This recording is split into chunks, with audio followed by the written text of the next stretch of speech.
Welcome to r/entitled people, where a wild Karen sells OP's Pokémon cards to pay for her Botox. My mother-in-law sold my rare Pokémon cards to pay for her Botox, so I called the cops.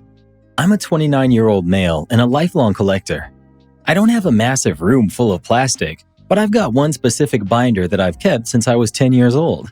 It's got my heavy hitters, mostly first edition holos and a Skyridge Celebi. Total value is around $2,850.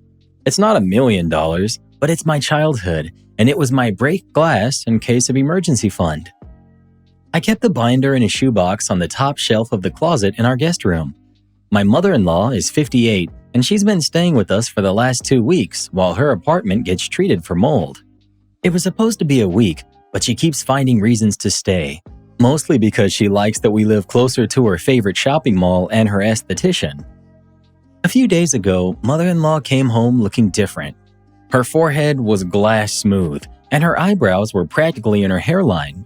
She looked permanently surprised. She started bragging at dinner about her new skincare routine and how she's finally investing in her self-esteem. She was talking about how women her age are forgotten by society and how she decided to take her power back. I didn't think much of it until I noticed she was suddenly flush with cash. She bought expensive Thai takeout for the house, 3 pairs of designer shoes, and a brand new handbag. My wife asked her where the money came from, and mother-in-law just winked and said she had a little nest egg that she had decided to crack open. My gut feeling went off. I went into the guest room, climbed up to the closet, and pulled down the shoebox. It felt light. I opened it, and the binder was gone. I went straight to the living room and asked her where it was. She was just sipping her wine and didn't even look at me. She told me she had done some light organizing while we were at work because the guest room felt cluttered. She said she saw those old cartoons and realized I hadn't touched them in years. She figured they were just taking up space and gathering dust, so she took them to a cash for gold and toys place nearby to declutter my life and hers. I was shaking. I asked her how much she got. She smiled, actually smiled with her frozen face, and said $600. She looked proud of herself, like she had done me a massive favor by cleaning up my trash. I nearly lost it.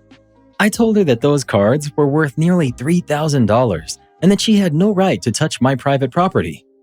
I explained that she had literally stolen a car down payment from a shoebox. Her response was that she used that money for her confidence. She asked if her mental health was more important than a cartoon cat and told me that I was being incredibly selfish for making her feel guilty about wanting to look her best. She actually had the nerve to say that since I'm her son-in-law, my assets are family assets. I told her she had 24 hours to get the cards back or I was calling the police. She laughed and said I wouldn't arrest a grandmother over paper. She even mocked me, saying she'd just tell the judge her son was throwing a tantrum over a hobby for children. Well, I called the shop. The guy there was a total jerk. He told me he had bought them fair and square and that he had already listed the Celebi on eBay. He told me he wouldn't pull the listing or return the cards unless the police got involved because a sale is a sale. He basically told me to kick rocks. So I did it. I called the non-emergency line and I filed a report for grand theft. When the officer arrived, mother-in-law tried to flirt with him to get out of it. It was pathetic. She kept touching her face and talking about her skin, but the officer wasn't having it. Once he realized the value was nearly $3,000, he took it very seriously. Now, the fallout is insane. My wife's crying because her mom is facing a felony charge and might actually go to jail. She's begging me to let her pay me back out of our joint savings so we can keep the peace. But that's our money, so I'd basically be paying for my own stolen cards while mother-in-law gets to keep her new face for free. My mother-in-law's sisters are blowing up my phone, calling me a monster and a heartless child for potentially giving her a criminal record over toys. They sent a group text saying I should be ashamed for putting a value on a piece of cardboard over the dignity of a woman. The cops are headed to the shop today to recover the cards as evidence, which means I might not even get them back for months while the case proceeds. My mother-in-law is currently locked in the guest room, the one she snooped in, screaming that I've ruined her life and that she'll never forgive me. Am I the jerk for not dropping the charges? Not the jerk.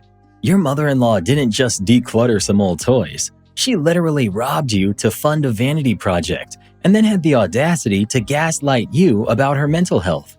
If she really thought they were just worthless cardboard, she wouldn't have sprinted to a pawn shop to trade them for Botox money.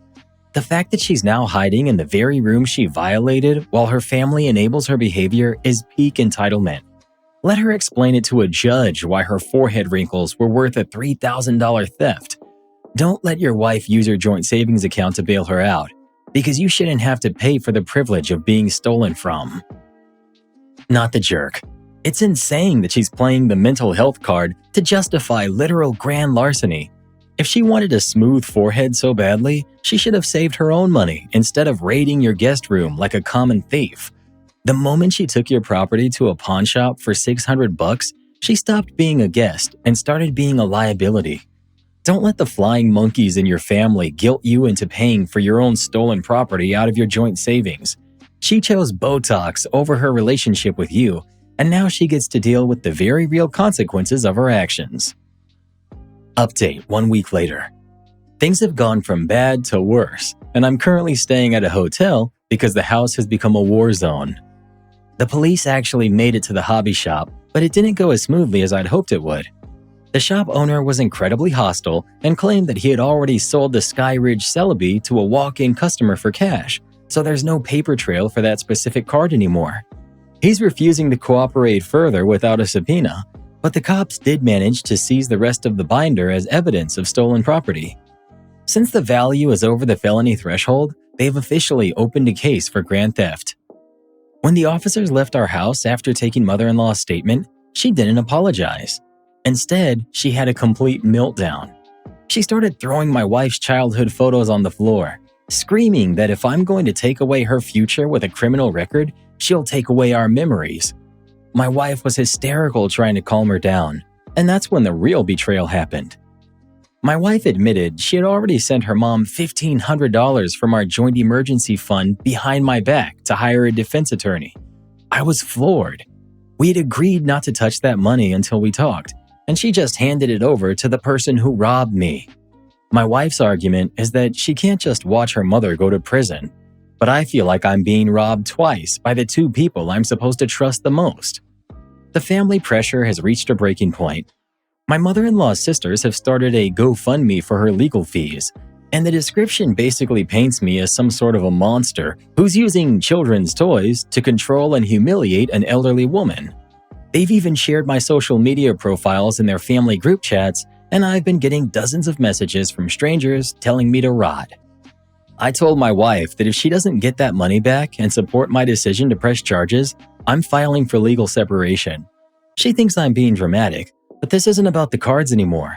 It's about the fact that my mother-in-law felt entitled to my life's work for a cosmetic procedure, and my wife chose to fund her escape rather than stand by me.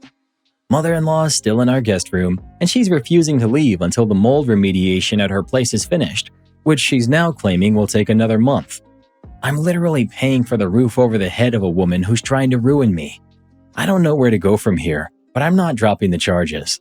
They can call me whatever they want, but I'm not paying for her Botox with my silence. Update 2 months later. It's been 2 months since my last post, and I'm writing this from my new studio apartment. I officially filed for divorce last week. The breaking point wasn't just the cards anymore. It was the realization that my wife would always choose her mother's delusions over our partnership. I've moved all my remaining belongings out, and we're currently communicating only through our lawyers. As for the legal side, it's been a mess. The police recovered the binder, but the Skyridge Celebi is gone for good. The shop owner claimed that it was a cash sale to a random collector, and without a paper trail, the trail went cold. I got back a binder of cards that are now technically evidence, so they're sitting in a plastic bag in a precinct locker instead of on my shelf. My mother-in-law was officially charged with grand theft, but because she has no prior record, her lawyer is pushing for a plea deal that involves probation and restitution instead of jail time. The irony is that she still hasn't paid me a cent. She spent her remaining money on a corrective filler appointment because she claimed the stress of the police report made her age 5 years overnight. During the last mediation session, she actually sat across from me with that same frozen, smug expression and told the mediator that I was abusing the legal system to bully a senior citizen. She truly believes she's the victim in a tragedy that I created. My ex-wife's sisters and aunts are still posting about me on Facebook, calling me a materialistic narcissist who's destroyed a marriage over cardboard. My ex-wife sent me one last text begging me to be the bigger person so we could try marriage counseling, but I blocked her. I realized that being the bigger person in that family just means being the one who gets stepped on the most. I'm not gonna lie and say that I'm thrilled to be starting over at 29 with half my savings gone and a pending divorce. It hurts. But the first night I spent in my new place, I realized something. For the first time in years, I didn't have to worry about who was snooping in my closets or who was lying to my face. The house is quiet. My remaining collection is in a bank deposit box, and I finally feel like I can breathe again. I lost my wife and my favorite cards, but I got my self-respect back. To me, that's worth way more than $2,800. Good for you, OP. It's rare to see someone actually hold the line when the entire family starts gaslighting them, but you did the right thing. Losing a marriage and a childhood collection in 1 month is heavy, but you didn't just lose those things. You cut out a cancer that would have eventually drained you dry anyway. That quiet in your new apartment isn't just silence, it's your peace of mind. Take some time for yourself, rebuild your collection when you're ready, and enjoy the fact that you'll never have to look at that frozen, entitled face across a dinner table ever again. Good luck with the fresh start. You definitely earned it. Honestly, I'm just impressed she could even find a shop to take them. Most pawn shops I know wouldn't know a Skyridge Celebi from a Pikachu. It's her mental health excuse for me. Stealing $3,000 for a forehead like a marble countertop? That's not a crisis, that's a crime. Well, at least OP finally gets some peace and quiet. You can rebuild a collection, but you won't get to rebuild your life if you spend the entire thing around the wrong people. Precisely. And for every thumbs up this video gets, one Karen mother-in-law doesn't get to steal anyone's savings for Botox injections. My girlfriend wanted a break of 3 weeks from me after 8 years together. 1 week left. We're both 24. Until 2 weeks ago, my girlfriend and I had what I considered a strong relationship. We were first love high school sweethearts who made it through essentially 6 years of long distance. Heck, we even spent a whole year in college on opposite sides of the world. We've had our precarious moments, but we also built a huge number of genuinely happy memories together. Enough that I always thought we were solid at the core. After 2 contended years of finally being in the same city again, she started giving me signs of dissatisfaction. Unfortunately, I was too clueless or maybe too comfortable to really pick up on her more subtle cues. Then one day, while we were just relaxing in each other's arms, she said out of nowhere that she loved me so much but didn't see how I could fit into her future. She said she was afraid that if we got married, she might grow too angry or resentful one day and end up leaving me anyway. She told me there was no one else, but that maybe we should just be really, really good friends. I was so stunned and distressed that I didn't even have the presence of mind to argue. I just agreed when she suggested we take a 3-week break from each other. Several of the worst hours of my life later, I broke down and called her twice. She picked up the second time, but didn't say a word at first. I told her I was panicking. She told me to take that energy and put it into something productive. Okay, I managed to say. Bye. Acting on the advice of a good friend and the internet echoing the same thing, I haven't contacted her since. It only took a couple of really rough days for something to click in my head. I realized I'd become a pretty terrible boyfriend, or at the very least, a complacent one who took her completely for granted. Yes, she made mistakes too, like planning how she would end things instead of communicating directly. But I think my own faults were worse. I had gotten too comfortable, too passive, and too reliant on the relationship continuing on its own. After 2 weeks of torturous constant thinking, borderline obsessive reflection, and trying to understand where things went wrong, I've started taking active steps to become a better man. I've been exercising nearly every day. I cut out habits that were wasting my time almost immediately. I've made more effort to see friends and reconnect socially. I started examining whether I'm actually making the most of my career or just coasting along. Most importantly, I'm becoming more confident and more willing to identify what I actually want and act on it, instead of just waiting around and hoping good things happen to me. It's hard, of course, to claim any real success when it's only been 2 weeks, and when I'm probably still, at some level, motivated by wanting to get her back. I blocked her on Facebook, signed her out of my Netflix, and put away anything around my place that reminds me of her. But even with all that, she's still on my mind constantly. The fact that we're technically still on a break makes it even harder to move on properly because it feels unfinished. Still, now that I see myself as becoming a more functional adult instead of just drifting through things, I feel like I'd be ready to try again if she is. She's an incredible woman, and I genuinely believe we could have an incredible relationship, maybe even better than before, if she's willing to give it another chance and if we both approach it differently this time. My gut tells me to take action, to show her that I'm not the passive, wait-around type that I used to be. At the same time, I don't want to give the impression that I'm still dependent on her by making some big, one-sided romantic gesture. So to balance those instincts, my plan is to wait until the break is over, then meet her on more equal footing and demonstrate the changes I've made through how I carry myself, not through some long speech, unless she directly asks me about it. As for getting back together, since she was the one who stepped away, I feel like she should be the one to decide if she wants to come back. If she does, I'll only let her come back into my life if she's willing to accept that better communication has to be part of it going forward. If things don't work out the way I'm hoping, then I'll pack up everything she's ever given me over the years, hand it back, and move on completely. No friendship, no halfway connection, no nothing.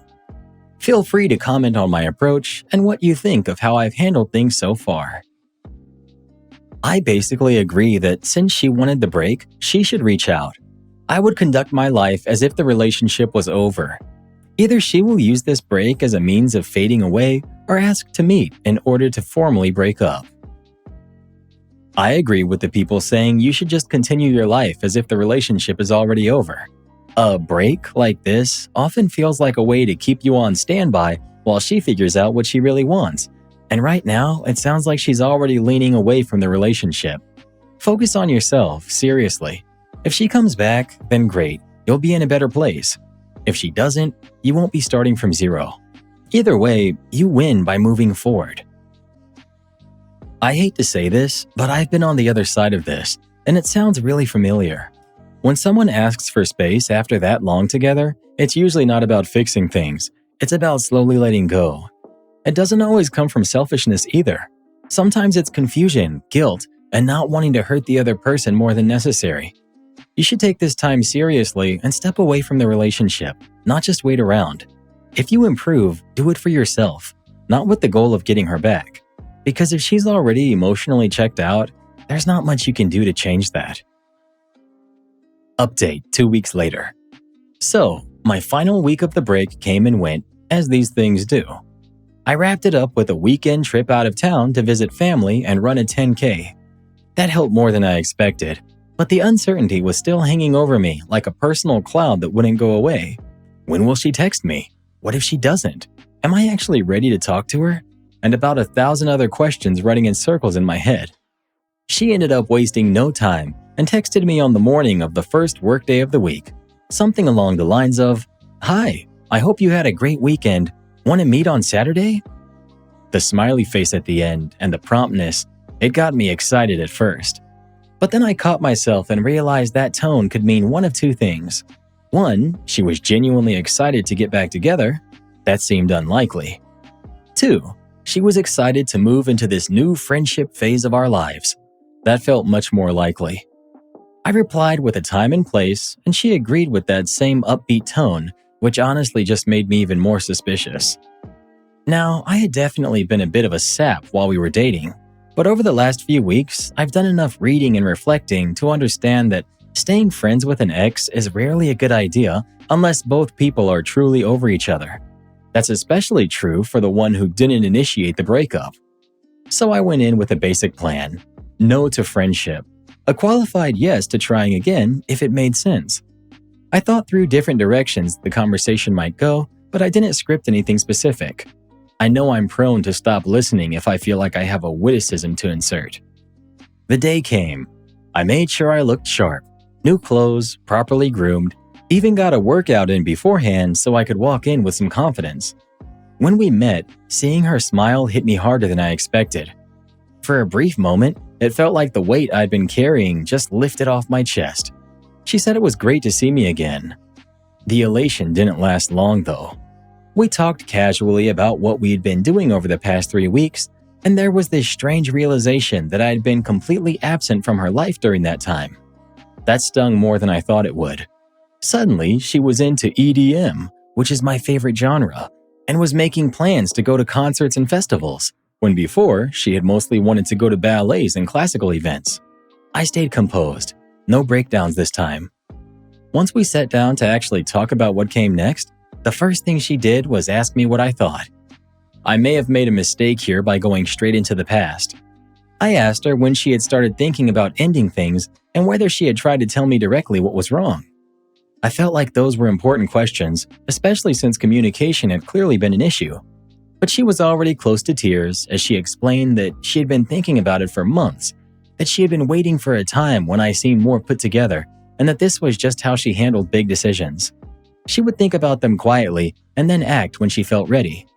Then she turned it back on me and asked again, "What do you think?" At that point, even though I'd planned to stay more grounded and let things unfold, my emotions got the better of me. I said something along the lines of, "I want to try again and make this work." I could feel something shift when I said that. She turned away slightly, and I immediately knew that probably wasn't what she wanted to hear. I don't remember every detail of what was said next, since we talked for over an hour, but the general picture became clear. She hadn't really changed her mind during the break. The only thing she acknowledged was that we were very compatible in some ways, but she didn't want to continue the relationship. I told her that what we had before didn't have to define what came next, that we could start something new, that I'd been working on myself and living differently. She said she was proud of me for that, genuinely happy for me, but she still didn't want to start over. I could feel the conversation drifting toward her wanting to keep some kind of friendship, so I stopped that directly and told her I couldn't do that. For me, it had to be everything or nothing. I told her she had to choose, be with me fully or not at all. She responded, through tears, that she would rather not be with me, and that was that. After things settled, she handed me a handwritten excerpt from a poem, something about how our relationship was stronger because of what we had been through. That confused me.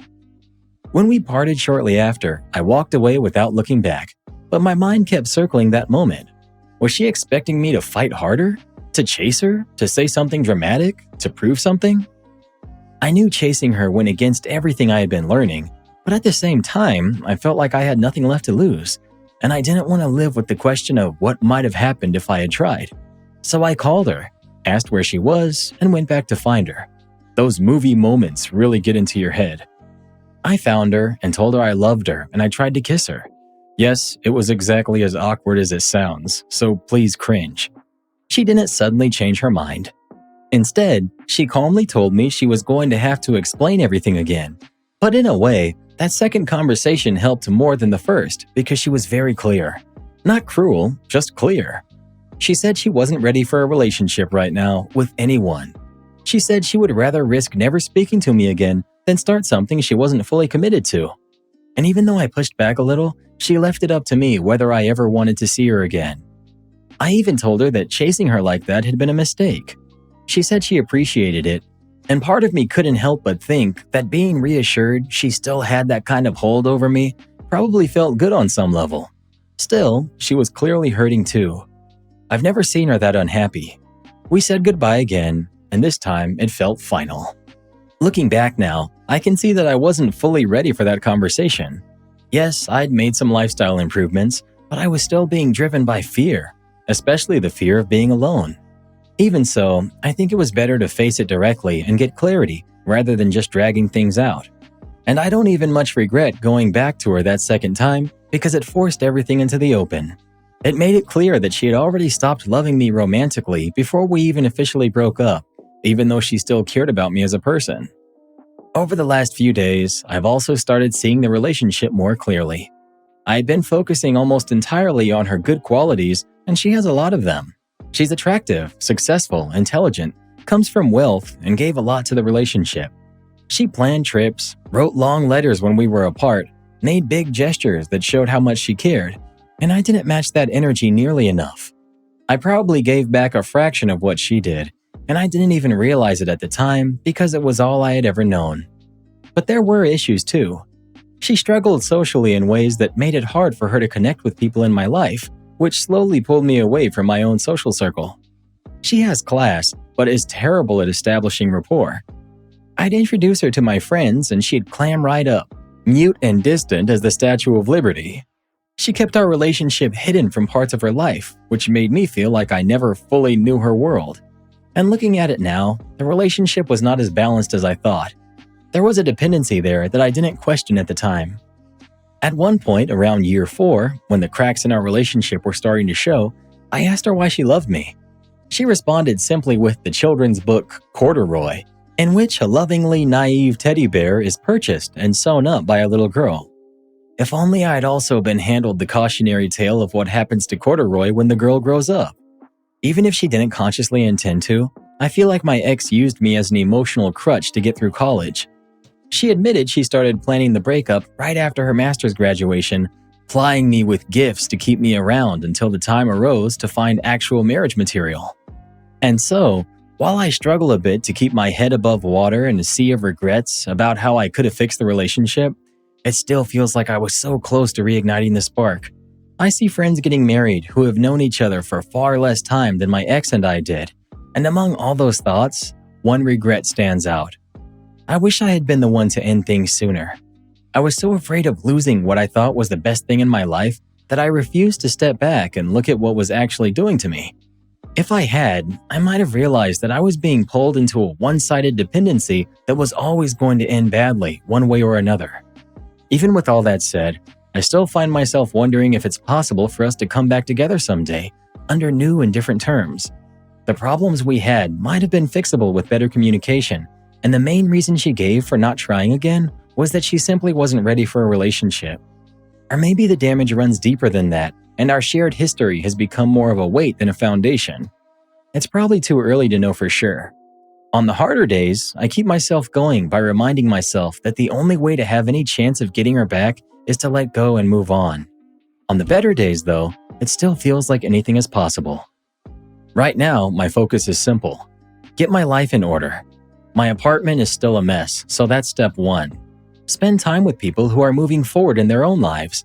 Plan things, even though that's not something that comes naturally to me. Work on building a career that actually feels intentional. And eventually, when I'm ready, start dating again and see what else is out there. Maybe one day I'll be in a place where I can reach out to her again, just to see what happens. But I'm not making any plans around that. For now, I'm not contacting her.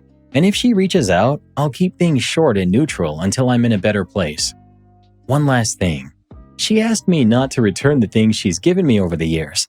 She said she wants us to be able to look back one day and remember how much we loved each other. But it's a large bag of memories, and I don't know if I'll ever want to open it again. I'm not sure what the right move is. Return it, get rid of it, or just hide it away somewhere. I don't care so much about what she wants, but I'm not sure what's best for me. Update. Thanks for all the responses. I've decided I'll mail back anything that feels too personal to keep and give away the rest. I thought about dropping it off myself, but going back there would probably bring up too much, and I don't want to put myself in that position. Just toss it. It has no place in your life now, and it'll serve as a constant reminder, even if you know you just have it stored away, of that situation. Keep doing the right thing to improve yourself and move on. You still find yourself wondering if it's possible for you to get back together someday? No. Nope. Stop. Quit it. That's loser talk. Sure, she's a 10 out of 10. Sure, she's loaded. But dude, she's pied you so many times at this point, the only way she's taking you back is if every other option she had went cold. And even then, she'd be using your backbone as a putter. You wouldn't even be a bronze medal to her. You'd be the backup plan that she settles for. Keep improving yourself, keep yourself out there, and donate the stuff she gave you. There's no such thing as the one, just the one you're with right now. A year from now, you could meet the woman you're actually going to spend your life with. Then she finds this bag of stuff from your ex. No matter how great you think you are at showing love, that's going to trigger instant insecurity. It won't come across as, "I am such an amazing boyfriend and so good at loving a woman." It screams, "I hoard stuff from my past relationships because I can't let go." Part of no contact is actually letting go, not just avoiding communication. If your ex wants to keep her stuff from your relationship for her old age, a bit disrespectful to whoever ends up marrying her and spending his life with her, but whatever, that's her choice. Doesn't mean you can't get rid of your stuff. Update 8 years later. In August of 2014, I made a couple of long posts on this subreddit about an 8-year high school sweetheart relationship that ended seemingly abruptly. After the breakup, I struggled more than I expected. I'd already been dealing with depression during the relationship, but losing it pushed me into a much darker place. There were stretches where I felt completely lost and overwhelmed, and my thoughts went in directions that weren't healthy. Thankfully, my brother lived in the same city, and he and a friend made sure I wasn't alone during that time. That support mattered more than I can really explain. I also started therapy, which helped more than I expected. It wasn't a quick fix, but it gave me a way to understand what I was feeling and how to work through it instead of just sitting in it. I did get back into dating through apps, probably a little too soon if I'm being honest. To anyone who crossed paths with me during that phase, I'm sorry for my rebound energy weirdness. It took time to really process everything and figure out who I was without that relationship. Eventually though, I met someone, who's now 28, that I genuinely connected with. She came into my life at a time when I was still figuring things out, and she showed up for me at critical points in my life, even when she didn't fully know my past. Over time, that connection grew into something steady and real. 5 years after we met, we're now married and expecting our first child. I love her. Even after I was in this new relationship, I was still carrying some weight from the past. That doesn't just disappear overnight. I found it difficult to talk about my previous relationship, and when memories came up, my instinct was to push them away instead of dealing with them. For a while, those memories felt more bitter than anything else, but I kept doing the work. I stayed in therapy, and I tried to face things instead of avoiding them.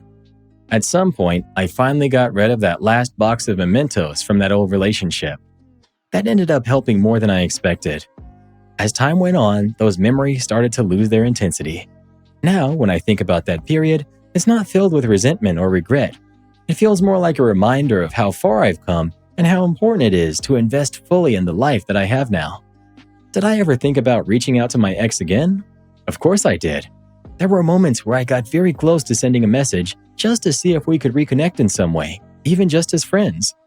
At one point, despite trying to stay away from her online, someone I dated briefly later on sent me her social media profiles, so the opportunity was there. But therapy helped me take a step back and ask a simple question. Why? What would I actually gain from reopening that door? I told myself it was about closure, about making sure everything was resolved, even about concern for her.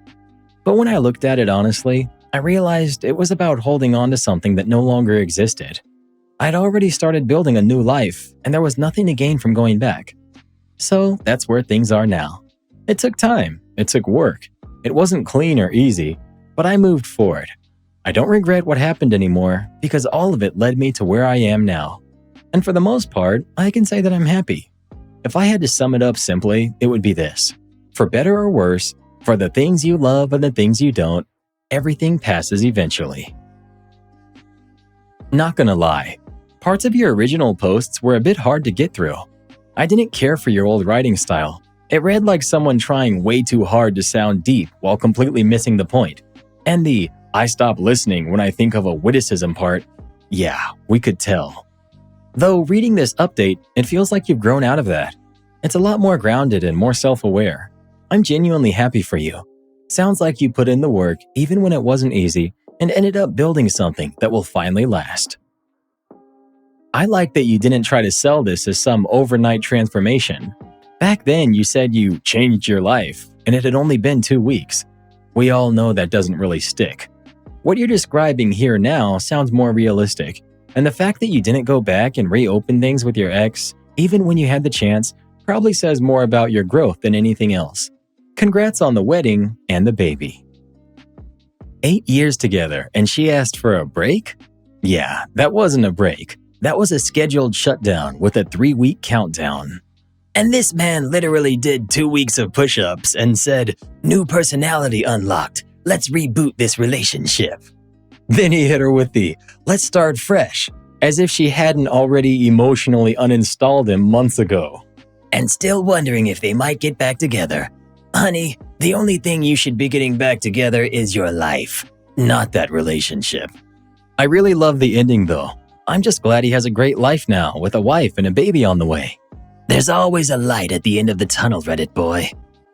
Am I the jerk for sleeping in on my girlfriend's birthday? I, 25 male, have been dating my girlfriend, who's 22, for about 2 months, and she got extremely upset with me after sleeping in on her birthday. We agreed to have her birthday at my house, inviting all of her young college friends that I don't really trust yet, and even having her DJ friend come, despite noise concerns. I agreed to it because I wanted her party to be special and she had no other option. I spent 9 hours straight cleaning my house top to bottom in preparation, and I even made some brownies for the party. Last week I had to fly out for 5 days on a business trip. They ended up scheduling it on top of her birthday after I agreed to host it. I fought to rework the entire project schedule and got multiple other people to change plans just so I could be back in time for the day of her birthday and then the party the next day. This trip turned out to be one of the most mentally taxing projects of my career. Both flights in and out were red eyes, and the work required me to do everything late at night, as late as 6 a.m. on a few nights. I worked 62 hours and got an average of 4 hours of sleep per night in a 5-day span. One night I only got 1 hour of sleep before working 12 hours. I stayed in sketchy hotels, got an eye infection, and even ran into my bipolar ex that emotionally ruined me. Needless to say, I was drained mentally and physically. I took the day off after I got back so that we could hang out on her actual birthday. She spent the entire week with her mom shopping and hanging out. We never agreed on a specific time or even plan on what we were doing. I woke up early to a work call to fix one last thing from the project, said good morning to my girlfriend, and we talked about getting coffee at some point. My body just couldn't physically stay awake anymore, and I ended up falling asleep for 3 more hours. Finally, I get up, get her some flowers, and head to her place to take her for her favorite lunch, see a movie she wanted, and get her favorite cake. When I got there, she was extremely upset and crying really hard because I slept so long. When I tried to explain, she dismissed my sleep deprivation because she doesn't get good sleep in general and said, "Welcome to my life." She didn't thank me for the flowers, lunch, movie, or cake.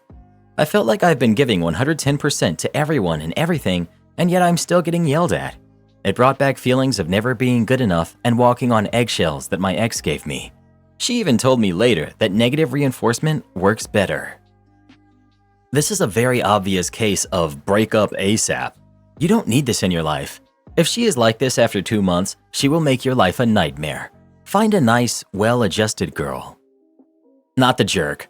A good partner would be empathetic. She seems to be very selfish. Have a conversation with her about how you feel and your boundaries. And if she doesn't respond with compromise, then it's time to leave the relationship, as that's not a good sign for a long-term relationship or marriage. Not the jerk. Putting real life before a birthday is normal adulting. It's pretty narcissistic to turn a birthday into a day that revolves entirely around the person having it. Sounds like she made a week out of it. Well, who do you think is the jerk? OP or his girlfriend? Please share your thoughts. The things some people put up with for a little bit of action.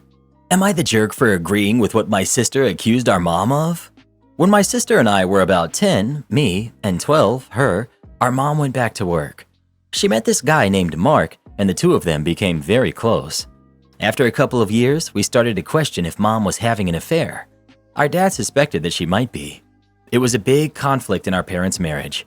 Maybe it wasn't a full-blown affair, but even dad suggested if it wasn't a physical affair, it was an emotional one, and I tend to agree.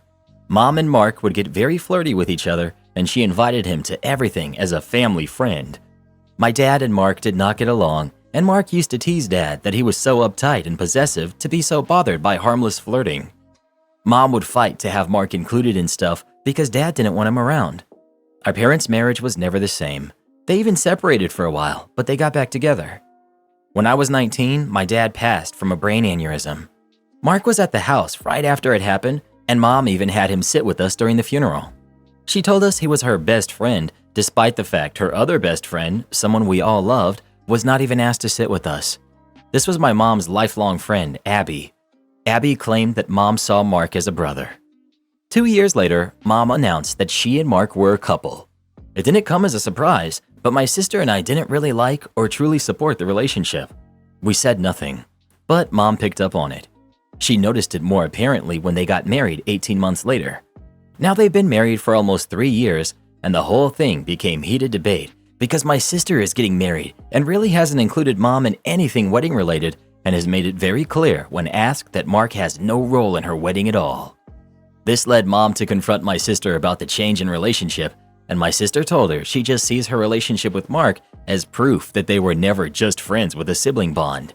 She said people don't date people they have a close sibling relationship with. I'm guessing you never been to Alabama. My sister told her she didn't believe that they never had an affair, and she basically had disrespected Dad by getting with Mark. She said moving on with anyone else would have been different, but Mark was a slap in the face to our dad. My mom came to me after her fight with her sister and told me my sister had made accusations against her and Mark, and especially her, and she wanted to know if I thought the same thing of her. I said yes. I told her I wasn't entirely convinced she and Mark had a physical affair, but I refused to believe it was not an emotional one, and it did change how I saw her and did make me feel not great about her marriage and current relationship with Mark.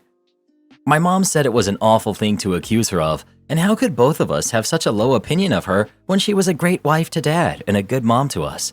She told me she hated that I supported my sister's accusations when the two of us used to be so close. Am I the jerk? She's in the wrong. Why would you marry someone you see as a brother? She was probably also having a physical relationship with Mark.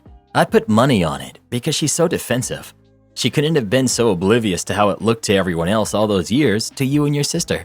She's going to get a rude awakening when you and your sister stop talking to her. Not the jerk. I'm sorry your mother acted like that for most of your lives. Good luck to you and your sister. Not the jerk. You were honest and told your mom the truth. Why would you lie? Your mom and dad had many fights about this very thing, which threw your life in turmoil. The worst thing about it is the man wasn't a faceless person. She brought him around your whole life, and now she's married to him. There are bound to be bad feelings because it looks like your dad was right. Why would you lie to make your mom feel better when she didn't give you kids the same consideration? Well, who do you think is the jerk? OP or their mom? Please let us know. Can I just say, I really don't like your mom. At least Mark does. Am I the jerk for not getting my stepdaughter a present? I, 40 female, married my ex-husband James, who's 43, 3 years ago. He had a daughter, Annabelle, who's 13, from a previous relationship. For background, Annabelle has next to no contact with her biological mother. She left when Annabelle was 2, and apart from the occasional birthday card, there's no contact there. I've known Annabelle since she was 9, and we had a great relationship, especially in the absence of a maternal figure in her life. I never had kids of my own and never intended to, but was surprised that I was fine with being in a relationship with someone who had a kid. James, Annabelle, and I had lived together for 4 years in what you could consider the normal nuclear family. However, my relationship with James just got more and more strained. We were constantly arguing and bickering about really pointless things, and the atmosphere in the house was sour. Annabelle could tell, and she became more withdrawn. Eventually, I told James I was leaving because I wasn't happy in the house or the relationship. He was livid and going crazy, saying that he didn't want to see me again. I left and went to live with my sister until I found somewhere of my own. This happened about 3 months ago, and I haven't had any contact with James since then, other than to collect some things from the house. I asked how Annabelle was, and he said she was fine, but didn't really expand upon that. However, last week I received an angry call from James, saying how selfish and immature I had been for not getting Annabelle a birthday present. I knew it was her birthday, but decided not to and haven't tried to maintain a relationship with her because of the tension with James. James said how upset she was and that he couldn't believe I put relationship issues over her, who I knew didn't have a mother. I told him he was being ridiculous and that if he wanted to cut me out of his life completely, that includes his daughter. He said I was a jerk and a small gift or a card would have meant the world to Annabelle before hanging up the phone. I sent Annabelle a happy birthday text the day after her birthday as the call was late, but she hasn't responded. Am I the jerk? This wasn't a casual breakup. This was fire and brimstone. You've been fully punted out of the nuclear family and essentially been no contact. Between you and James, not the jerk. Between you and Annabelle, no jerks here. She's just an unfortunate passenger in this and is no doubt experiencing a lot of bad from this hostile breakup. You're not punishing her here. You were removed from the family. How or if you go forward with Annabelle should be between you and her. James has made his views clear on his interactions with you, so he gets no say. While Annabelle is not at fault here, her dad seems to be weaponizing this breakup for his own convenience. That's not on you, OP. Do not entertain his baloney. There's no winning here. If you had sent her a gift or contacted the birthday girl, your ex might have taken it as an attempt to contact and renew his relationship with you. It's understandable you would cease contact with them both, although it sucks for her. Not the jerk. I think you both could have handled it better, but still, not the jerk. It seems like a tough situation for both you and Annabelle. If you can text her privately, such as not being screened by James, maybe let her know that you weren't sure whether she would still want to hear from you given the situation, and apologize for making the wrong choice. Then let her decide if she'd like to stay in touch. You're the jerk. 4 years in a normal nuclear family? That's an enormous, sweeping amount of time for a young person who probably does see you as a maternal figure. I'm not saying you need to become a replacement mother even following your split, but James is right. A small gift or even a call is an acknowledgement of those 4 years and the fact that this is a whole human who had a positive and meaningful relationship with you, independent of your relationship with James. It probably would have meant the world to her. Unfortunately, there's a level of complexity you kind of signed up for when you started a relationship with the person who had a kid who effectively lost a parent. You might not have realized this at the time, or even now, but you did, and a small act of kindness and being thoughtful to a kid isn't a huge inconvenience to you. There's no issue with you leaving your husband, but you had also left his 13-year-old daughter that you'd been in a mother-like relationship with for several years. Annabelle had already been abandoned by one mother when you met her. You should have done better, not just with a birthday present, but before you left James and since then. You're the jerk. Well, what do you think? Is OB the jerk for not saying happy birthday to Annabelle or not? Please share your thoughts. My heart goes out to that kid. I just wish you would have sent her a text or something. Am I the jerk for being relieved when I found out my friend was not adopting a kid? Randy, 41 male, and I, 35 male, have been friends since we took college courses together, and later found out that we had lived in the same city but had never met before that. We've been through a lot as friends, and we've always had each other's backs. After moving back to our hometown, we started a social group of about 15, then it grew and grew until we could fill an entire section of a bar or a restaurant. Slowly but surely, people ended up not attending the outings as often when they started having kids. Understandable. I loved our outings, and I started drinking socially, never getting drunk. As far as I know, Randy was also child-free, and whenever parenthood came ringing for the others, he would say, "Another one bites the dust." I'd reply, "Maybe we'll see them in 5 years."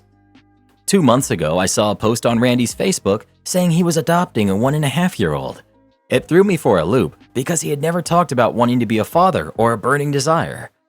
I was in a tailspin thinking, oh no, another one, as my social circle has narrowed as they've had kids. 1 month goes by and I see another post from Randy. He's a proud dad. Of a dog. I was so relieved. I felt like I could howl at the moon because I wouldn't lose another one of my favorite people to the parenthood portal. On to the conflict. At another one of our hangouts, Randy had shown his dog's picture to a bunch of oohs and ahs and stories relating to their dog's odd quirks. I said, my heart leapt when I realized he adopted a dog and not a kid. I was afraid I wasn't going to see him for at least 5 years. We laughed, but Randy was a bit quiet. We finished our food and left. As we walked to our cars, Randy later told me that I was a jerk for being relieved that he's a dog dad rather than a human dad, and why was I so concerned about it? I told him that as I go on in life, it's hard to find non-parents/child-free friends, and I'm all for people doing what they want to do in life. Randy asked, why does that matter? I said I would have had to get used to a new reality with him as a dad if he decided to have a kid, and he knows exactly what that means. He's seen what happens to our parent friends that we don't see unless it's an event for their kid. Some of our mutuals are on my side, saying I wasn't exactly wrong, but I didn't have to say it like that. Others are on his side, saying that I was wrong for saying I was relieved he was getting a dog rather than a kid. So, am I the jerk for being relieved my friend didn't adopt a kid? Have you considered that Randy's life may not be about his utility to you, and that perhaps he's a dog dad because there's a reason he can't be a human dad, and that reason is painful to him, no matter how it may be beneficial to you? This seems like no jerks to me. Randy was joking about the exact same things before. OP just applied that shared joke to him as well. I don't think it was so horrendous on OP's part. I can see why the comment made Randy upset, but that doesn't by itself make it a jerk thing to say. I feel like I'm taking crazy pills reading this comment section. Randy made jokes for years whenever their other friends had kids, yet OP used the same joke they always used about everyone else, and now he's the jerk for it? I don't get it. It really just seems like Randy was cool making jokes about other people, but not about himself.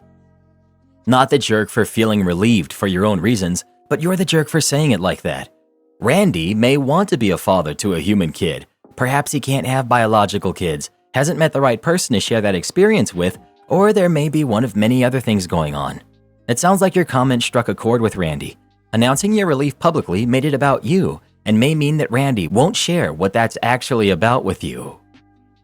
But Randy has been making the same jokes about other people since forever. Like literally the same joke. So how come it's suddenly wrong when it comes to Randy? OP probably thought that they have an inside joke going on between them. This isn't about OP's self-centeredness of him thinking that Randy and him had a child-free pact. So he did a shared joke with a child-free friend. How come Randy is losing his marbles over it? Why is he getting upset if he's child-free? OP, I think you're not the jerk, but the world doesn't revolve around you either. Not the jerk for thinking it, but you are the jerk for making sure he knew about it. Weird reasons for caring. Your friendship isn't more important than any desires to have a kid that you don't know about. This was a prime opportunity to keep your mouth shut, and you missed it. You're the jerk. Well, who do you think is the jerk? OP or Randy? Please let us know. Oh, I just love making jokes about all of my friends and then flipping out when one of them makes the same joke with me. Am I the jerk for not showing my dad's fiance how to empty the robot vacuum's dustpan? I'm 24, male.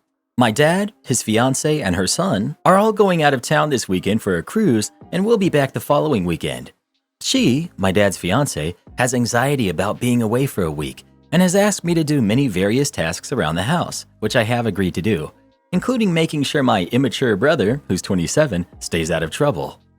For context, she does a lot around the house and she doesn't work, and I have a job where I only get one day off each week. But whenever I am home, I do the chores assigned to me, along with anything else that's asked of me. Today is my day off, and I'm on the couch with my earbuds in. She waved at me, and I took both earbuds out, and I gave her my full attention. She told me that my dad will be home in 10 minutes and needs help moving furniture, then asked me to show her how to empty the vacuum dustpan. I said, "Oh, that's easy. You just lift up the hatch on top and pull out the dustpan." I'm sitting in a spot where I can see it charging, and she's 5 feet from it, so I expect her to go over and try. But instead, she just stood there and said, "Can you show me?" I again replied, "It's really simple. You just lift the top hatch." And she again said, "OP, come show me how to do it." I replied, "You literally only lift the hatch on top of it. You can't mess it up." And she stood there for 5 seconds staring at me. So I stood up from the couch and she walked away to the upstairs bedroom. I decided to just go do it myself and I emptied it. Then I sat back down and waited for my dad to get home. Fast forward 10 minutes until after we finished moving the patio furniture and I went to the office to watch YouTube or something. My dad came into the room and let me know that he thinks she unplugged the internet, and then he walks to the kitchen and I hear her talking about the internet modem power cord. I walk in there and ask her why she unplugged the internet and she says, "Because I'm a jerk." When I stood there confused, she proceeded to explain how she feels like she's invisible and that she's not respected, how people respect my dad, and how she asked me 3 times to show her how to empty the D-bot, and all I did was sit there and be sarcastic. When I tried to explain that the reason I didn't get up to show her was that she was right next to it, and that's one of the most basic tasks ever, she got 2 feet from my face, yelling, basically repeating her interpretation of the events and how she is treated like she doesn't exist. I asked her to please let me finish, which she then got in my face again and continued yelling at me. I was getting really aggravated and raised my voice at her to say, "I'm going out to the porch. I'm not gonna let this escalate and let you yell at me." I then went out to the porch and sat there on my phone while she and my dad went at it. My dad thinks I didn't do anything wrong. Am I the jerk? Not the jerk. You're not responsible for her feelings and interpretation of events. It sounds like she really needs this vacation and some stress management skills. Not the jerk. Emptying that vacuum is one step above how do I open the trash can lid. If she can't empty that vacuum with your instructions, then she probably shouldn't be trusted to drive. For those who don't know, the whole top just hinges on like a trash can lid, and the dustpan literally has a pull handle on it. You literally have to do a more complex task to brush your teeth than empty that vacuum. Not the jerk, she's clearly stupid. Not the jerk, confirmed by your dad. She sounds pretty terrible to be around. I hope you have an exit strategy in place. You're the jerk, and your brother isn't the only one who's immature. You do realize you're old enough to get the boot, right? Who do you think your dad will pick if she gets tired of you being sarcastic and talking down to her? Her? Or the grown son who he's still supporting by letting you live in his home? Am I the jerk for refusing to let my 70-year-old mother ride with me when we were going to the same place? My mother, Barb, who's 70, and I have a challenging relationship. I love her, but I struggle with her. She consumes a lot of news that I disagree with, all kinds of stuff. I'm pretty low contact with her, and I've even gone through periods of no contact with her because of her gaslighting and rewriting history. My son, who's 16, and I, 43 female, were supposed to go and visit my Aunt Cindy, who's 55 this weekend, about 6 hours away. She was diagnosed last month with stage 4 bone and lung cancer, and it's really taken a toll on our family. My mom likes to visit Cindy as well. However, Barb has a habit of relying on others for rides, which often results in prolonged stays at Cindy's house. 3 weeks ago, during a drive with Barb, I asked her to share driving duties for an hour so I could rest. To my surprise, she refused, citing sudden fatigue and refusing to let my son drive. This left me frustrated and exhausted as I had to drive the entire way without a break. Now, Barb and I each separately planned on going up to visit Cindy and the boys. When Barb found out that I was going up the same day, she said, "Oh, that's great. Can I ride with you?" I said no. I think it's best if you take your own car as we planned and I take my car. That way, we will both have our cars and you can leave whenever you need to. She didn't like that answer and pressed me for more. I told her that she didn't help with the driving last time and she wouldn't let my son drive either. She should take her car as planned. She was very angry with me, asked why I hated her so much, and finally yelled that she was sorry that I had such a jerk for a mother. It was a weird conversation, but I felt proud that I had been true to my boundaries. That night, Cindy called me. She sounded so weak and sick and told me she was shocked that I said no to my mom. I apologized for her having any stress of this to deal with and that I didn't owe my mom a ride. She was going to drive up on her own and she still can. Cindy said that because of the stress I had caused, that I shouldn't visit her. I was devastated. Being stage 4, she doesn't have long, and this trip was planned back before we even knew about it. Barb said I was acting hateful and that I should post this on Reddit so I would know just how horrible I was being. I said she should stop involving Cindy in our arguments and she should stop being a freeloader. Aunt Cindy called me later screaming at me that I'm horrible. What kind of person wouldn't give a ride to their own mother? That I'm selfish, manipulative, and mean, and that my deceased grandmother would be so disappointed in me. I'm crushed. I feel like I'm allowed to not have to drive someone that I don't want to, especially if that person has previously been a terrible passenger. They're perfectly able to drive themselves and their car is working fine. So Reddit, let me have it. Am I the worst daughter ever, or was it okay to say no? Not the jerk. As you said, she could have driven herself or agreed to any other arrangement that made the drive more doable. Selfish, manipulative, and mean definitely apply to someone in this story, but not you. It's not hard to see that your mom told Cindy a twisted version of events, getting her needlessly upset and causing harm to her and you. If anything, this confirms your decision to go low contact or no contact with your mom. So Barb, if you're reading this, this is all on you.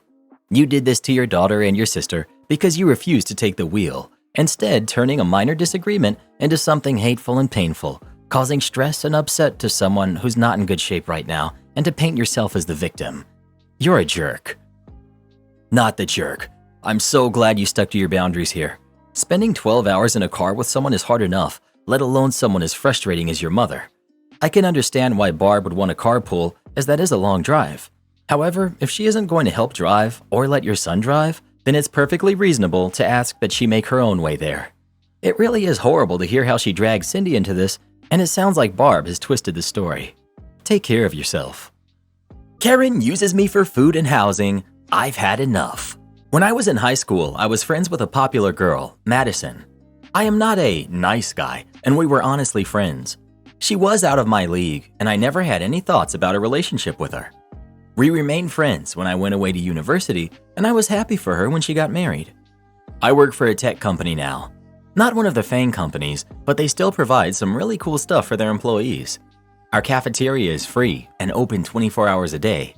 We can eat all of our meals there if we want to. They have a nutritionist that makes sure the meals are tasty and healthy. I take advantage of the food on a fairly regular basis, but I still keep food at my apartment to make myself meals I learned from my dad. And I keep Fruit Loops, which the cafeteria does not stock. 5 weeks ago, Madison left her husband and asked if she could stay with me while she figured things out. I agreed since I have a spare room and we're friends. I thought it was a more temporary thing. She has a job, and I think she has access to a joint account with her husband. I thought she would be here for a couple of weeks, then go to her folks or settle her problems with her husband. Instead, she hasn't left my house other than to work. She ate all of my food in the fridge and the pantry. I went grocery shopping once so far, but she ate everything again and didn't even offer to replace it. I asked her when she was going to be moving on, but she says she doesn't know. I asked her for some money for groceries, and she said she hasn't been paid. It's been 5 weeks. I don't think anyone holds back wages that long. So last week, instead of going to Whole Foods, I just started eating all of my meals either at work or at a restaurant on the way home.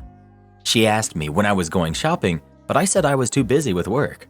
She offered to go shopping for us if I gave her the money. I said I was too busy to cook food at home. She's saying that I'm a jerk for trying to use food to control her or too cheap to help her out. She thinks I'm trying to be with her. I'm already not charging her rent. She's still beautiful, but I'm seeing a side of her that I've never seen before. Not the jerk. I know this is not an advice sub, but you need to get her out of your house. This has the potential to go sideways really badly. Maybe I'm just a pessimist, but it sounds like she thinks you are a better meal ticket, both figuratively and literally, than her husband. I hope I'm wrong. I don't see why you aren't communicating this with her. I have no romantic interest in you. I'm not going to support you financially other than providing a temporary place to stay. It's time for you to find another place to stay. You have until this date to move out. For the food thing, not the jerk. Am I the jerk for blowing up on my husband over chicken Alfredo? I, 38 female, am married to my husband, 42 male, and we've been together since our early 20s, and we have 3 kids who are all under the age of 10. He's a mechanic and works anywhere from 60 to 80 hours a week, while I work as a hostess 3 days a week at a restaurant while the kids are at school. I do the majority of the housework and childcare, and I don't mind, as I understand he has a hard job and he works a lot. We get the kids on the bus every morning because he leaves for work about 10 minutes afterward. All I ask of him is to do his laundry, as his clothes are covered in oil and grime and need to go in by themselves, and pick up after himself because the kids destroy the house enough. A couple times a week, he'll help with dinner and clean up at the end of the day as well. Over the last 2 months, he's completely stopped helping. He dumps his clothes on the laundry room floor, his half of the bedroom is a mess, he leaves cans and wrappers all over the living room, and he's even stopped getting the kids up, which has upset them as they love their mornings with Dad. He's also been coming home hours later than usual. I've been letting it slide as he seems very stressed out, but a few days ago, he snapped at me for letting his clothes go unwashed. I reminded him that he always did his own laundry and he hadn't asked me to do it. I'd been doing it, I just hadn't gotten to it yet. He just grumbled and went to go watch TV. Last night, I made chicken Alfredo. We have it about once a week because the kids love it and no one's ever complained. Well, he complained and moaned through the whole dinner. Said that since I'm not taking care of the house, I should at least put a good meal on the table. That I've just been letting the whole family go to heck and I should be ashamed of myself for treating him and his kids like that. He called me a bad wife and a mother in front of our kids. I told the kids to go to their rooms and I snapped. I screamed at him about how much I do for the household, that if it wasn't for me, the place would be trashed, and he has no right to treat me like this over chicken Alfredo. We went back and forth for a while before he left, and I have no idea where he went, and he isn't answering my calls or texts. I feel bad now, as I shouldn't have reacted like that, especially because I know he's just stressed from work, but it all just kind of built up and came out at once. I just want to know if I was wrong for freaking out on him like that. Update. I called my husband for the 100th time because he still hadn't come home and the kids wanted to know where he was, and a woman answered. I didn't recognize her voice, and he doesn't have a sister. I asked her to put me on the phone with my husband, and she asked who I was. I said I was his wife, and she laughed into the phone and told me he was busy. We went back and forth, with her laughing at me the whole time before telling me she'll send him home soon and hanging up. It's now the next morning and he's still not home. I really didn't think he was cheating. I had really hoped this was just a rough patch, but it looks like most of you were right. I'm heartbroken and a little in shock and not really sure what to do right now. My brother said I should come stay with him, and I might, or maybe just bring the kids so they don't have to see us fight. I might update again, I might not, but I'm sure you all know where this is heading anyway. Not the jerk, OP. I sincerely hope I'm mistaken, but your husband may be having an affair and setting you up to be the bad wife and mother to justify his behavior. That's what happened to me. OP, I'm sorry. Something is awry and it's not you. Couples counseling now, but keep a watch on your money and protect your kids. Sounds like your husband is checking out. Not the jerk. Am I the jerk for leaving my wife over a computer? I, 26 male, have been married to my wife Emma for 4 years. She was a social work major who I met back in college. I explained to her I was a mechanical engineering major. She then asked if I could tutor her in math, and that's how we began dating. Afterwards, I decided to get my master's in Japanese to help me gain more career opportunities. My wife thought it was a silly idea and said she wouldn't be funding it, so then we decided to keep our finances separate. It wasn't a big deal since I was still working anyways. I just had less free time. So she was making more than me during this time. It paid off, and I recently landed a high-paying job, and with that came more stress due to me having to travel to Japan often. I've really been wanting to get into gaming, so I invested in computer parts costing around $1,500. Once I took the parts out of the box, my wife noticed the receipt and asked me how I could be so irresponsible with my money. She assumed I still made the same amount, but when I told her that I make triple that amount, she began giving me the silent treatment. During this time, I began to notice my things were going missing. I wanted to go fishing with some friends one time, and when I was looking for my rods, she must have noticed and said that she had given them to her uncle. I told her not to take my stuff without asking, but didn't mind too much because they were old, so I just bought some more. Another time, I was about to go to the gym and I was looking for my pre-workout. I always keep 3 jars of it on hand. I luckily had a can of Monster and that helped me. I asked my wife when she got home from work and she said that she gave them to her cousin. I asked her to reimburse me because they cost $50 a jar. She said I make enough to replace them and just ignored me for the rest of the day. One day when she thought I was asleep, she was talking to someone on the phone explaining how she's going to move her parents into our house. She hadn't explained this to me though. We only have 3 bedrooms. One is her office, one is my office/game room, and the other is our bedroom. She told the person on the phone, who I assume was her sister, that she's going to give my gaming setup to her brother to make room for it, and that I'll just get over it eventually.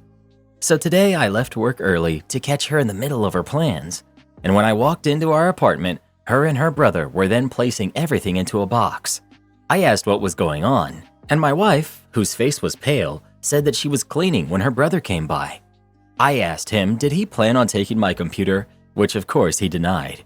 So I went into the room to get the iPad that we share, and I looked through the texts on there, and it clearly showed my wife telling him when to pick it up and to deny that he had it. I told him to get out and asked her why does she think she's so entitled to my stuff. I've never yelled at her, and I guess this scared her because she started to cry. She ended up packing a bag and went to stay with her sister. While she was out, I picked up a lock from my office. Her sister texted me calling me a jerk. I'm beginning to think I could have handled this better, but I'm looking for advice. Update 2 months later. After about a week of staying at her sister's place, Emma called me and asked if we could meet up. I agreed and we met at the park. She apologized for everything and said that she thought she was doing what was best for everyone. I asked what if I just gave her expensive makeup to my sister. She admitted that she would be upset. I then asked why did she think it would be any different for me. She didn't have a reason, and her sister told her how unfair she was being to me. We decided to give it another chance and she moved back in. It was going good until she started moving her things into my office. I asked her what she was doing and she explained how she needed the room for her parents. I told her no, and that's not happening. I grabbed her things and placed them into her office. I told her that they could move in, but my space has to remain untouched. On top of that, We need to determine how bills are going to be paid." She called me a selfish jerk and then ran back to her sister's. I guess her sister told her that she was being inconsiderate once again, and apparently they got into an argument because the sister refuses to take their parents in and said that she's tired of hearing about her problems. I agree with her. Her sister has 4 kids. Her sister called and told me everything and said that Emma went to her parents' house. I tried to call her, but she ignored my phone calls for 2 weeks. I decided I couldn't live like this, so I filed for divorce and I handed it to her at her parents' house. She called and begged me to forgive her. I told her I'm not sure if I can. She refused to sign it until we go to counseling. I refused and said she had 2 weeks to suggest that. So now I live alone. She still refuses to sign the papers, but that doesn't stop the divorce. It just makes it harder. Dealership pulled a bait and switch. It cost them over $50,000. The city I live in has extremely inflated vehicle values compared to the surrounding areas. If you buy the same car from a neighboring state, you can often save $3,000 to $4,000 without really trying. When I buy a new vehicle, which happens every 3 to 4 years, I always look in the surrounding states to compare pricing. This story happened about 5 years ago, and the malicious compliance is still ongoing to this day. I was shopping for a new car, brand new, and found one that matched my specs about 12 hours away in a neighboring state. It was priced about $5,000 below comps. After looking up flights, there was a one-way direct flight that took me to their local airport for around $175. Plus the gas to drive back, I was looking at a total of maybe $275 to save $5,000. Absolutely worth it in this situation. I reached out to the dealership, negotiated a bit, and agreed on a price. I let them know that I would be flying in to pick up the car and offered to pay in full in advance of the flight. They told me that all they needed was a $1,000 deposit and that the car was considered mine. We signed a contract and I paid the deposit. And then I booked the flight for 3 days from then. First sign of things gone awry. When I showed up at the airport, the dealership was supposed to pick me up. This had been arranged in advance. A quick call later, and I grabbed an Uber to take me 20 miles to the dealership with the promise of them covering that cost.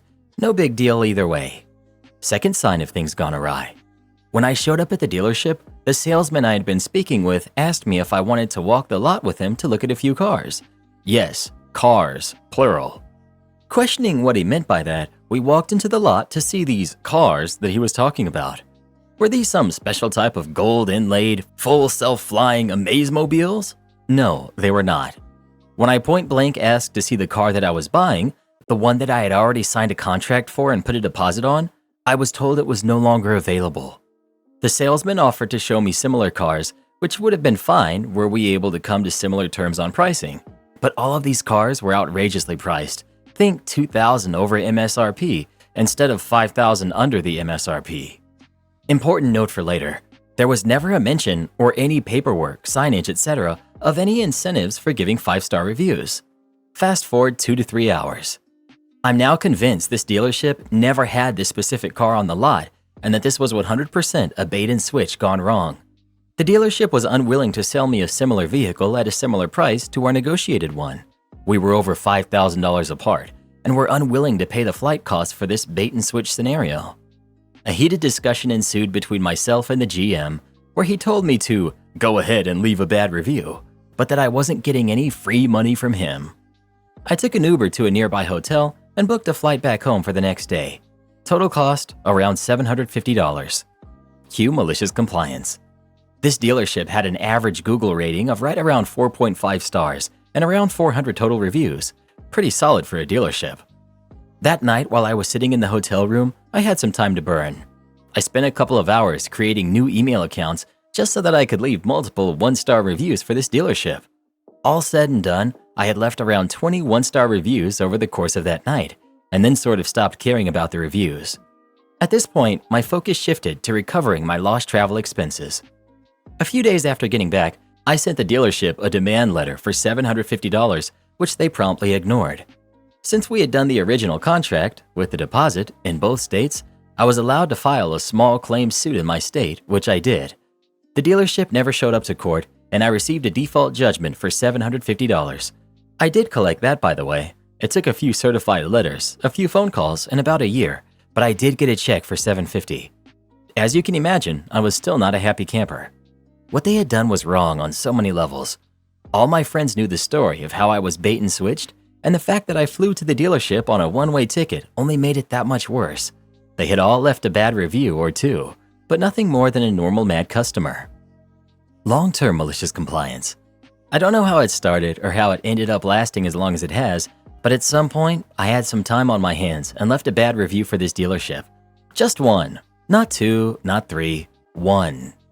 In doing so, I noticed that all of the reviews I had left right after leaving the dealership were gone. Probably taken down for being fake, or because I had left so many at the same time and the dealership reported them. I wanted to make sure this dealership wouldn't do this to someone else. So the next day, I checked to make sure my one bad review was still there. It was, and since I was thinking about it, I went ahead and created another account and left another one-star review. Fast forward 2 to 3 years. It's now become a habit. Every time I have a few minutes to spare, I create a new account and leave a one-star review for this dealership. Their current rating? 1.9 stars with nearly 3.5 thousand total reviews. I'm personally responsible for at least half of those reviews. When you open the dealer's website, one of the large banners that flashes across the screen advertises $50 for a 5-star review.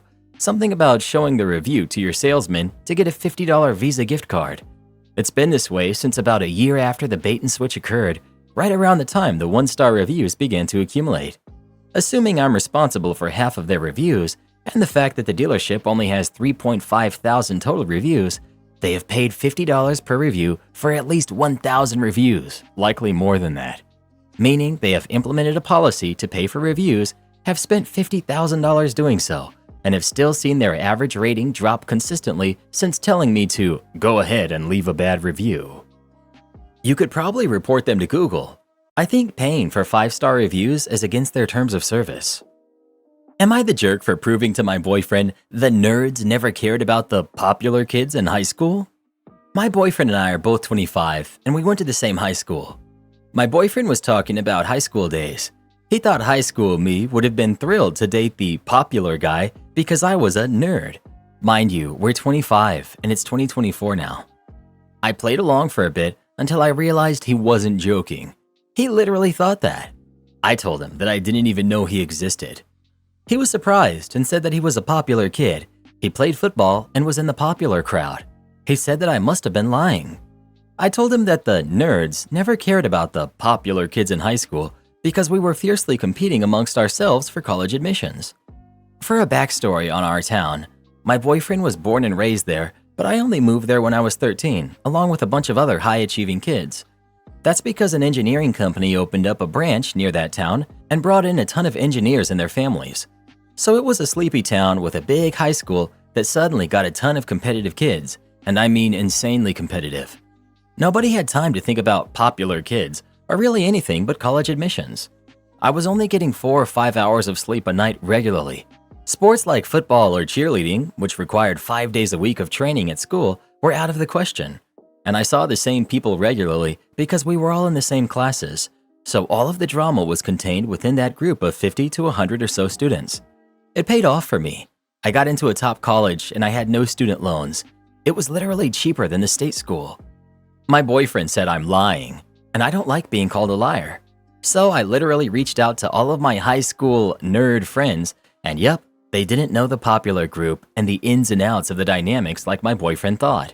A few people recognized some names, but like I said, we were only really focused on competing with each other. He got quiet when I proved my case. He said I humiliated him, and I proved my point, and we should never mention high school again. I talked with his sister, and she said that high school was a special experience for him, and I ruined his memories. Am I the jerk? Not the jerk. I won't echo the peaked in high school thing, because while it may have an echo of truth, I also think it's reductive. I think it's more important for your boyfriend to realize that the reason nerds bond together in places like high school, and why weirdos and nerds and geeks self-identify as such, despite implied social stigma, is that it's a conscious act of defiance against the notion that their self-worth is solely defined by the dominant social hierarchy. OP. I'm going to be really honest here. It was not about defiance in any way for us. In fact, we played more heavily into a social hierarchy measured by the prestige of your college and perceived pathway. It was a very competitive and unhealthy environment. The reason I, or other people, didn't care about the popular kids, or freaks, or weirdos, was because they weren't competitors. If my boyfriend was a student athlete who had great stats, we all would have known and cared. It's not a good thing, but it's the reality of many high-achieving students in high schools. Not the jerk. I agree with you. I went to a huge high school with around 600 kids in each grade. I honestly didn't even know a lot of the kids in my grade and really just stuck to my group of about 50 kids. We were the emo kids. We could have cared less about any other groups of kids and couldn't tell you if anyone was popular. No jerks here. I think being popular in high school gave him an ego and everyone in his circle knew him. Clearly this wasn't the case as you and others didn't. Those circles don't really mix anyway. Outside of him calling you a liar, which he should apologize for, it doesn't seem much a big deal on either end. I can't really explain why, but your boyfriend really gives me the ick. Don't be like that, Karen. I was popular in high school too. You wish you could have dated me back then. Stop it, Reddit boy, before I hurt you. Am I the jerk for dressing down my niece at a family function after she accused me of being a Karen? The situation with my daughter's teacher. The only teacher that my 44 female daughter, Sarah, who's 17, has ever had an issue with is Miss Jane. From what I've heard of Miss Jane, she gives special treatment to the more popular kids because she views herself as a popular kid and wants their approval. Miss Jane turns a blind eye to a lot of bad behavior from the more popular kids in her class. One of these more popular girls, Amber, has been bullying Sarah for weeks. Miss Jane witnessed most of this directly, yet said and did nothing about it. I had to escalate it to administration for anything to be done about Amber, at which point she was finally given detention and had her seat moved away from Sarah's in the classes they share. After this incident, Sarah said that Miss Jane seemed to take it personally on Amber's behalf and began grading her assignments unfairly compared to the other students. The last straw was the recent project where she gave a presentation that accounted for a good portion of her grade. It was clear that Miss Jane graded based on her personal dislike of Sarah. Just one example was that she marked Sarah for standing in one place during the presentation and not moving more. This was not in the rubric, and Sarah confirmed with her classmates that Miss Jane had marked nobody else off for that. I again had to escalate this to the administration for anything to be done about it. It took fighting with them for Sarah's grade to finally be raised to the one she deserved. I also put in a request with administration to transfer Sarah into another teacher's class. I told my sister, May, who's 40, about this because naturally we talk about everything. The situation with my niece. Unfortunately, my niece, Chloe, who's 19, decided to purposely misconstrue what happened in order to create drama at a recent family event. And it's far from the first time that she's done something like this. I overheard her telling my rather uncomfortable dad about how I was being a typical Karen, throwing a tantrum to get her kid's way.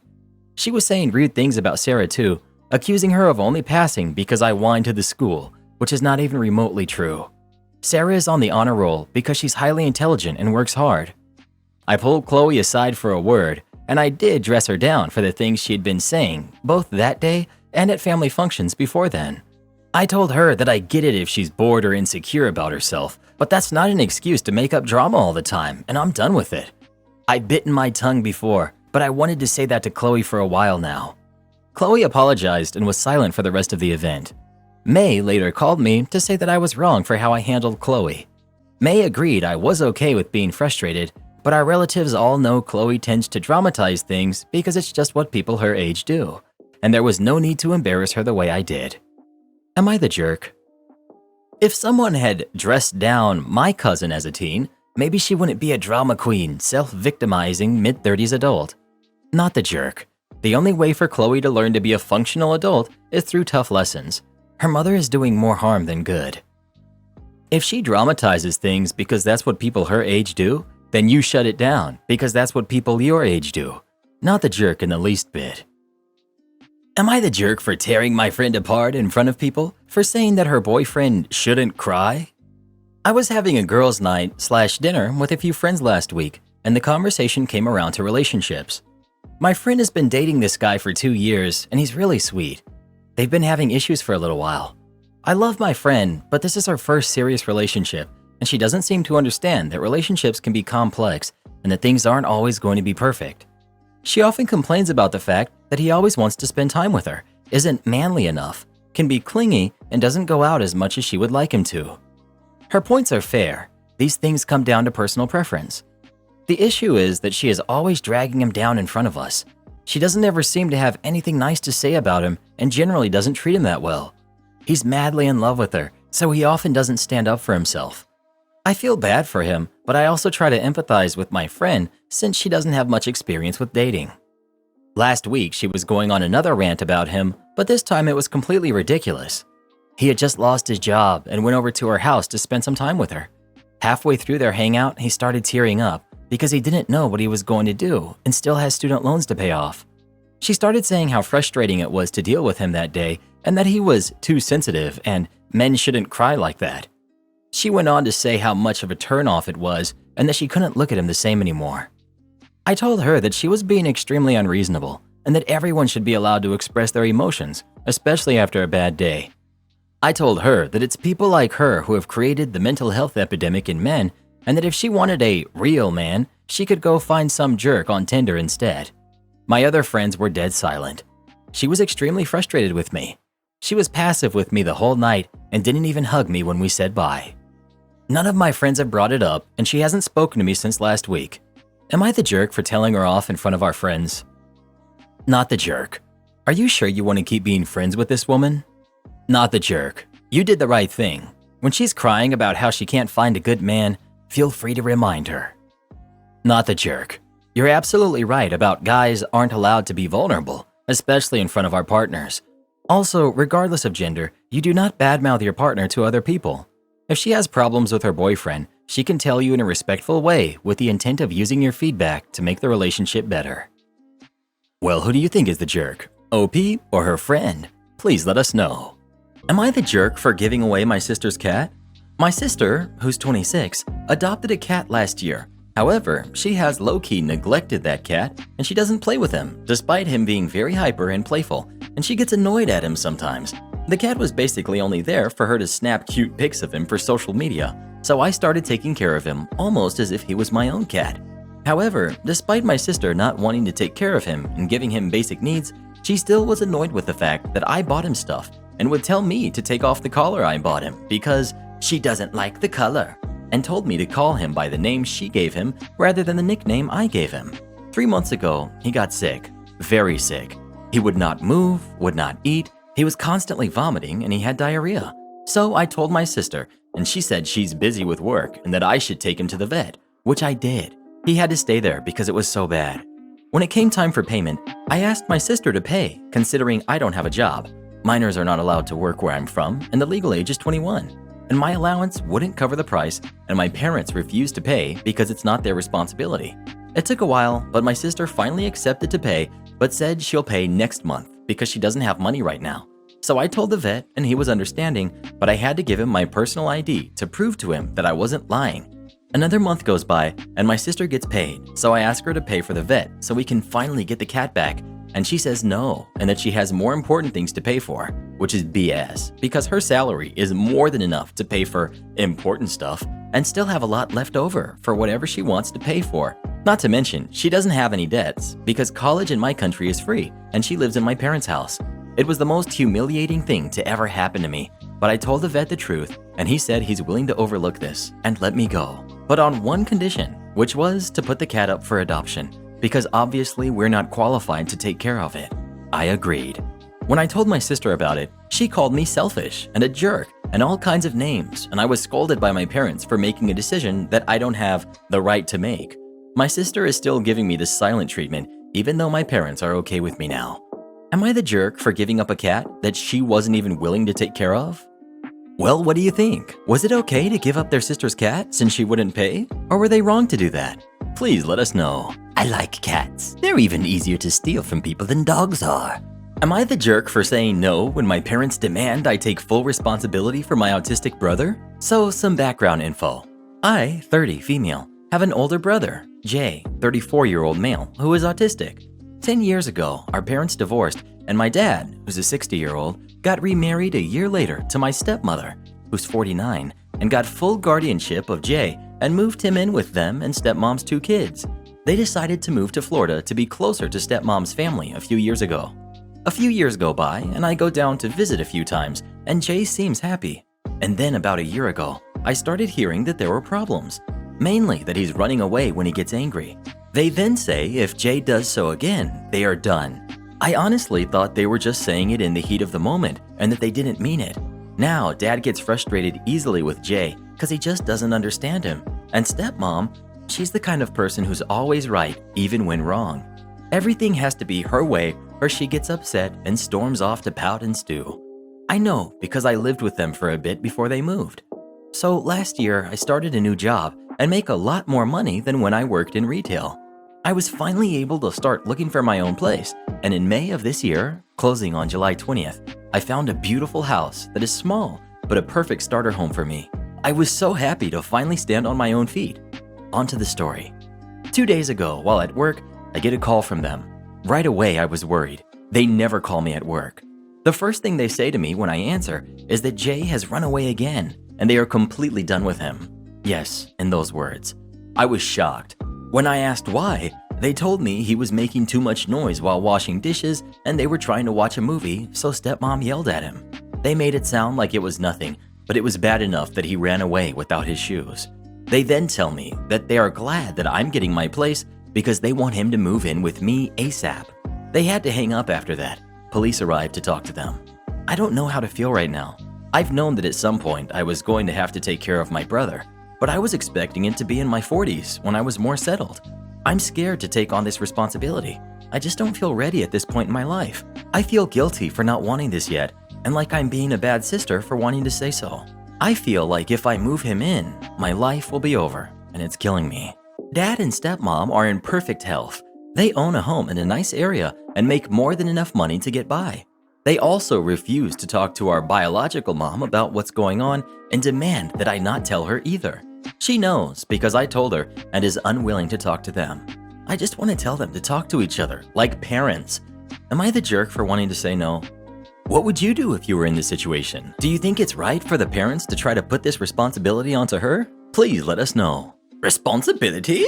I've never heard of that before. What does that mean? Entitled mom demands I let her kids walk my aggressive dog. Daisy is an extremely dangerous dog, and I used to walk her.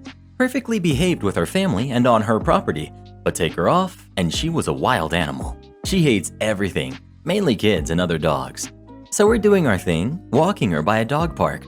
Not ideal at all, but her property literally backed into it, kind of impossible to avoid, and a dog approaches us. She plays with it and has a good time. Some days she was really well behaved, so we decided to walk her through the park. She was being great, and unless other dogs barked at her, she didn't acknowledge them. That is, until Karen walks up. I get the usual snotty comments, whining about her harness and muzzle, yada yada. 2 kids, about 10 and 5, run up, the oldest squeezing a Chihuahua-type dog. I thought the poor thing was gonna pop. Daisy is getting stressed and turns to run in the opposite direction. This is good behavior, so I have to go and practically run with her. Well, they release the hounds. 3 Chihuahuas come and they're biting at our ankles. Where did the other 2 come from? I have no idea. Daisy snaps and starts lunging, trying to bite the dogs, who eventually back off. My ankles were bleeding, and I'm allergic to dog saliva, so I can feel myself getting sweaty and whatnot. She makes some sorry excuse about the dogs being happy to have a friend. Some people are looking on, but don't approach because of my wild dog. Kids stand there trying to pet her, and she's still snapping at the dogs, and now at the kids too. Lady holds her hand out and asks for the leash. I'm feeling weak. My knees are shaking, and all my strength is going into holding this dog back. She says something along the lines of, "My daughters want to walk her. She clearly needs exercise, and you obviously aren't doing it properly." I will add that Daisy is not overweight, but she needed a good old D-shed. We argue for a few minutes, and she goes, "Will you calm her down? Stop making her do that trick." I gather all my strength, stand straight and look her in the eye, and go, "Look, she's an ex-police dog. She does this when she smells drugs. I wasn't going to tell you, but if you buzz off, I won't report you. If you don't leave me alone, I will report you and also your dogs for attacking me. So, will it be 3 hurt dogs, possible charges, and an evaluation for your care of dogs, or a peaceful walk home?" I don't know how she thought that was true, but got very red in the face and dragged her family away. I collapsed over on the grass and took allergy meds, although it was a little late.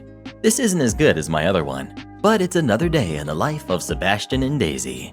Speaking of dogs, what's your favorite dog breed of all time? Please let us know. Poodles for the win. Am I the jerk for telling my friend that she's not an empath, just an attention seeker? So, my husband is pretty sick with some serious health problems. It's been hard, especially with everything going on in the world. Not a lot of people know, because I just don't feel up to dealing with pity and the well-meaning but overabundant bouquets that have been filling our small apartment like it's a funeral home. Well, with things opening up here, my friends and I decided to meet for an outdoor lunch at a local restaurant. Several of them didn't know what has been happening with my spouse, including Emily, my friend. I usually avoid telling her about any problems we have because it becomes such a production. We've been friends for years, but lately my therapist has me questioning what, if anything, I actually get out of the relationship. Anyway, I bring up what's going on, not expecting much, but maybe a pat on the back and some comfort from friends. Well, Emily did not go that route. Instead, she burst into tears and started full-on sobbing in a nearly hysterical way. There I was, the person going through this, dry-eyed, and Emily starts sobbing so much that our friends, used to this routine, immediately just started comforting her. The waiter even came over and asked if she needed anything. I asked, "Why are you crying?" in an admittedly cold tone. Emily, "Well, I'm an empath, and I'm just picking up on all your emotions. It's like I'm crying for you." Me, "Thanks, but I don't need you to cry. So this show isn't for my benefit." Emily, "Well, I can't help it. It's the problem of being an empath." Me, "You're not an empath. You're just a crappy friend who makes every problem about you." So I left after promising another friend I'd pay her back for my half-eaten burger. I was just getting angrier, and she was sobbing even more, which just upset me even more. It may have seemed harsh, but she's always like this. My aunt died, and Emily had this same overblown reaction about a woman she has never met. If she's such an empath, then why is she not picking up on how angry her attention-seeking makes me? I've told her before how it makes me feel like her emotions always come first, even when I'm going through something. But she just tells me she's an empath, so she can't help it. My friends told me I need to be more thoughtful because Emily is sensitive. Am I the jerk, Reddit? I certainly acted like one, but I think her heartless attention-seeking while I'm talking about my spouse nearly dying is a big jerk move. Edit. I appreciate the concern, but my husband is not dying. He's okay. We're just in the middle of a recovery from some big problems. He just now fell asleep watching cartoons high as a kite. He's fine. Thanks for all the well wishes. Well, what do you think? Was it okay for her friend to be acting this way, or was it not? Please let us know. Karen, what's wrong? I'm crying because our viewers forgot to smash that thumbs up. So do it now. Medical care provided by the garbage man. I finished my PhD in the middle of a terrible recession, and I was having a hard time finding a permanent job. I stayed afloat financially by adjunct teaching. Low pay, no benefits, and by doing whatever odd jobs I could find. I was a volunteer EMT at the time, and a friend was able to get me a night shift job at a local hospital as an IV technician. Strictly speaking, that should have been a job for licensed nurses, so I suspect the hospital was violating some laws by having EMTs do that, but we were very cheap labor. The nursing staff made it abundantly clear they thought the EMTs were uneducated half-wits. Two suggested that I try to get an associate's degree to better myself, and that we were utterly beneath contempt. We were completely at the mercy of the charge nurses, and all they ever wanted us to do was take out the garbage and clean up patients after their diapers had exploded. Me, how did you manage to get it on the ceiling? Contrary to what the job description implied, it was actually very rare for us to be asked to start an IV line on anyone. And even then, it was usually for combative or belligerent patients. One time, I was asked to start a line on a woman, and the second I stepped in the door, she bellowed, "I only want someone who does it professionally." I had enough practice with that sort of thing for my volunteer work that I could have threaded a needle on a roller coaster ride, and I calmly assured her I could manage it without difficulty. Reluctantly, she let me take her hand, and I was able to get the line in quickly and painlessly. As soon as I returned to the nursing station, the charge nurse snarled at me, "Empty the garbage from the patient rooms."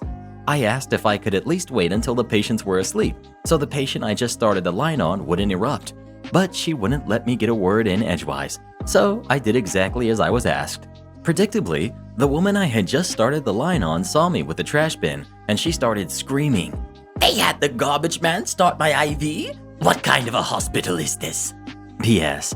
As the early morning approached, I went to the lobby where the janitorial staff was gathering. I quickly picked up on the fact that they all had chips on their shoulders and they felt like they were being treated like lower life forms. And from my own experiences, I knew they were absolutely right. So to this day, I make a point of being absolutely respectful of everyone, no matter how lowly of a job they seem to have, and to help them out if I can. This has actually paid off a lot of unexpected dividends, as the janitors have proven to have the most accurate gossip network. It seems the executives think the janitors are invisible, and the executives say a lot of sensitive things when they're around. And my corporate spies just love passing the information to me. Am I the jerk for giving my son's college money away? My wife and I are fortunate that we've done reasonably well in our lives. Nothing crazy, but very comfortable. We recognize that we are both very lucky and very privileged. We have 2 sons, both good kids. One is a couple of years into college and is the one who thinks I'm a jerk. We have paid for our son's college, in the US at a private college, so serious money. We've always been relaxed about college, would have been very supportive if he wanted to do a trade or something else, but he wanted to go to college and we supported him. Recently, like a lot of college-age students, he's become a real idealist and very progressive. Good for him, he's welcome to think whatever he likes. Where it has become an issue is that when he comes home, he started making increasingly snide remarks about how we don't pay enough in taxes. He has no idea what we pay or don't pay, and that our success is due to privilege and was at the expense of other, less fortunate people. I don't particularly object to the comments, I enjoy debate, but he doesn't seem to appreciate the irony that he is benefiting from that privilege and seems content to collect on it while doing little to try and support those he believes needs it. This came to a head recently where, following some of his comments, I said I completely agreed with him and we needed to do more. He seemed really pleased until I followed it up with saying that to do that, we would take 75% of his tuition money and instead donate that to a charity, providing scholarships to disadvantaged people. In order to pay for the rest of his tuition, he would need to get loans or pick up extra work/work nights to help fund it. He was mad. I tried to be very explicit that this was not to try and punish him or get him to change his views, but that it was hypocritical of him to look down on our privilege while ignoring his own, and that he needed to be prepared to also accept a cost for trying to address that inequality. He thinks I'm 100% a jerk, and my wife thinks I'm maybe 50% a jerk. Reddit? Am I the jerk? Edit. Hard to respond to everyone, but I appreciate the perspectives. Nothing has been taken yet. This was a, well, you want to help? This is what you can do to help. What I hope is to have a conversation with him about how he can help, and the relative merit of having some kind of debt/understanding of the cost of what he wants to do. I'd like to work him on what he could give up without really hurting himself in the future. Work with him on where we could send the remainder. Work with him on loans, budgeting, etc. One of my concerns is that he doesn't have a high enough level of financial literacy, and I would hope to use this to help with that. I really want to get it to the point where it's something we both agree with though, and he can also see the benefit in. Edit 2. So this has proven to be a lot more controversial than expected. I appreciate the responses, way too hard to try and address any decent number of them. Looks like my wife was right, and I'm about 50% the jerk. She'll love that. To clear up a few things, we would co-sign loans, likely no more than 25% for 2 years of college. I think I mentioned in the comment there's no chance we're going to leave him hanging for 75%. There's zero chance of him going to a loan shark or having to change colleges or anything even resembling that. He'll come out of it less than $50,000 in debt, which will not take him too long to pay off. He's wanting to go into the same field I'm in, so I'm very familiar with starting pay, what sort of progression he could expect, etc. We're also in no way rich. I would hate to say middle class because about 80% of Americans think they're middle class, so maybe upper middle class. He has boundless opportunities in front of him, and this won't have any real impact on that. Some of the comments about cutting him off are way off base. Regardless of what happens here, he is and will continue to be extraordinarily privileged. I also appreciate the comments around the importance of this being a conversation with him and something that ultimately grows both of us. I wholeheartedly agree. Well, what do you think? Is the dad the jerk or is the son the jerk? Please let us know. I really need a smoothie after that one. Horrible customer swallows his own medicine. I used to work as a junior admin for a medium-sized web hosting company. The actual job title was a little bit different, but junior admin is essentially what the work amounted to. The team I worked for is a sort of white gloves, premium managed hosting service with a fairly steep monthly cost intended to provide hosting support to mostly medium businesses that were paying for fairly high-powered VPS or dedicated servers, or several. On my first day on the team, I had my first interaction with one of our regular callers. We'll just call him Dan. Dan is extremely paranoid about his server security, and virtually everything running on his server is completely customized with third-party software we do not provide support for. I later found out that everyone else on the team intentionally avoided picking up Dan's chats, and letting me walk into that interaction with Dan blindly was sort of a welcome to the team hazing ritual. When you initiate a support contact, be it via support ticket, chat, or phone, you have to provide either a password, pre-generated access hash, or passphrase set up by the account owner before providing support and disclosing potentially sensitive customer information. Any one of these three methods would serve to verify account ownership and allow full access to the account, including making additional purchases, canceling services, and pretty much anything else. This was not secure enough for Dan. Dan insisted that before any support is rendered, 2 of these methods have to be provided. As company policy only calls for 1, Dan's preferences were simply annotated on a sticky note on the account, which is easy to miss. In my first interaction with Dan, he voluntarily provided only one of the verification methods, and after verifying it checks out, I began addressing his support issue. Dan flies off the handle and loses his crap because I did not prompt him for a second verification method, and launches into a really long and drawn-out lecture on keeping his account secure. He eventually calmed down enough to let me do my job and provide him with support. Fast forward a few months, and more than a few additional interactions with Dan, raising support tickets for asinine questions like, "Who owns this IP address that shows as having been blocked in my firewall logs? I demand a full security sweep of my server to make sure it wasn't compromised." I see that Dan shows up as waiting in the chat queue and groan to myself.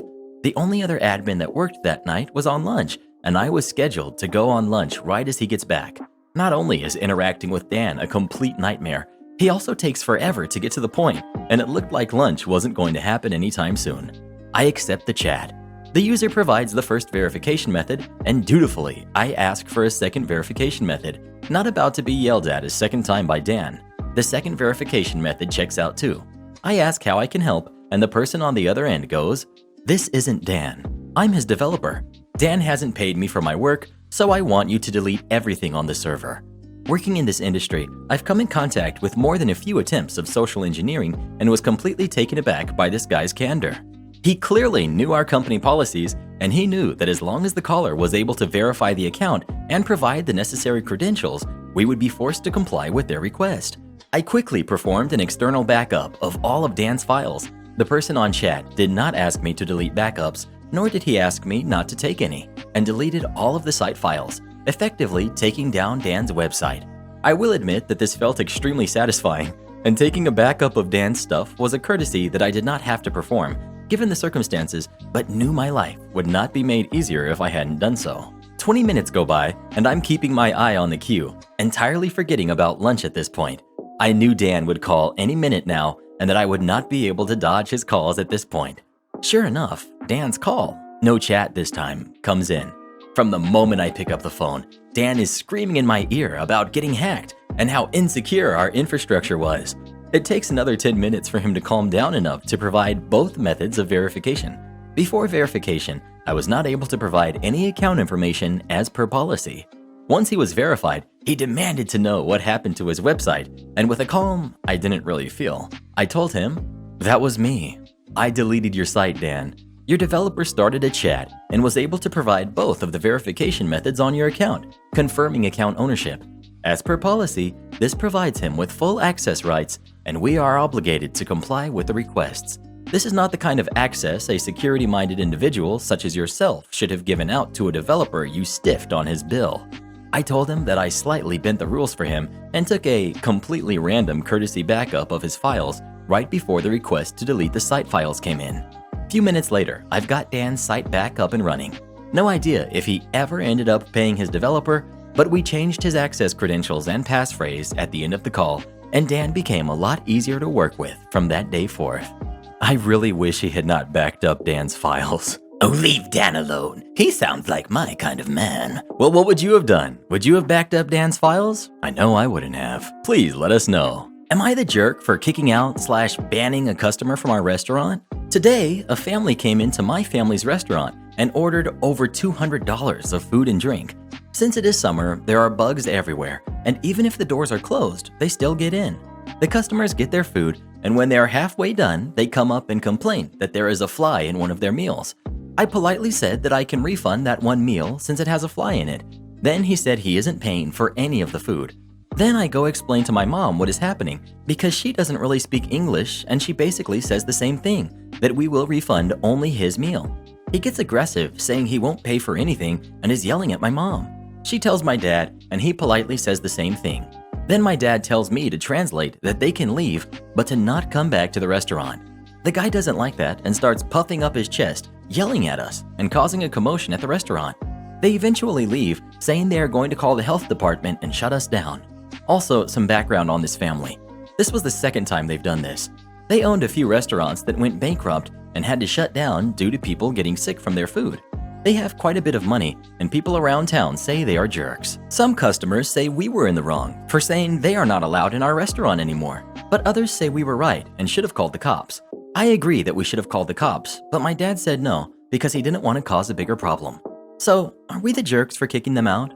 What do you think? Was it okay to ban that family from the restaurant, or was the family in the right? Please let us know. This is why I take dead bugs with me to the restaurant. It's a great way to get you a meal comped once you're almost done. You are evil. Not store security, but I'll help out. I work for an unarmed security company, complete with uniform and badge. We aren't allowed to have weapons, but can defend ourselves or detain people for the police. I'm not one for confrontation, but I am a large, scary-looking guy. I'm over 6 feet, and I look like a former linebacker. Usually, if I stop at the store after work, I take off my uniform shirt, but that day was chilly and my undershirt is pretty thin, so I wore it into the store. I wasn't planning on buying anything, just checking prices for a birthday gift for my wife, so I didn't have a cart or basket. I noticed a young lady, early 20s or younger I would guess, I never asked, come into my aisle. She looks scared and is looking around, kinda panicked. She sees me and makes a beeline for me. She says, "Hey, can you walk me to my car? Some creepy guy is following me." Now, this isn't the first time I've gotten this request, and I absolutely never say no if a woman comes to me with a request like this. So I say yes, and we start heading to the front of the store. Halfway there, this guy pops out in front of and starts talking to her, saying that she forgot to give him her number. I step between them and tell him that she does not appreciate him following her and that he will be removed from the store if he persists. Obviously, I don't work there, but he doesn't know that. He responds that she's his girlfriend and they're just having a little fight. She is shaking her head with every word he speaks. I tell him it's time for him to leave, and he flips out and starts screaming at me. It takes all of 10 seconds for a bunch of people to notice, including one employee who pulls out a radio and starts talking to someone. As this guy yells at me, I keep myself firmly between him and the woman and repeat that he needs to leave in a calm voice. I figured that a manager would be by soon enough, so I wasn't overly worried. And sure enough, a manager and some of the actual store security, they have store logos on polos and look nothing like my uniform. They ended up restraining him as he kept alternating between screaming at me and the employees and begging the young lady to just tell them he is her boyfriend. I overheard while she was talking to store security that she had never met the guy before. I explained that I was just shopping and didn't work there as I walked her to her car, and we had a good laugh over that misunderstanding. She was very grateful that I helped regardless. Karen threatens to call the HOA on us. Just a bit of info. I live in a smallish neighborhood. There are several trail systems nearby. Some of them are marked trails, others are glorified footpaths. I ride a mountain bike with friends on them because I'm too lazy to drive to an actual park, but they aren't too shabby. The usual cast of me, my friend, an entitled lady, and her son or husband. Friend and I are riding our bikes around our community, taking the occasional trail or going down stair sets. Nothing too interesting, but that sort of sums up me. We're getting ready to turn onto one of the larger trails when entitled guy walks out of his garage. We didn't really know the guy, but I knew his mom or wife was a jerk. I might post that story. As we're turning into the trail, he yells out, "That's not a bike trail!" This was one of the trails that was marked, but it wasn't marked as a designated bike trail. Friend points out that it doesn't say not to ride a bike on it, and Jerk cuts him off with, "Shut it, jerk!" That was just the first part. After that happened, we just started avoiding that area, but we were bound to go back there because the trail is pretty fun. Fast forward to today. Friend and I are back at the trail. We actually went down and nothing bad happened. While we were coming back up the trail, It ends near a railroad, and there isn't any other way to get back. We see entitled mom sitting on the patio behind Jerk's house. As we're walking by, she starts yelling, "Hey boys, you aren't supposed to ride bikes back here?" Friend calls back, "Where does it say that?" There's a pause, and she says, "A trail sign says there aren't any bikes." It doesn't. I try to explain to her that the sign says, "Use trails at your own risk," but nothing about mountain bikes, and she cuts me off. "Don't disrespect your elders." She then tries to tell us that the trail is private property, even though the sign clearly states that it's for the public. I sort of laugh and say to my friend, "Let's just go. This Karen isn't worth the argument." I said this almost under my breath, but apparently she has wizard ears. "What did you call me? Karen? I know the president of the HOA, and I will report you." I tell friend to leave, and we hightail it out of there. I will update if anything else happens. Would you ever call someone a Karen to their face? Or is that something you would never do? Please let us know. "I dare you to call me a Karen." Actually, that is my name. I'm sorry, I forgot that. Entitled mom waits until I go to the bathroom, then lets her brat eat all of my food at a restaurant. Hey guys, so been a while since I posted here. I was in luck. No entitled parents in sight for so long, but looks like my luck ran way out yesterday. Here we go. We've got entitled mom, we've got entitled kid, we've got decent dad, and we've got amazing manager. Alright, let's dive into some context here. So in my city, amid everything going on, patio dining just started opening in restaurants. I've been super careful during this whole thing, social distancing, the whole bit.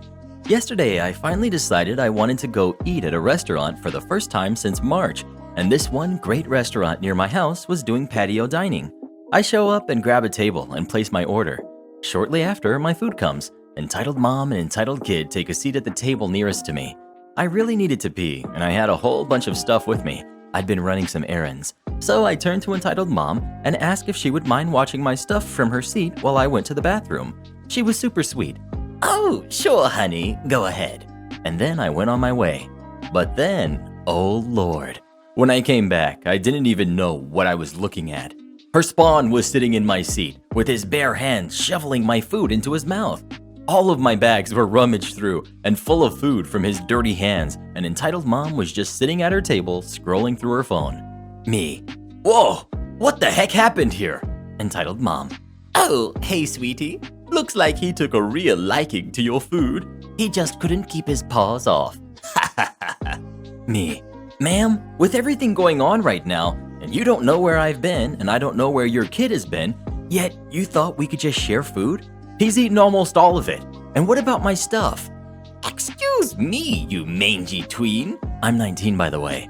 "I wasn't gonna say anything, but you don't need to be eating all of that food, unless you want to get fatter than you already are. I also don't like you implying that my baby has something. As for your stuff, he saw some stupid knickknacks he wanted to play with in there. What did you want me to do about it? Quit whining and eat the rest of your food." Oof. I'm in no way overweight right now, but as someone who struggled hard with eating disorders in the past, I was seeing red.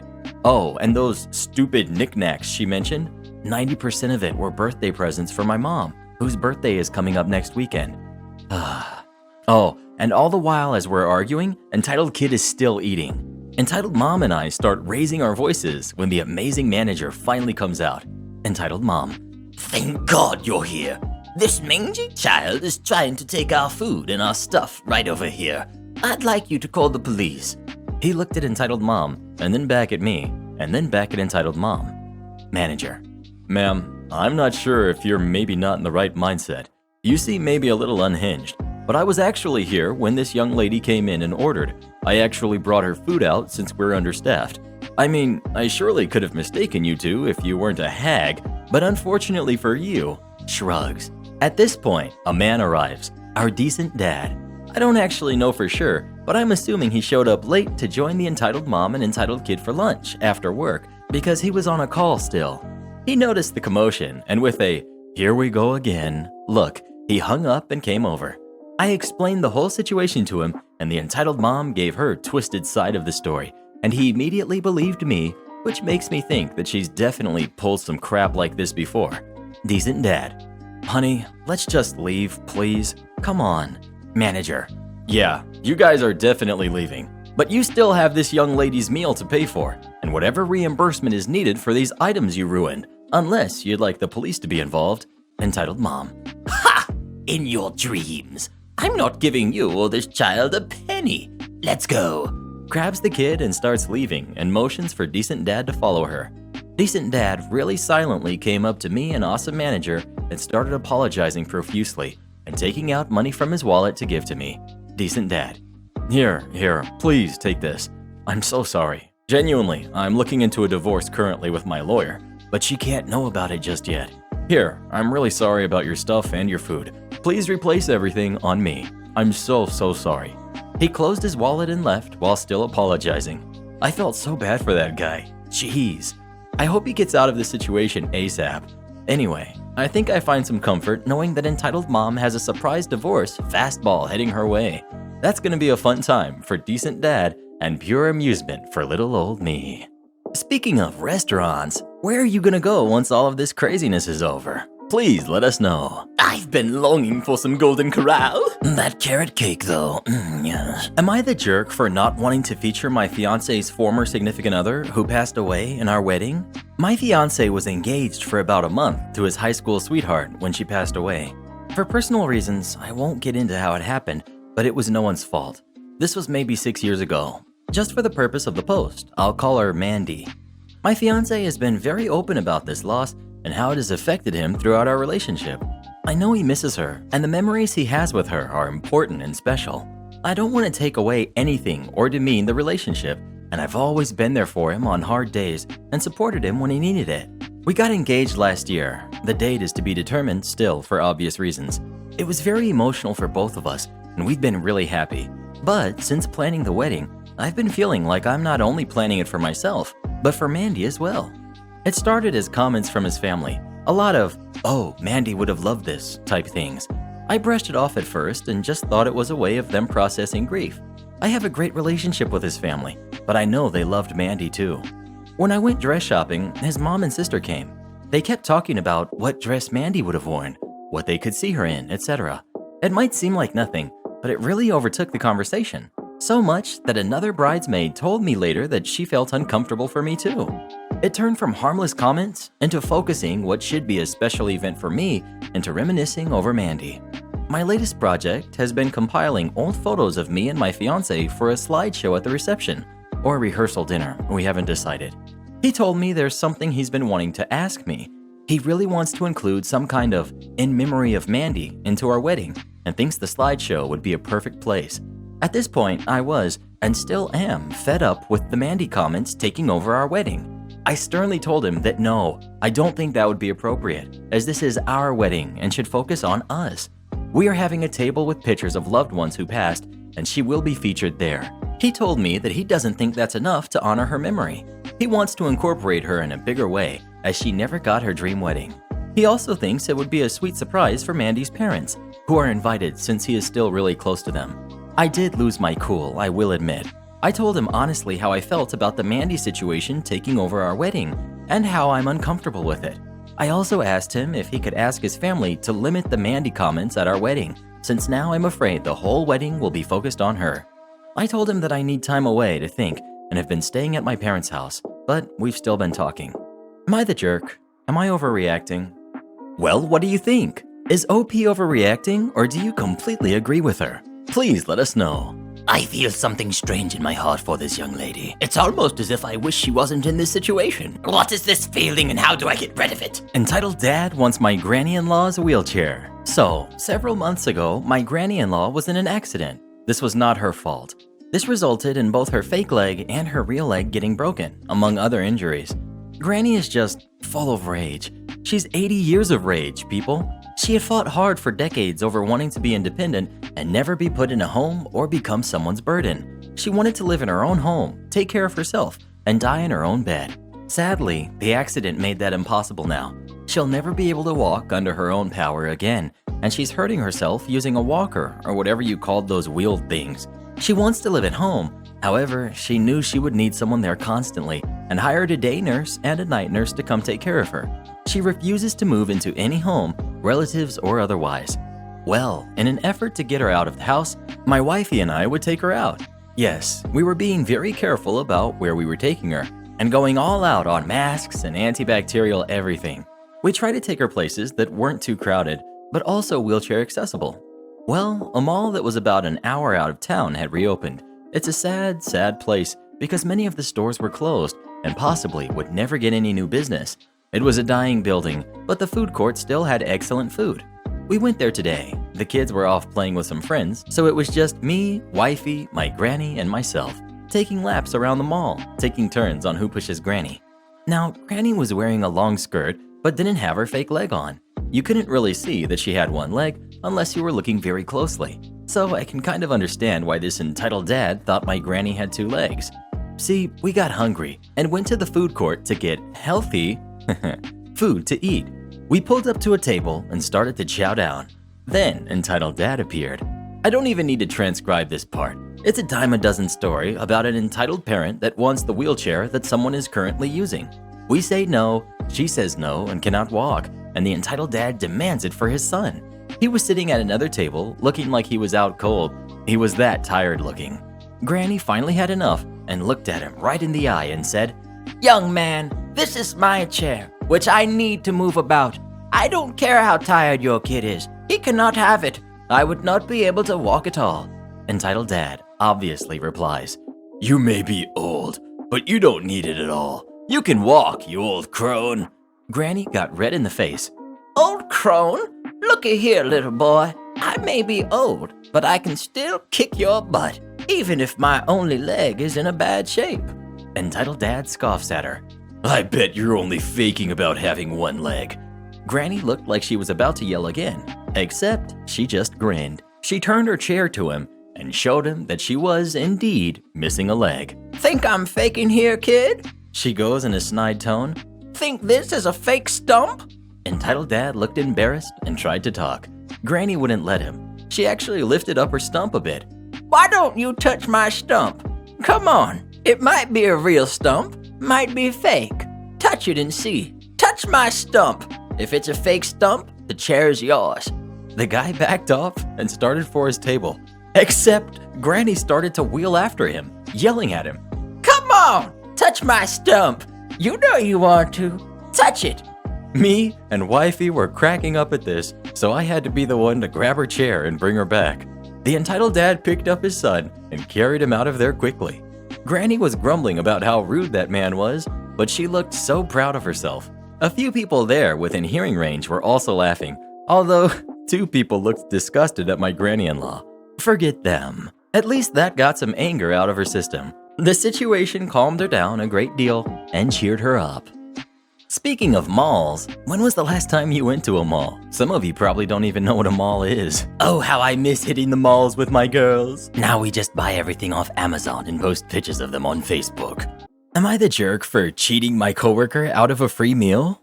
I, 28 male, work with a woman named Lydia who's 24. She has a very annoying habit. She has a dating profile that she uses specifically to lure guys to buying her expensive dinners at restaurants she wants to try, and then she ghosts them. Lydia brags about this all the time and is never interested in actually dating, but she'll act like it to sell it. I can't stand this because it's playing with people's hearts, but Lydia thinks of it as a life hack to try food or drinks she otherwise couldn't afford. My friend Daniel, who's 32, is also on dating sites, but for the right reasons. His late wife passed away a few years ago, and he just started jumping back into the dating scene.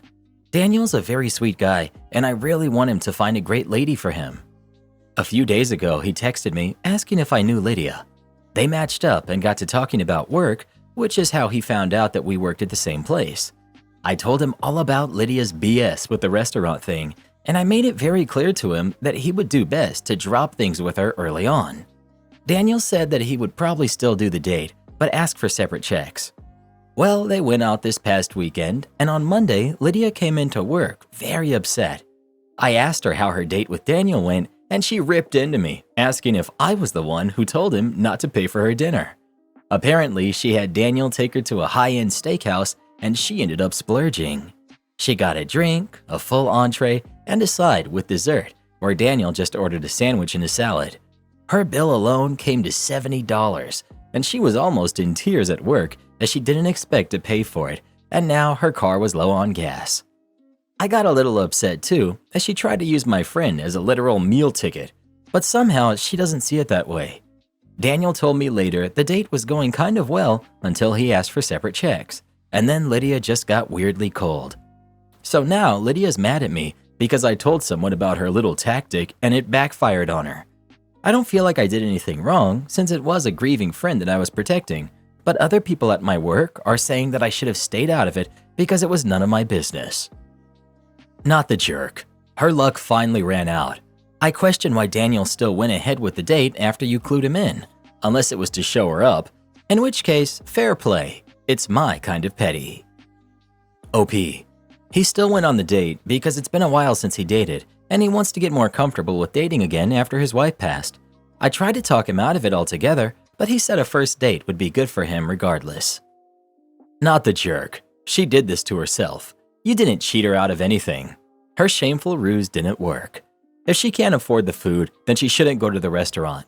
You did what was right and protected your friend from a scammer. The people saying you did wrong are people with opinions not worth caring about. Well, what do you think? Did OP do the right thing, or should they have stayed out of it? Please let us know. Am I the jerk for telling my husband that if he pays me my hourly rate, I will do more housework? I'm a steam fitter, but I've been at it for a while and I'm in a supervisor position. With bonuses and incentives, but not counting benefits, I earn over $100 an hour. I also work out of town. I started doing that once the kids were old enough to take care of themselves with their dad at home. So when my youngest was in middle school and the oldest was a junior in high school. It's great. Our retirement savings are piling up and we've been able to splurge on the kids and ourselves. My husband is upset, however, because I decided to pay for a cleaning lady. He and I discussed it and we agreed that him and the kids didn't do a great job keeping the house clean and tidy while I was away. I hated coming home to a mess. It caused a few fights because it was like they expected me to come home and clean up after them. Having her is fantastic. I come home to a clean house and I'm happier. My kids have more time to study and do extracurricular activities. They still have chores and they are still expected to clean up after themselves. My husband came to me last time I was home and said we should cut back on the service when I'm home, that I should be doing more housework. He thinks that we're wasting money. I said that I work 14 days in a row and that those are 13-hour days. Yes, it is mostly paperwork, but his job as a teacher isn't much more physically challenging. I said that I could offer him two options. If he wanted, we could completely get rid of the service and him and the kids could make sure the house was in good shape when I get home. Or he could pay me my hourly rate to do extra housework when I am on my days off. He's upset with me and says that I'm being financially manipulative. I think if he and the kids actually did what they're supposed to do when I'm away, most of this wouldn't be an issue. So you can afford it. Everything gets done, everybody has free time. Nobody has to do anything they don't want to do. There aren't any fights over it. I mean, there's really no downside and everybody wins. Him getting upset because you said if the maid goes, he'll have to do his fair share is very telling. You're not home to make the messes, but you're supposed to work that much and come clean up after him just because he wants to save money while getting to sit down? People like your husband always reinforce my decision to stay single. Not the jerk. I'm never getting married. Never getting married. Obligatory not the jerk. But really? Really? Men like that make me sick. This is why I'm never getting married. I'm a human being, not a maid. I refuse to end up stuck with some man-child that I have to take care of for the rest of my life. Imagine deciding to never get married just because of stories you read on Reddit. Today I messed up by confirming for the flight attendant that I'm a reverend. I was across the country, US, attending the funeral of my cousin who had passed away recently, and I used my vacation savings to purchase first-class plane ticket for my journey. It wasn't the fun vacation I had saved for, but I was glad I had stashed enough to shell out for the good seats, as I was in an absolutely horrible mood and I just wanted a little bit of comfort for myself in such an emotional time. I'm on the 4.5-hour section of my trip home, and we're just getting up to cruising altitude when I notice a bit of commotion at the back of the plane. I'm not in the mood for drama, so I ignore it and I put my headphones on to listen to some true crime podcasts. I'm starting to doze off when I get a tap on my shoulder. Looking up, I see a flight attendant motioning for me to remove my headphones. I slide them off one ear and she says, I'm sorry, but are you flying under the honorific title of reverend? Are you a minister of some sort? A little background info. Way back in 2000, my sister was getting married in a secular ceremony and asked me to officiate. So I got my official ordination credentials through ULC, Universal Life Church, for that purpose. Since then, I've actually married 6 couples over the years, so it's been a super handy thing to have. Back to the flight. I'm confused why the flight attendant is asking. I'm thinking maybe she has a religious question, and even though I'm an atheist, I do have an advanced degree in religious studies and one in philosophy, and I can and will happily talk theology most days. Or maybe she has a question about getting credentials like I did. Curious, I answer to the affirmative. She follows up by asking, "Can you please follow me?" and motions to do so. Oh crap, I think. What if somebody's dying and they want last rites or something? I'm clearly not a priest. I don't know what I was thinking. Now, I'm really confused, and since my headphones are off, I can hear stifled wailing from somewhere behind me. I get up and follow as she and I walk to the back of the plane. At the very last row, there's a woman in clear distress with a few other passengers and another decidedly annoyed-looking flight attendant around her. The flight attendant I'm following turns to me and says, "This woman says she's in a spiritual crisis and asked for us to find if anyone on the plane is a minister or a deacon. We looked at the manifest and saw the reverend in front of your name and wondered if you could please help her calm down." As she's saying this, the lady, I'd say she was around 65 or so, looks at me with puffy eyes and a red face, and she just looks so sad. I'm kind of on the spot here. If I say no, I really feel like this woman is going to continue carrying on, making everyone's flight miserable. But at the same time, 1, she's not my responsibility. 2, I'm not the kind of practicing reverend I'm sure she's looking for. 3, I'm an atheist. I feel like I'd be misleading her to step in. There's something very disingenuous about thinking my college degrees could come close to the work of a real religious leader does for his people.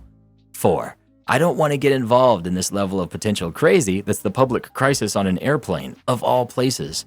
5, I really just want to be left alone. I look at the flight attendant and tell her I'm sorry. I'm a reverend in name only, and I don't think I'm what they need. She looks pretty dejected and says she understands, but really, the woman just needs someone to talk to as she's coming back from her son's funeral. She says I'm free to go back to my seat, of course, and she'll let the lady know I can't help her. Y'all, my heart broke for this woman. Maybe it was because I was dealing with my own grief or because the lady just looked so broken, but I really felt for her. I leaned over the seat in front of her and told her I was not a real practicing reverend, but if she just needed someone to listen to her, I'm all ears. I spent the rest of my flight in her husband's seat, and he got to sit in mine in first class. He looked like he maybe needed it more than I did, to be honest. Her name was Lydia, and she talked my ear off about her son for 4 or more hours. We laughed, we cried. I really wanted to just sit in peace in my own seat and ignore the world, but I'm glad I could be there for Lydia. She was just overwhelmed, and it all came spilling out when she least expected it. I totally get it.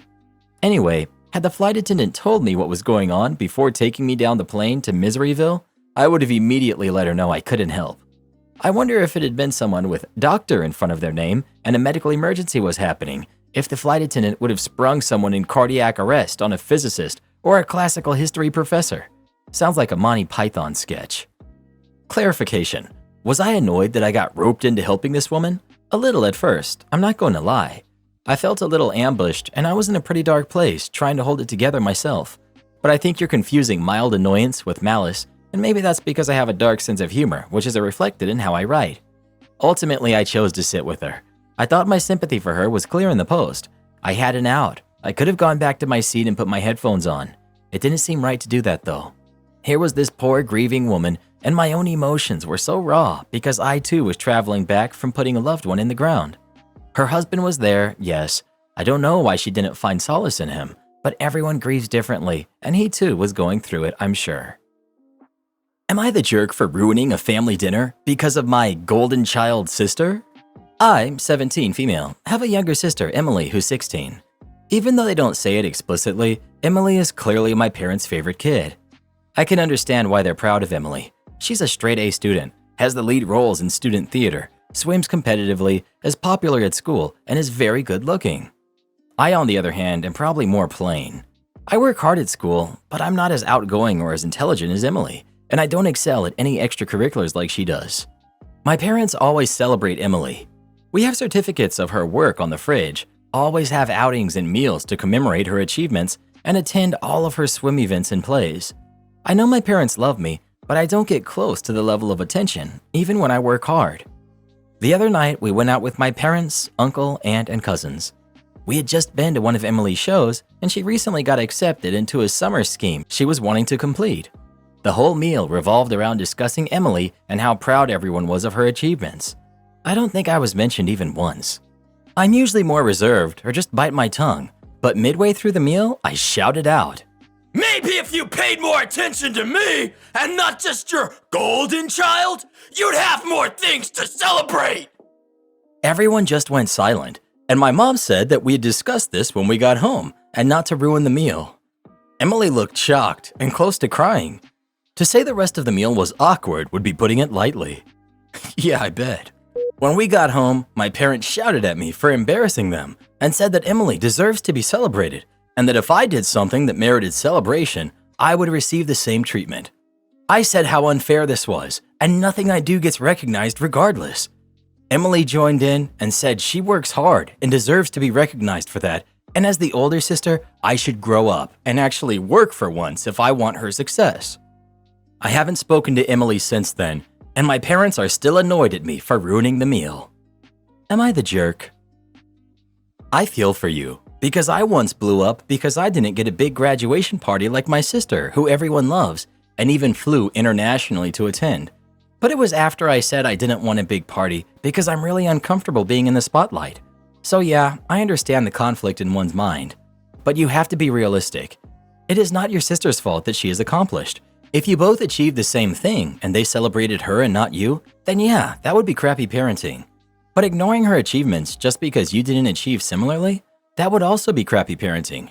You were rude. You were unkind to your sister who's done nothing but exist as herself. I hate to say it, but those of us who are quiet and don't focus on distinguishing ourselves simply don't give people as much material to work with when it comes to taking an interest in celebrating. You're the jerk. You do deserve to be the focus of praise and interest some of the time, but if you don't do things that can be highlighted as different from the daily grind, that's probably going to be limited to your birthday and hitting standard milestones like graduating high school or getting a new job.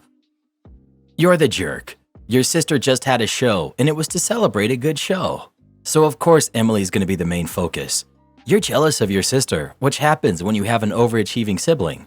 But it's not her fault how your parents act towards her, and she shouldn't have her moment ruined because of it. Please apologize to Emily for treating her so poorly for simply doing her best. Just like you want your parents to be proud of you, she wants the same and deserves it when she does something good. You're the jerk. This golden child phenomenon seems to be rampant in this sub, but I think it speaks more to one person's insecurity than it does to favoritism. Whether it's true or not, this wasn't the place or method to address your feelings appropriately. Am I wrong for ultimately wanting a divorce, even after my wife has showed much more effort in our relationship? For context, coming into the new year, I had no idea my wife had been at the bare minimum having an emotional affair with a coworker. On New Year's Eve, before I found out about this, she came home and acted extremely cold towards me and our kids.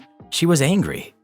Earlier on that evening, she asked if she could go out to have one drink with a female coworker, who I know and trusted. I told her that was cool, but that the kids were staying up for the ball drop, so as long as she could be back to celebrate with them, I was fine with it. Well, she ended up getting off work at 11:30 and barely had enough time to get home. After the ball drop, she cried and cried. I asked her what was wrong, and she said she got invited to her friend's house to have drinks with them. All three of them were women, all married. I had no issue. I said, look, I'm not sure what's wrong and why you're crying about this. That's fine. You deserve a girls' night out every once in a while. I don't mind watching the kids. Just go. I put the kids to bed, she left, and then about 3 hours later, so 3 a.m., I try to contact her. No answer. I wait about 15 minutes, call her again, no answer. I call her friend who she's supposed to be with, no answer. She then texts me back 5 minutes later and says, yeah, I'm still coming home tonight. We're still drinking. Never in our 6 years of marriage had I felt a gut feeling that something else was going on, but that night it all hit me. I went through our phone records and found another number I was unfamiliar with that she had been in contact with all night, ignoring my calls, texting that number in between, etc. She had also been texting this number for a 3-month period daily. I never suspected that she would be texting another guy while right beside me watching family movies either. But she had been. How I didn't see this, I have no idea. Maybe she had this individual listed as mom in her phone. I don't know. I had never gotten this vibe or feeling our entire marriage. I was blindsided by it. Anyway, I confront her about it through text with the proof like an idiot. She speeds home, deletes everything in her phone. No way of getting the backups restored. No way of ever knowing if she met up with this guy or not. Upon finding this out, I immediately told her I wanted a divorce. It was at this point she began going off on me, talking crap about everything I had been doing to keep us financially stable. The 18-hour work days that kept a roof over our heads. She told me that I needed to leave even though I pay rent and both our kids are asleep. I refused. We slept in different rooms that night, and the next day she tried to act like nothing even happened, claiming that she remembered we had fought, but couldn't remember what it was about. So I show her the phone records, even though I'm positive she was just trying to pull some crap. She confesses who the individual was and said they flirted a lot, but never met up. I told her if that was true, she'd have no issues restoring the text messages she deleted, at which point it was confirmed she deleted everything and deleted her last backup. She also saved a backup after she had deleted everything. Since then, she's tried hard to convince me that they never did anything and never saw each other outside of work. I keep finding bits and pieces of things that don't make sense. Chunks of text deleted from her friends' messages around that time. Pictures on her Google Drive from that night, where she was with who she said she was, deleted from her phone. For what reason? The worst evidence I have is from a 2-hour period on New Year's Eve. They stopped texting each other, then randomly started texting again around 3 a.m. when I started calling and got that feeling. My gut tells me that she left her friend's place, went to his place, and went back. Or she went straight to his place from our place, then went to her friends when she found out I was calling them. There are also spicy pictures of her that she never sent to me on her Google Drive taken on Snapchat. She's since given me all of her attention. The texting stopped, she shows me everything in her Snapchat and even downloads her data to show me she's not hitting other people up. I'm seeing the side of her I haven't seen since we were married all those years ago. But I can't help but trust my gut in demanding a divorce. I feel like she's kept things from me. Not knowing for sure is hurting me inside. My parents know all of this and keep pressuring me to work it out and not dwell. My brothers are saying, forget that, get a divorce. Am I wrong in getting a divorce?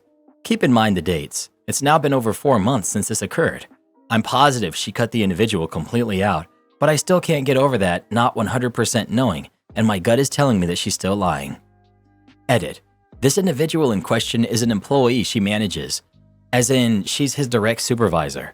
I've heard there are greater legal consequences for this, but I have no idea. Update. Currently on morning break at work. Been reading through the comments. I have off tomorrow all day, so I will be weighing my options when I get some time to myself. I've been ignoring her since last night, and she's been snapping and calling me all morning to see what's wrong. She cheated and she still has a Snapchat? And still works with the guy? This ain't good, bro. I'm sorry, but once the trust has died, so has the relationship. You will never feel safe with her again. You are not wrong. I'm sorry this happened to you. If you don't feel you're going to be able to rebuild and trust her again, no matter the amount of openness, changed behavior, and counseling, then it's best to move on. Good luck. Well, what do you think? Should OP get a divorce or not? Please let us know. Cheaters never change. Time for a divorce, bro, or you'll be going through the exact same thing again before you know it.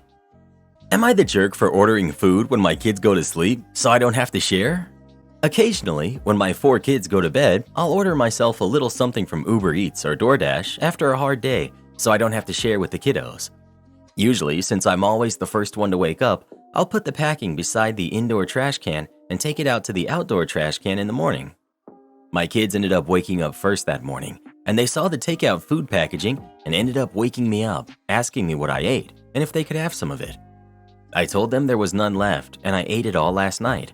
Thought that would be the end of it, but after I dropped them off at their dad's for the week, my kids stay at their dad's house 1 week out of the month rather than just doing weekends. My kid's father ended up spamming my phone with text messages accusing me of misappropriating my kid's funds that he sends every month. My kid's father gives me $100 for each kid a month, which is about $400 a month when it comes to it. It isn't much, but I'm fine with it because he usually makes up for it by buying the kids what they need when an issue arises. FYI, nothing is court ordered. I have a job as a daycare worker and use my own money I make myself to buy Uber Eats or DoorDash food.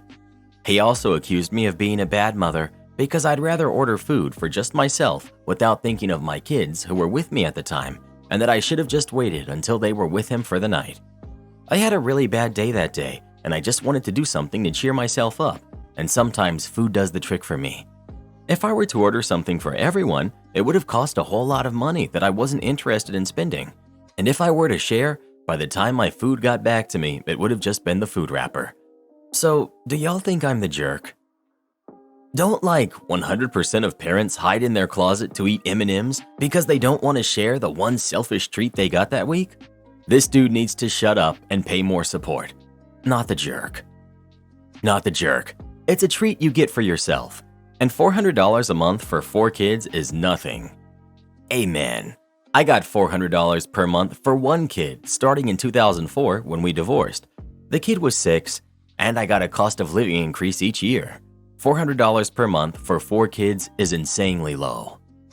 Fun fact, if she gets a court order, he'll end up paying more like $4,000 a month, and he'll have to pay her retroactively, so he'll end up owing a lot of money, which will be put into a payment plan and come straight from his paycheck each month. OP, your ex is a controlling jerk. He knows he's taking advantage of you financially, and the fact he called you over takeout? Completely ridiculous. Sorry, but I'm not agreeing with everyone else here. I think you are the jerk. Do you buy your kids takeout just for them and nothing for you? Of course not. You're talking about kids, for goodness sake. They like to have treats too. It's one thing to have a candy bar or maybe some other snack you enjoy after your kids go to bed, but to order out and hide it from them? That's selfish. You're the one who decided to have kids, so don't treat them like they're unworthy of what you think you're worthy of. You're the jerk. Selfish and stingy. You could have just waited till they were actually gone before ordering if you wanted to be so selfish. Who orders food for just themselves and leaves their kids out? You even sneak the wrappers out, knowing they would be jealous and feel bad. They don't have their own money to spoil themselves. It's your job. When you have kids, you don't get to spoil only yourself. You have other people to think about. You're the jerk. This vote has nothing to do with your ex or child support or anything. This is between you and your kids. You are regularly treating yourself to things your kids would also like to have and hiding it from them. If it was a once in a blue moon, okay, but this seems quite the regular habit. If you DoorDash 3 times for yourself, you could instead use that money for a nice splurge for the whole family. Obviously, the kids were hurt and disappointed. That's on you to deal with now. Whatever your ex says is really irrelevant. If money's really tight, that makes this even harder for them. Focus on a splurge they could share in, or at least confine your treats to when they're at their father's house. If this is a kind of splurge that the kids never ever get, and there aren't hardly any splurges of any kind for them, and now they know you do this for yourself when they are sleeping, seriously, that's painful. My stepdaughter wants nothing to do with me, but demands I pay for her wedding. My wife passed when my sons were 8 and 4 respectively. Since then, I remarried, and my new wife and I have been married for 11 years now. She herself was married before and had a daughter of her own from her own past marriage. Her ex-husband's story is its own saga, but suffice to say he's alive but isn't in their life anymore. When we married, my biological kids were 13 and 9, and my stepdaughter was 12. For 11 years, I tried to make some bridges. I would get her gifts and try to make sure she always got what she wanted. I did everything I could to make her happy. I would drive her to school, be at her extracurriculars. I paid for the nicest private schools for her that I could. Not to mention, I worked day and night so I could give her the lifestyle she deserved. My wife is a housewife, a choice she made after she voluntarily quit her job in marketing. I tried my best and treated her just like my sons, but she continued to hate me. This came to a head specifically when my stepdaughter graduated about 5 years ago. While my eldest son had invited my wife, his stepmom, to his graduation, my stepdaughter refused to invite me. She had 2 tickets, but she only invited her mother. Her grandparents refused as they live in my wife's native country. When I asked why, she said, "You're not my dad, you didn't raise me, and I don't want you in my life." I was heartbroken. I tried very hard for her to like me, but she still hated me. Still, I paid for her college. I paid for both of my sons' colleges as well. Nevertheless, a few months back, she informed my wife that she will be getting married. I only found out when my wife told me. What was even more devastating is that she said she would come home to celebrate, and I bought a cake, balloons, and so much more. Then, last minute, she changed plans. She just told my wife that she should come over to her apartment without my sons and I. I was upset. When I did eventually call to congratulate her, she just tried to end the conversation as quickly as she could. The last thing I had asked was maybe the honor of having a father-daughter dance with her, which she shot down. I said nothing, but then came the bill, and my wife said she needed some money for her wedding. I considered it long and hard, but clearly, as she didn't consider me as her father, I said I would not be paying for her wedding. I told my wife that she had money saved up. It was her choice if she wanted to spend that or not, but I would not be paying for her wedding. She was furious with me. She said she barely had any money saved up, and I was being an awful person. I received calls from all of my wife's family telling me that I should pay, mainly her immediate family, like my father-in-law and brother-in-law. The whole thing has become a mess. It's divided our family, but I'm still holding my ground. Am I the jerk? First edit. I want to be clear. I will absolutely be paying for my son's wedding when it comes. Second edit. I want to also clarify that this is going to be far from a minor financial inconvenience. While I am sufficiently wealthy, it's still not something that will go easy on my bank account. My wife's family is Indian. Her wedding is going to have probably around 400 to 600 people. Third edit. My wife has been an amazing mother to both our boys and our girl. She is a loving wife who runs a phenomenal house. She tried to get her daughter close to me as well, to little consequence. I also do not think that I could be where I am without her, and certainly before her I was nowhere close to where I am in my success. It's also true that my money has always been our money, and she does most of the accounting for the house anyway. If I do this, I would be doing this for her, not my daughter. Moreover, if she really wanted to, she could do it without my approval. More than half the money is in bank accounts with her name on it. If she wanted to, she could. She never has, and I do not think she will. If she does, that will be her choice. And even if she told me she was going to, I do not think I will stop her. Not the jerk. Your stepdaughter said you're not her dad. You're not obligated to pay for her wedding since you are not her dad, even though you tried to support her. Tell them to get the money from her biological dad. That's the very least they can do. At this age, her daughter will never accept you as a father figure, so you can accept that fact and act accordingly. I wonder if the wife's family has ever seen OP as anything more than an ATM. Now that the ATM has refused to dispense any more money, they're furious. How much more is OP supposed to bend over backwards for them? Just say good riddance, OP. You'll be better off without them. Not the jerk. Why on earth would you pay for this? You probably aren't even on the guest list. She's used to using your money. That should have stopped a long time ago, but now is as good a time as any. Not the jerk. Frankly, your wife holds a lot of responsibility as to why your stepdaughter does not respect you.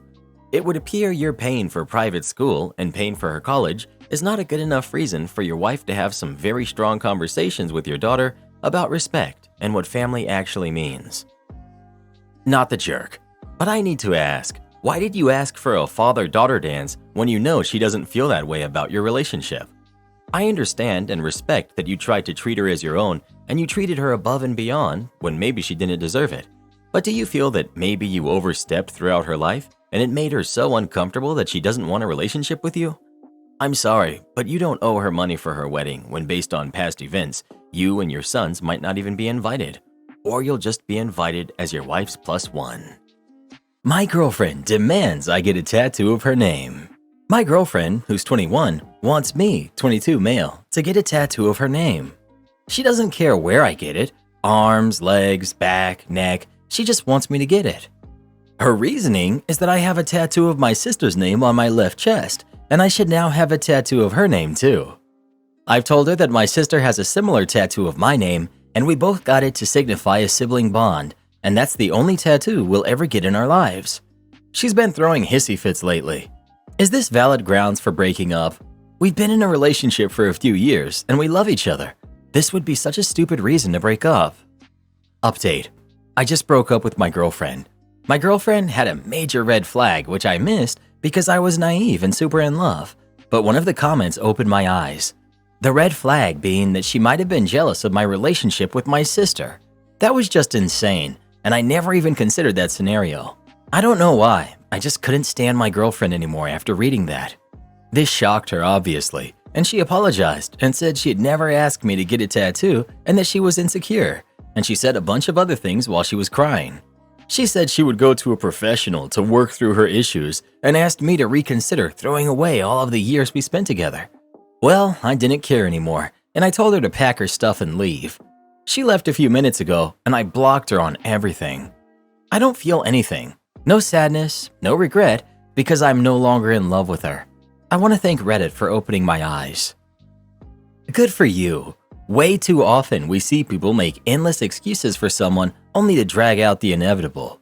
Getting a tattoo of someone's name that isn't blood related to you is never a good idea. But if it does happen, it should be because you choose it, not because of pressure. The fact that you didn't want to and she still pushed for it is extremely icky. I'm glad you saw this for what it was and didn't let her convince you to stay. I just feel like you didn't love her that much in the first place if she cried in front of you, was willing to change, apologized, and you had no sympathy whatsoever and sent her out with her bags, then blocked her on everything. I mean, cope how you will, and obviously I think ending the relationship was the right move because I agree her behavior was a red flag, but super in love? It doesn't really seem like it. That's all.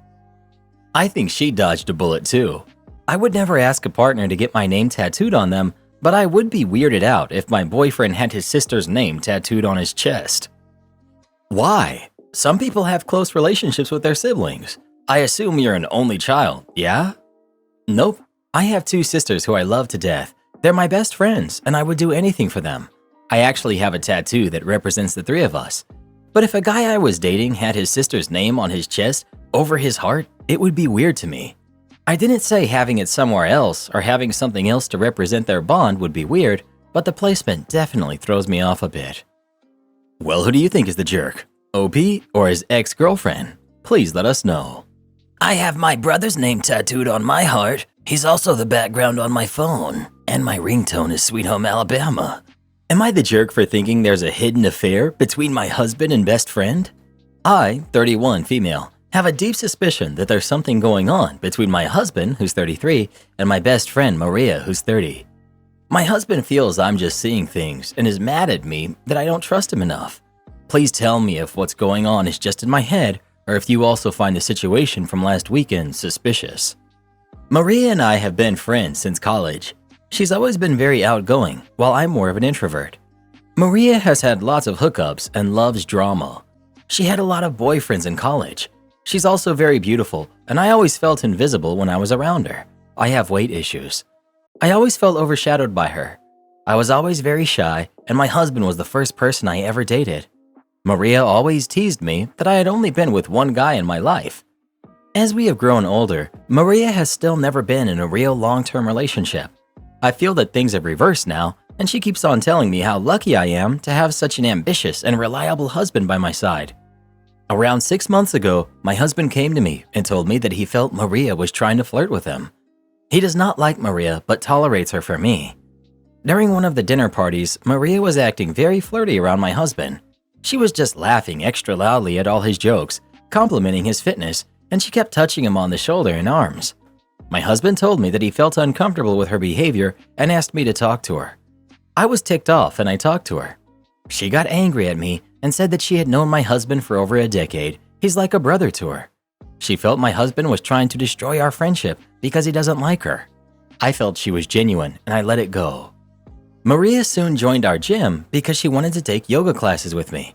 However, she spent more time in the weight room where my husband was. Again, my husband made comments about how she dresses at the gym and asks him to spot her. Maria complained that my husband was being rude and unhelpful to her. I again took her side and I told my husband to be helpful and nice to her, as she is my best friend. My husband said he would make more effort. I slowly started seeing them getting more and more friendly and working out together. I wanted to be cool, but I felt jealous. So now on to what happened last weekend. Maria invited a bunch of her friends for a birthday party at her apartment. There were 7 guests there, including my husband and I. Maria kept on pushing tequila shots on all of us. Eventually, most of us were drunk. Maria was sitting next to my husband and was being very flirty with him, but I could see my husband not reciprocating, so I didn't care. Maria insisted we stay back at her place and my husband and I slept in the guest room. The other 3 guests, who were her coworkers, 1 guy and 2 girls, crashed on the sofas in the living room. I was drunk, and the last thing I remember was my husband bringing me to the guest room. When I woke up in the middle of the night, I was alone in the bed, but I could hear sounds from outside. I quickly started looking for my phone in the dark. In that process, I dropped something from the nightstand on the floor. The noises stopped, and then I heard a door open and close outside. I quickly got up to go see where my husband was. When I reached the hallway, I saw him, just in his jeans, no shirt. I asked him where he was, and he said he went to the restroom and asked if I was okay. I said yes, and he came over and slept next to me. He was sweating for some reason. I asked him where his shirt was, and he said that the heater was too high and he felt hot. His shirt was on a chair next to the bed. I laid down, but I was barely able to sleep after that. I got up early and I went to Maria's room, and I saw that she was asleep alone. I told her we were taking off, and she got up to see us off.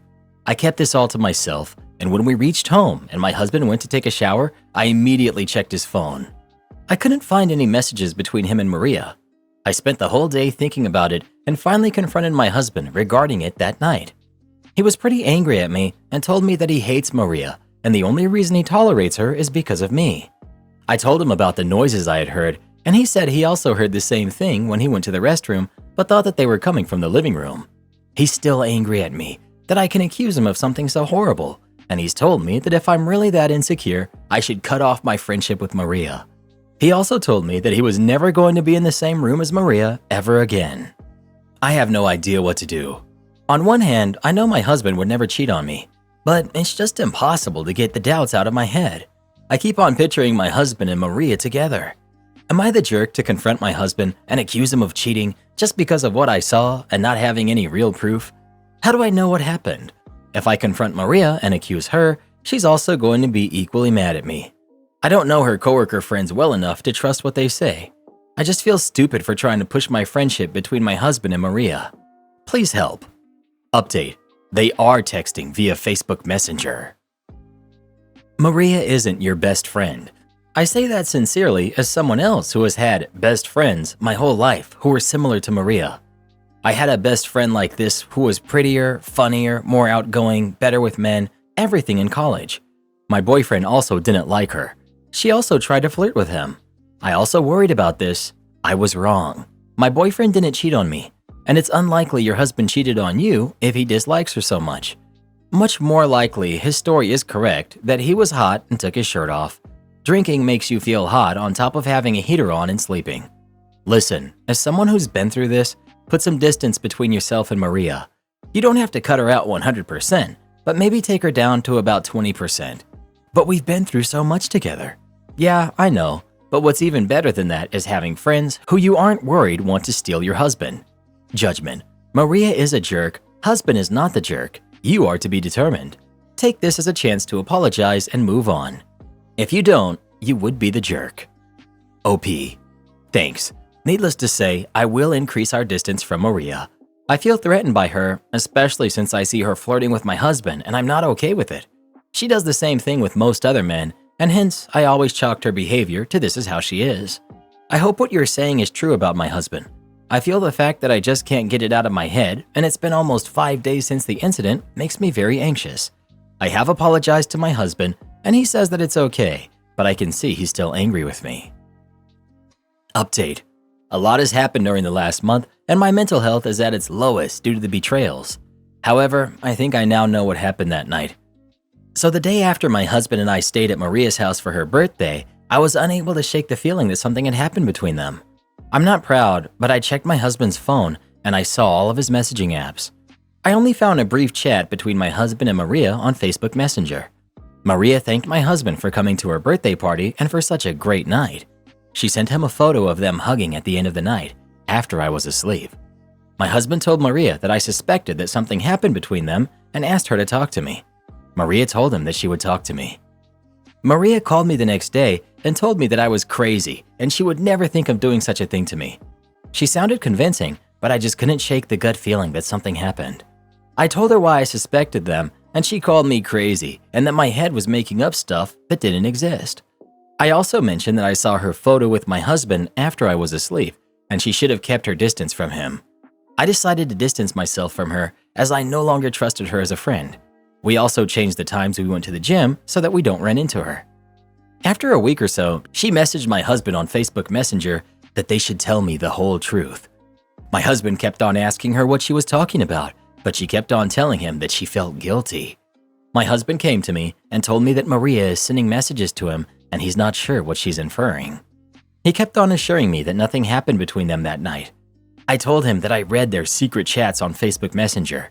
He gaslighted me, calling me insecure and that Maria was trying to play with my head. I finally decided to go to Maria's house and ask her what was going on. Maria initially kept on saying that she didn't want to talk about it. However, finally she broke down and told me what happened. She told me that during the night of the birthday party, my husband kept on staring at her. After they realized I was too drunk, he took me to the bedroom and again he went back to the living room. At this point, he was sitting next to Maria and kept on touching her playfully. Maria was also drunk and they decided to call it a night in 30 minutes. Maria said that my husband followed her to her room and they proceeded to do the deed. I confronted my husband, but he still kept on telling me that what he was telling me was the truth, and Maria never liked him and was just playing me for a fool. He was so angry at me that he left the house and is currently living in a hotel nearby. He keeps on calling me and asking me to trust him, but I don't know how I can trust him now. I never expected him to do such a thing. Maria has also been trying to talk to me and asking me to be there to support her. However, I don't know if I can look at either one of them right now. I'm just going to try to cope with the situation, and I plan to go and live with my parents for a few days until my husband and I agree about our future. I know you all thought I was crazy in the previous post, but I knew in my gut that something was wrong and never expected my life to suddenly come to this point. Why does OP keep defaulting into believing Maria more than her husband? Didn't Maria message him thanking him along with sending him a picture? What a mess. It reads like Maria has conditioned her into always thinking Maria is the smartest, prettiest, best person in the world, and OP is lucky she can even stand in her shadow. Her husband complained about Maria, and time again she chose Maria over him. This is crazy. Am I the jerk for describing my mom's second marriage and kids as her do-over family? I, 17 female, lost my dad when I was 5. My parents were married, but I remember dad being more present in my early memories than mom, and when my dad passed, I know my mom wasn't there for me. She left me to raise myself, or she roped in some extended family to take care of me, usually grandparents. But she wouldn't always do that, and I was sort of forced to become independent and more mature in some ways to raise myself. Like I had to make sure I ate, did homework, got to school on time, all without my mom helping me. The most she'd do is make some food, but she wouldn't even tell me she had. I usually had to search the fridge to find it. My grandparents were the ones who celebrated my birthdays with me, and they were the ones who typically went to my school for parent conferences. My mom doesn't know me. She couldn't tell you what classes I take in high school, what my favorite food or color is, who my friends and best friends are. Nothing. 5 years ago, she met her husband, Sam, and pretty quickly, like before they were living together, my mom got pregnant. So Sam moved in and my mom married him. Their first was born 4 years ago, and her son followed along 2 years ago. And right away, I saw the difference in how my mom is with them. She knows them, she loves them, she dedicates time to them, she advocates for them. All the things I do not remember her ever doing for me. She eats with them and plays with them, and she takes her daughter to preschool every day and takes her for a treat after. It sucks to see. I didn't get a good mom, but she does. Sam isn't as good as my dad was though, but he's still better than my mom ever was to me. Last week, my mom asked me to babysit for her and Sam, and I said no. My mom was shocked and asked me why I wouldn't babysit. I told her I had work and I had plans with friends. She told me she would have expected me to want time with the kids. I told her I don't want time with her do-over family. She asked me what that meant, and I said Sam and the kids are her do-over family. She's a better mom to her younger kids, and she and Sam have created their own perfect little family with them and their kids. But she was never that for me. I told her I have zero interest in helping her out with her do-over family, and I pointed out that it was the most she had said to me in years, because she normally doesn't talk to me or include me in anything, and the only reason she was speaking to me is because she wanted something. She was like, "How dare you say that about Sam and the kids?" And she told me I had an awful attitude and she hopes the kids never pick up on how I feel about them and their dad. She told me they deserve better than being described that way, and she told me I had some nerve to be jealous that her kids have a happy family life. I laughed and told her she only cared about them, and that was clear. She called me a nasty little jerk. Am I the jerk? No, not the jerk. You're right, and you were blunt about it. Your mom didn't want to hear the truth. It sounds like you have your head screwed on, right? But I would start making plans for when you can get out of there. College is amazing, and you can find your own chosen family. OP. I plan to go into a trade because college isn't in the cards for me, but I already have plans for what will happen when I turn 18 in a few months. As a tradesman, here's my unsolicited advice. Make sure you join union if you can. Trade unions in America, assuming you are there, are not the best by any means, but you don't want to be caught doing electrical work or masonry work without being in one. It's too hard of work to not get paid union wages. But starting so early can be good for your retirement and benefits. I wish you luck. Not the jerk, but also make sure you play nice until you can skedaddle. Just because you're right doesn't mean that she won't be vindictive or mean because of your actions. Am I wrong for throwing out my pregnant girlfriend who won't pay rent? My girlfriend and I have been living together for around 10 months. When she first moved in, she insisted on paying rent, and I was reluctant to charge her if it didn't work out, but she forced it and paid a month. Then I found out she's struggling for money, unable to pay for things, is in a lot of debt, and lives month to month. She agreed with me that she'd start when she clears the debt. Fast forward to Christmas, I find out that she's been stealing my clothes to give to her family as gifts. She lied for 2 weeks, blaming me until I showed her footage of her taking the things from the camera in the living room. I later then discovered through letters or texts I've seen appear on her phone that she's been doing nothing to pay off any of it, so I confront her. She tells me and shows me messages that her mother and sisters constantly guilt trip her into giving them money, and they have for years. They'll message her on payday asking for it, and she feels bad saying no, despite none of them ever paying it back. Her mom alone owes her over £6,000. She's taken a ton of loans out for her family, and they leave her with the debt and don't pay it back. Luckily, her credit is now at the point where nobody will loan to her, but she still tries and does it for them. I also found out, after going through her finances, which yes, I shouldn't have been doing, but something wasn't adding up and I was being lied to, that in the space of 20 minutes, she spent £300 on gambling sites. All during this time, she isn't paying a penny towards rent, bills, anything. She'll occasionally buy food or shopping or trips out to Starbucks, but I tell her enough is enough and she needs to start paying her way. If she can give handouts to her family and gamble, then she can pay for where she lives, and she's taken me for a ride when she should have been saving and clearing debt.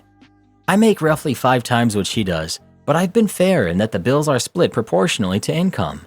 She'll earn £1,400 per month and pays £600, which includes rent and her share of the bills. I take on the rest, which is substantially more, but I believe it's not fair to take more. On the 1st of this month, she tells me she can't pay rent.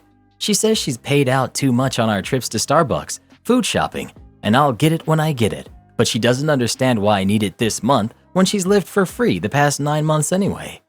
I've asked her to explain where her money has exactly gone, but she tells me that I'm controlling and it's none of my business. In fairness, she will pay when we go food shopping, but rarely in comparison to me. I've kicked her out as of yesterday and told her she needs to go find somewhere else to live. She is, however, pregnant, and she's using that card as a way to guilt trip me and say that I've thrown her and my child out onto the streets. In my opinion, she's taking me for a ride and prioritizing her family that's using her over her own family she started. What's the solution here to getting her to see that she's not treating me fairly? Update. I set her down and gave her an ultimatum early last week. I explained to her that we are a family and became a family when she decided to have a baby with me. I told her if we're going to stay together, she's going to have to be a lot more open, contribute, and no more taking on debt she can't afford, which brings it to my door when she can't pay. I also told her I want to see her bank statements because I suspect she has a gambling problem and is in some serious debt. She agreed to all of this and committed to showing me the bank statements when I ask, and says going forward she'll pay towards bills. I believe she's turned a corner and started getting along with her better, and she moves back in.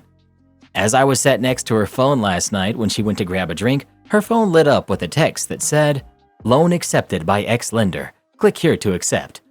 I immediately called her out, and she starts crying, telling me she has no money left again for the month, and she's had to resort to payday loans for some money.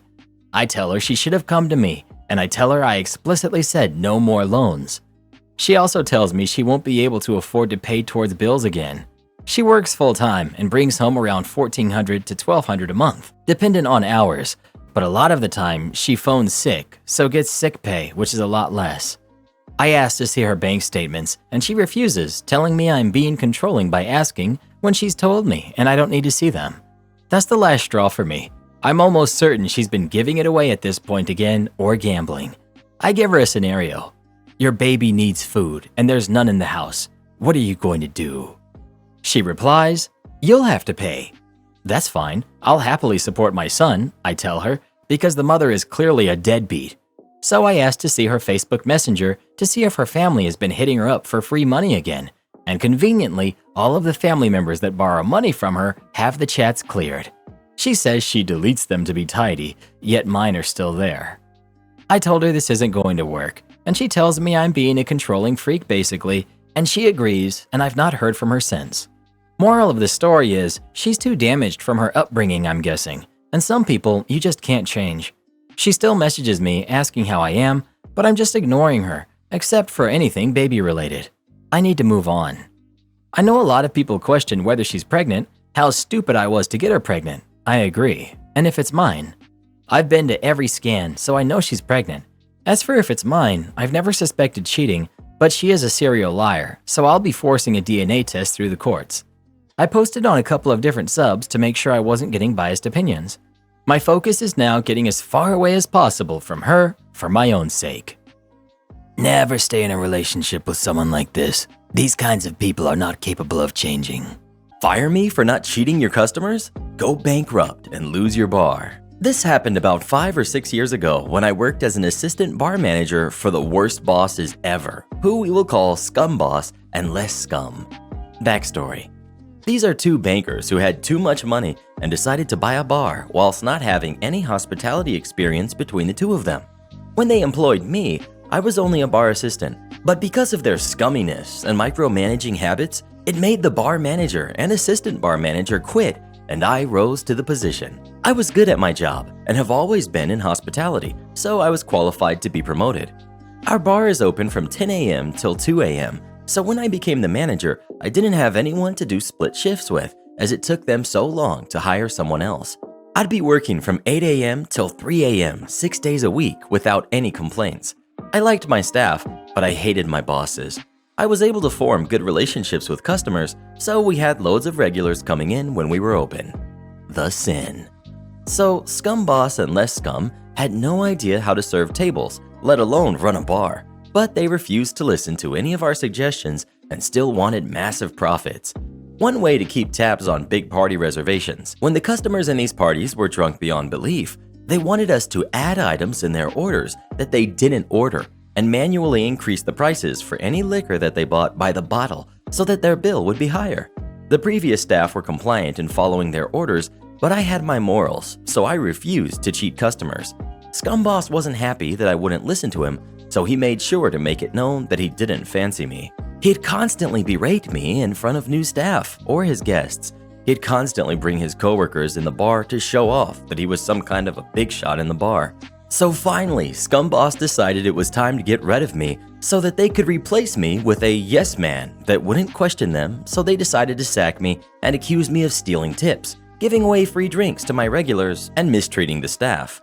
By this time, I already had another job lined up, as I had enough of them, so I wasn't really perturbed by losing the job. My issue was that they refused to give me my last paycheck because they had to give my severance, any overtime pay, as well as pay any outstanding annual leave I had. I worked 19 hours a day when I only had to work 8 hours, so I had lots of overtime and had lots of annual leave left, as I couldn't take any vacations because no one could cover me, so they had to pay me a good $6,000 to $7,000 for firing me. The revenge. After holding my rightly deserved money back for 2 months, I decided to report them to some government agencies. I reported them to the manpower department, telling them of my work hours and only being given 30 minutes break time. the treatment of their staff, as well as their habit of hiring people on tourist visas.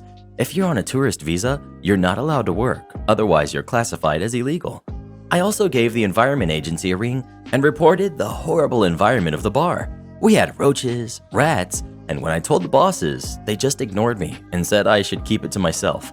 In addition to most of their staff not having the proper prior food handling training, my staff resigned when I got sacked, so most of the leftover staff were their yes men who loved sucking up to them. I then met up with some of my regulars who have become my drinking buddies and learned that Scum Boss and Less Scum have been telling customers that looked for me that I quit. So when I told them the whole story of what transpired, they got furious and told all their friends and colleagues to not frequent the bar anymore. They didn't like the bosses as well, but came to the bar because of me. Last I heard, manpower agents audited them and discovered that 80% of the staff were illegal and that they were overworking their staff as well as mistreating them.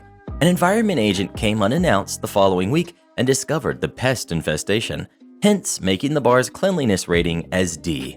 They got fined about $20,000 for this negligence, and because my regulars stopped coming to the bar, they only had 20 to 30% of their usual customers. They ended up going bankrupt and closing the bar. I, on the other hand, got my money as well as a good story to tell. Have you ever had a boss mistreat you? If so, what did you do about it? Please let us know. Most employees deserve to be mistreated.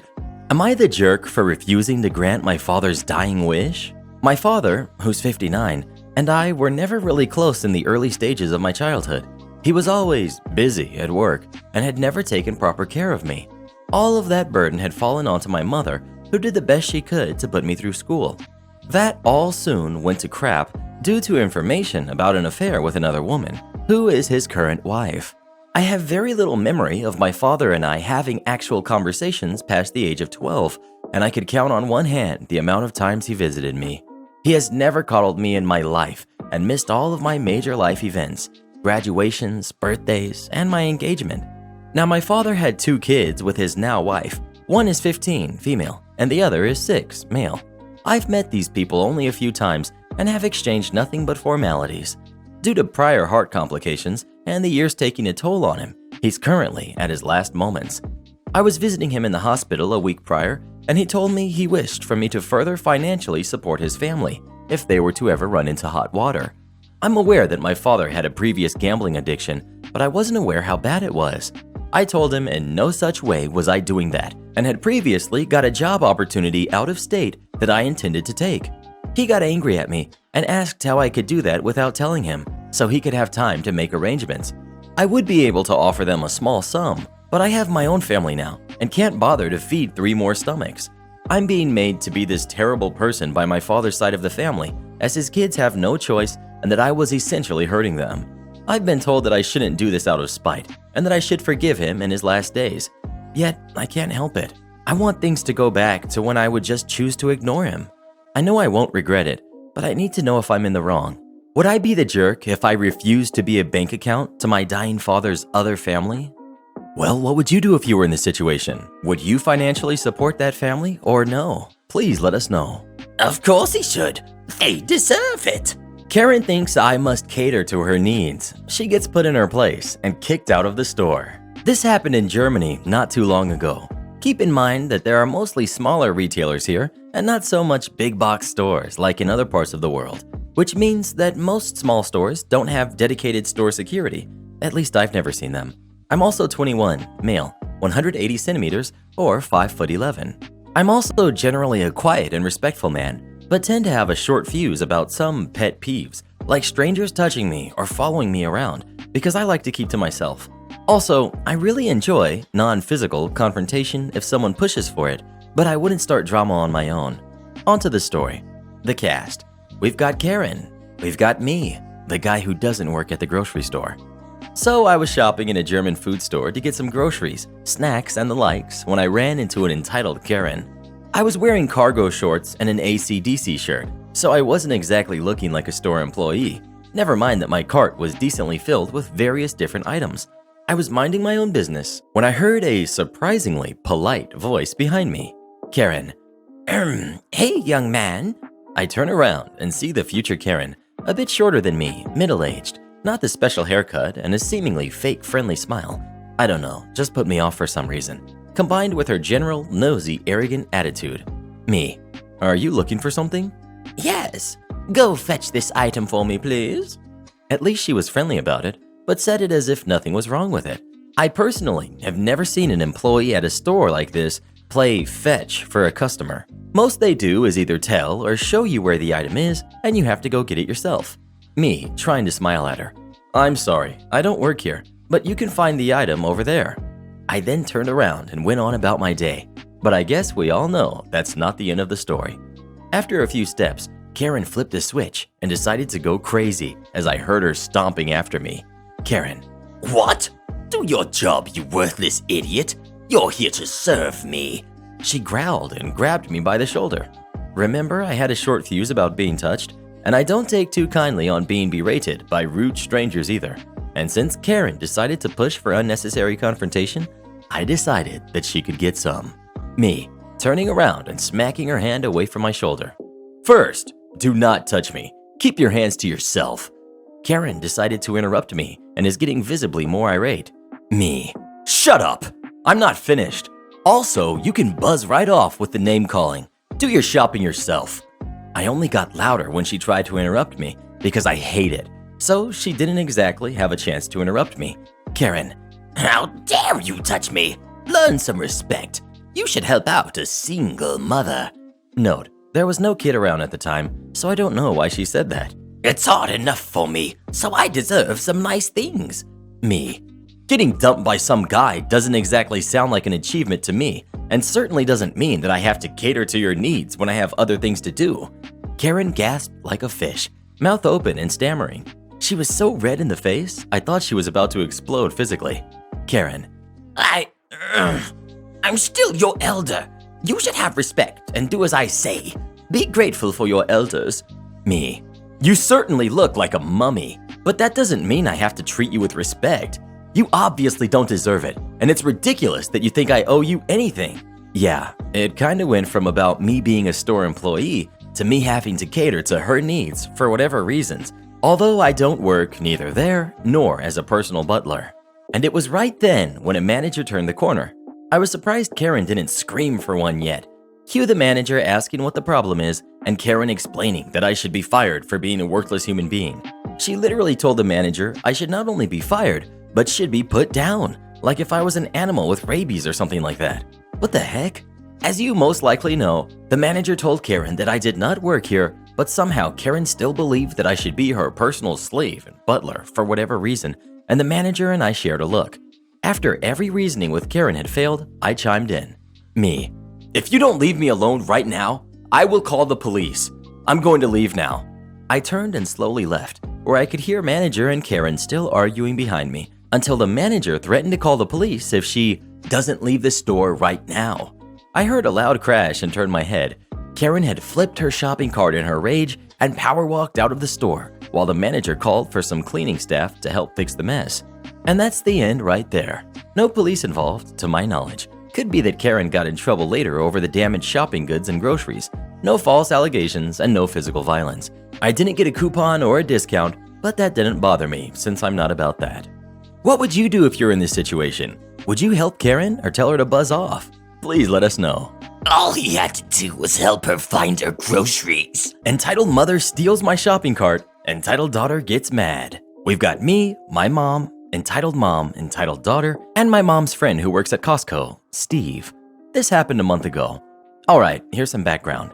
Me and my mom are both essential workers. My mom is a supervisor at a homeless shelter in New York City, and I babysit for one of her employees. The baby is 6 months old, and therefore is high risk for getting sick.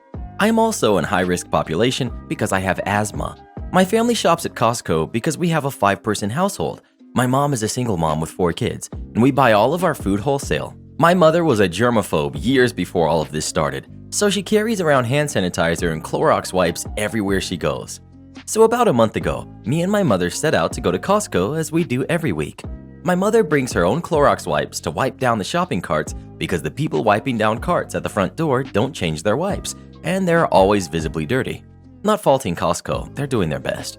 As soon as we walk in, I see a large teddy bear that I saw last week and I really wanted and didn't have the money on me to pick it up. I got paid earlier that day, so I had the money for the teddy bear on me, so I picked it up that day. As I was about to put it in the cart, my mother told me to hold it because the carts are dirty, and she had only wiped off the baby seat in the cart and the cart handle. So we continue our journey around Costco and start picking up our items. We got some mushrooms, orange juice, a bunch of fruit, and 2 types of milk because I'm lactose intolerant. At this point, the cart is about halfway full, and my mother leaves the cart with me outside the freezer section so she can pick up the veggies. I turn around to look for these portable cups of guacamole that Costco has, and when I start to walk back to the cart, I see that a woman has our cart. I start looking around to see if she maybe moved my cart, and that was her own, but there was no abandoned cart around. I start staring at our cart and start recounting all of the stuff we picked up so far. Then I saw my mother's plastic bag that she left her purse Clorox wipes and Lysol in, so I realized this was my cart. Me, excuse me, that's not your cart. Entitled Mom looks at me like I have 5 heads. Me, that's my cart. Can you please let go of it? Entitled Mom blinks at me and doesn't respond. Me, ma'am, that's not your… Entitled Mom puts her dirty leather purse on top of our strawberries and starts to walk away with my cart. At this point, I'm mad. So I run over to the cart and stop the cart with my leg because my hands are full, and use my authoritative voice that I used when children were misbehaving back when I was a camp counselor. Me, please step away from the cart. It is not yours. Entitled Mom snaps out a daze. What are you talking about? Pushes the cart onto my leg. Me, look down. This isn't your cart. Entitled Mom looks startled, picks up her purse, and walks away. Me, I sigh and put down the guacamole and begin to switch out the strawberries Entitled Mom put her purse on. Enter Entitled Daughter. Did you just scream at my mother? Me, no, she tried to take my cart and I told her to stop. Entitled Daughter still yelling. She said that she's sorry. Next time, don't scream at her like that. I step back from Entitled Daughter. I didn't scream at her, and I really don't care. Please leave me alone. It's over now. I think it's a good time to note that Entitled Daughter and Entitled Mom didn't have their masks on, even though it was state ordinance to wear masks in public and Costco policy to wear masks while in store. Entitled Daughter was getting in my face while yelling at me. My mom comes back with all the veggies she picked up and starts unloading them into the cart. While she is unloading the veggies, I explain to her what just went down and ask her to wipe down the cart again. Entitled Daughter screaming at me across the aisle. She said she was sorry. Me, I don't care, and I wasn't talking to you. Please leave me alone. Entitled Daughter. Don't be rude, girl. Mom, I'm sorry. She can have a rude tone sometimes, but she was just telling me what happened so I can wipe down the cart. Entitled Daughter. Do you think we're dirty or something? At this point, my mom tells me to ignore her and she wipes down the cart so we can go on with our shopping. A few moments later, my mom's friend Steve walks up to us and asked us what Entitled Daughter was talking about. Apparently, Entitled Daughter told Steve, a Costco employee, that me and my mother were harassing her. We explained what happened and went about our day. Entitled Daughter also gave me a death stare when I was getting my Costco hot dog after we checked out. Speaking of Costco, have you ever been to Costco? And have you ever tried their free samples? Please let us know. Oh, I just love their free samples. Me too. Am I the jerk for not telling someone I can read lips? I've had hearing loss for most of my life, but it was diagnosed when I was about 7 years old, so I learned to read lips at the same time I was learning to speak. I'm very proficient in reading lips. Whenever I work with someone new, I make sure to let them know that I have hearing loss and to make sure that they are facing me and I'm aware they're talking to me.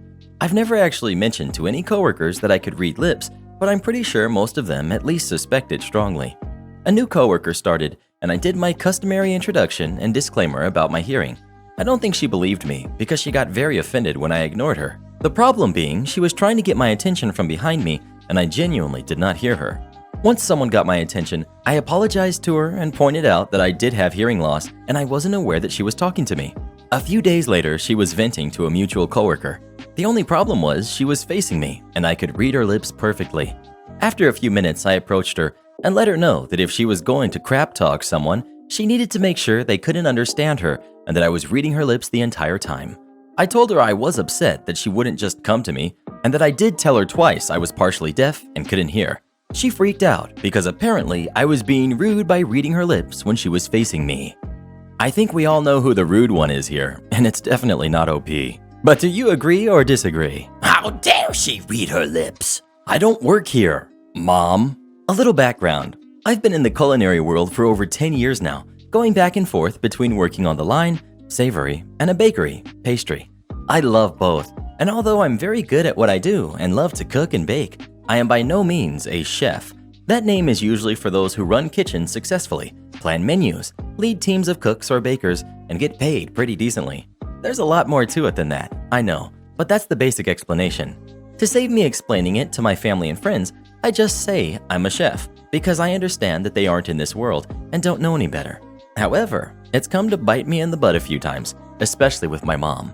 So more likely than not, my mom will reach out to me for recipe ideas, how to plan her holiday menus, and what goes with what when it comes to food, baking, and alcohol.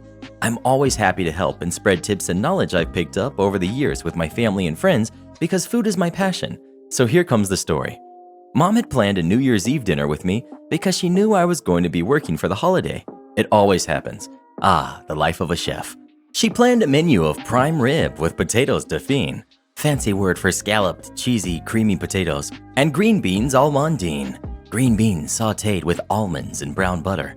She informed me that she hadn't got everything from the store yet and asked if I could go with her to help. I agreed and told her I'd meet her there and then head to her place after to help her cook. After this incident though, I ended up doing all the cooking. We get to the store and she says that she was supposed to be there at 9 a.m. to pick up her presidential cut, fancy way of saying standing rib, of prime rib. It's 1 p.m. She's real late picking up her meat order and she hopes that they still have it because they didn't have it yesterday and I had to order it special. We get to the meat counter, ask for her order, and they inform her that they don't have it. They only have 2 rib cuts instead of the 6 rib cuts she ordered. They inform her that they called her over and over to see if she was coming so that they could continue to set it aside or claim it as a canceled order. Since she didn't answer the phone and wasn't there on time to pick up her order, they cut it up and put it with the rest since 2 rib cuts are the most popular cut from prime rib at their store. This wasn't what she wanted to hear. She starts shouting that she put the order in yesterday and how she doesn't want to buy the 2 rib options and how now their dinner is ruined. Crocodile tears ensue and a manager is demanded. Yes, she's a Karen. More on that for another time. I've got loads of stories. I calmly explained to her that since she was picking things up late, the 2 rib option will be better anyway, because the time for cooking a prime rib at her original choice for size is not going to fit our time frame for dinner. She starts shouting at the manager now, completely ignoring the very person she invited to come along because they specialize in food, me. She keeps saying over and over again about her presidential cut, order, and how they don't know what they're doing, and then decides to drop her trump card. My daughter's a chef. She'll fix this. OP, go back there and tell them what I wanted and show them how to cut it. I'm dumbfounded. Mom, I don't work here, and although I know cuts of meat, I'm not a butcher. I can't, she cuts me off. My daughter's a chef. She'll educate you idiots. OP, show them how to do a presidential cut of prime rib. Get me my order. I've had it at this point.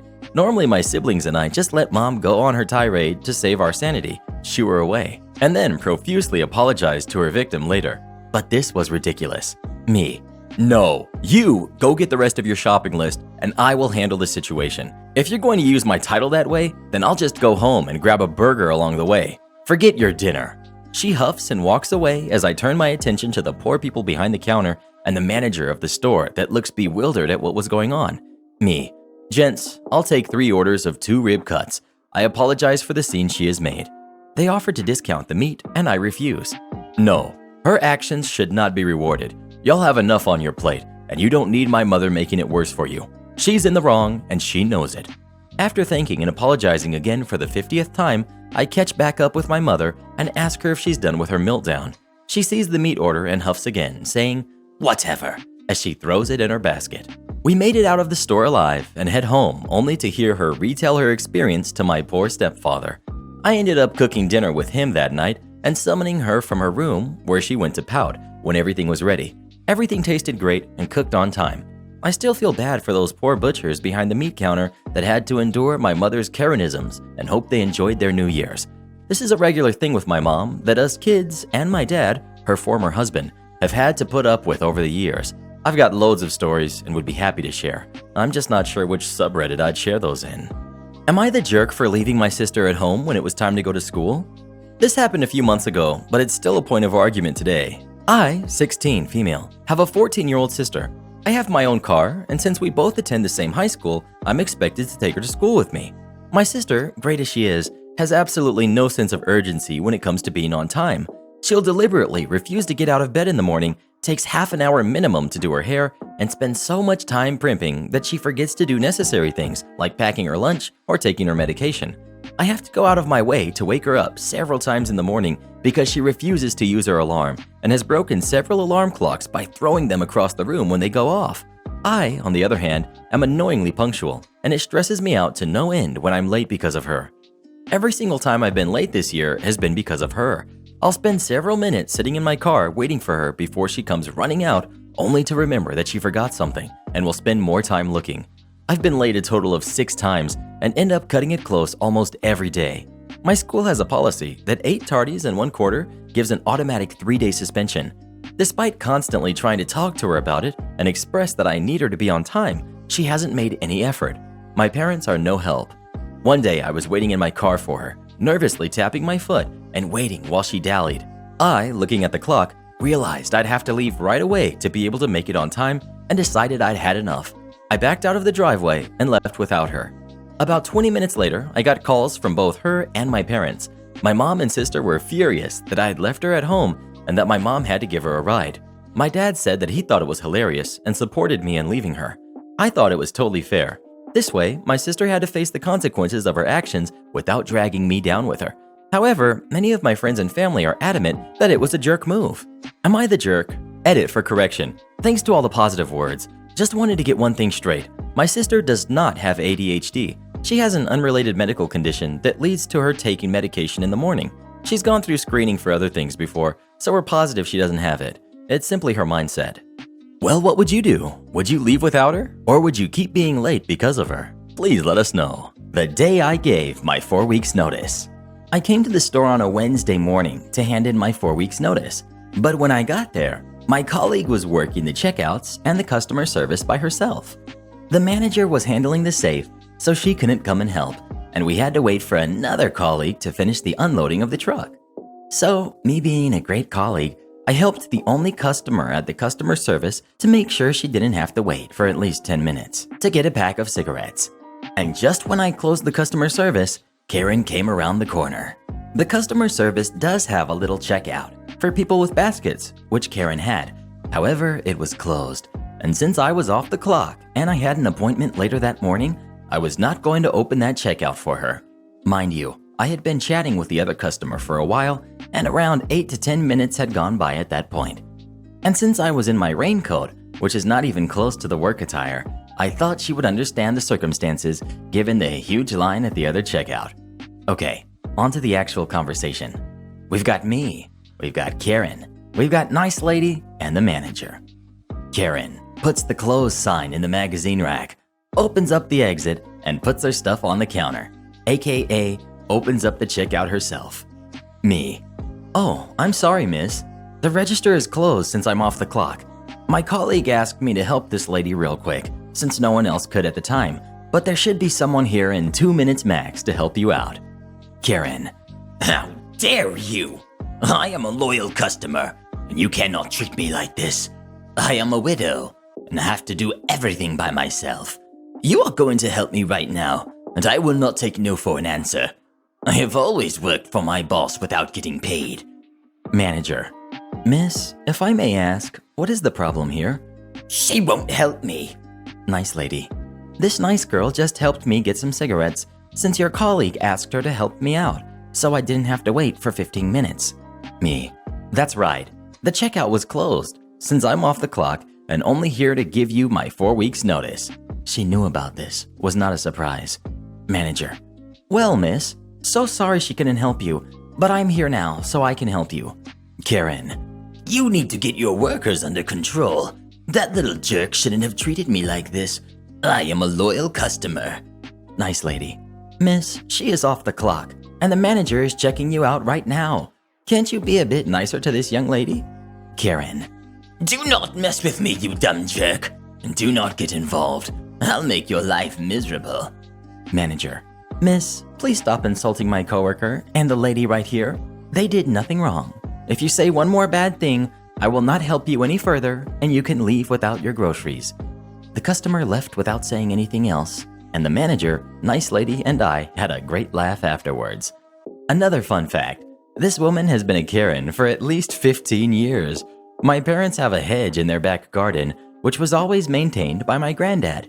Apparently, Karen lives in the same neighborhood and stopped by to ask my mom about the electric hedge trimmer and if my mom could trim her hedge. When my mom told her it was being maintained by her father-in-law, she called her a lying jerk and also told the story of her deceased husband and how she can't do it herself. And I ran into her last week. She gave me the dirtiest look I've ever gotten. It was hilarious. My boss, Karen, didn't listen to me and makes a $10,000 mistake. So I work at an outdoor bar and grill. I work as a busboy, but have some responsibilities outside of that. One of these responsibilities is stocking the walk-in freezer when beer shipments come in. The restaurant that I work at is very popular in my town, which means it takes a very long time to stock the mammoth shipments. They take most of the day, 100 to 200 cases of beer. So I got to work on a shipment day, and there's more than I thought. I'm taking a lot longer than I usually would. I look up at the sky, and the clouds are looking pretty rough. I look at my phone, and lo and behold, it's gonna thunderstorm. So I take the hand truck and start moving the beer under a canopy. My boss sees this and doesn't like that I'm taking another 30 minutes to move the beer for a second time. She was a police officer for 20 years, and as she puts it, I always know best. So she just starts chucking the beer in the freezer way too high with no regard for how it's stacked. I know she's gonna mess up royally and try and explain that that's not how you do it. This is how the following conversation ensued. My memory isn't the best, so this is a generalization.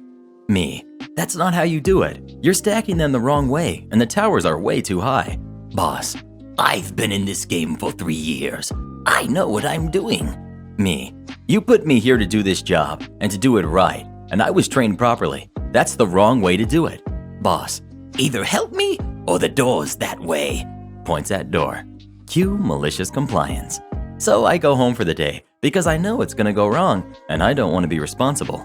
Not 30 minutes later, I get a call from a coworker furiously screaming at me, saying that I need to get back and fix my mistake. So I ride my bike back and walk right to the freezer and see a mess. The entire right wall fell down, ruining around $4,000 worth of beer, $2,000 worth of food, and the entire wall is soaked. They had to close down the restaurant for 2 weeks to fix the freezer from the damage. Beer got under the floor and started messing up the walls and floor. Moral of the story, listen to your employees.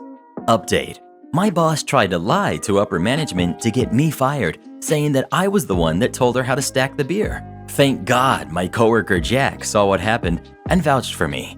She got fired.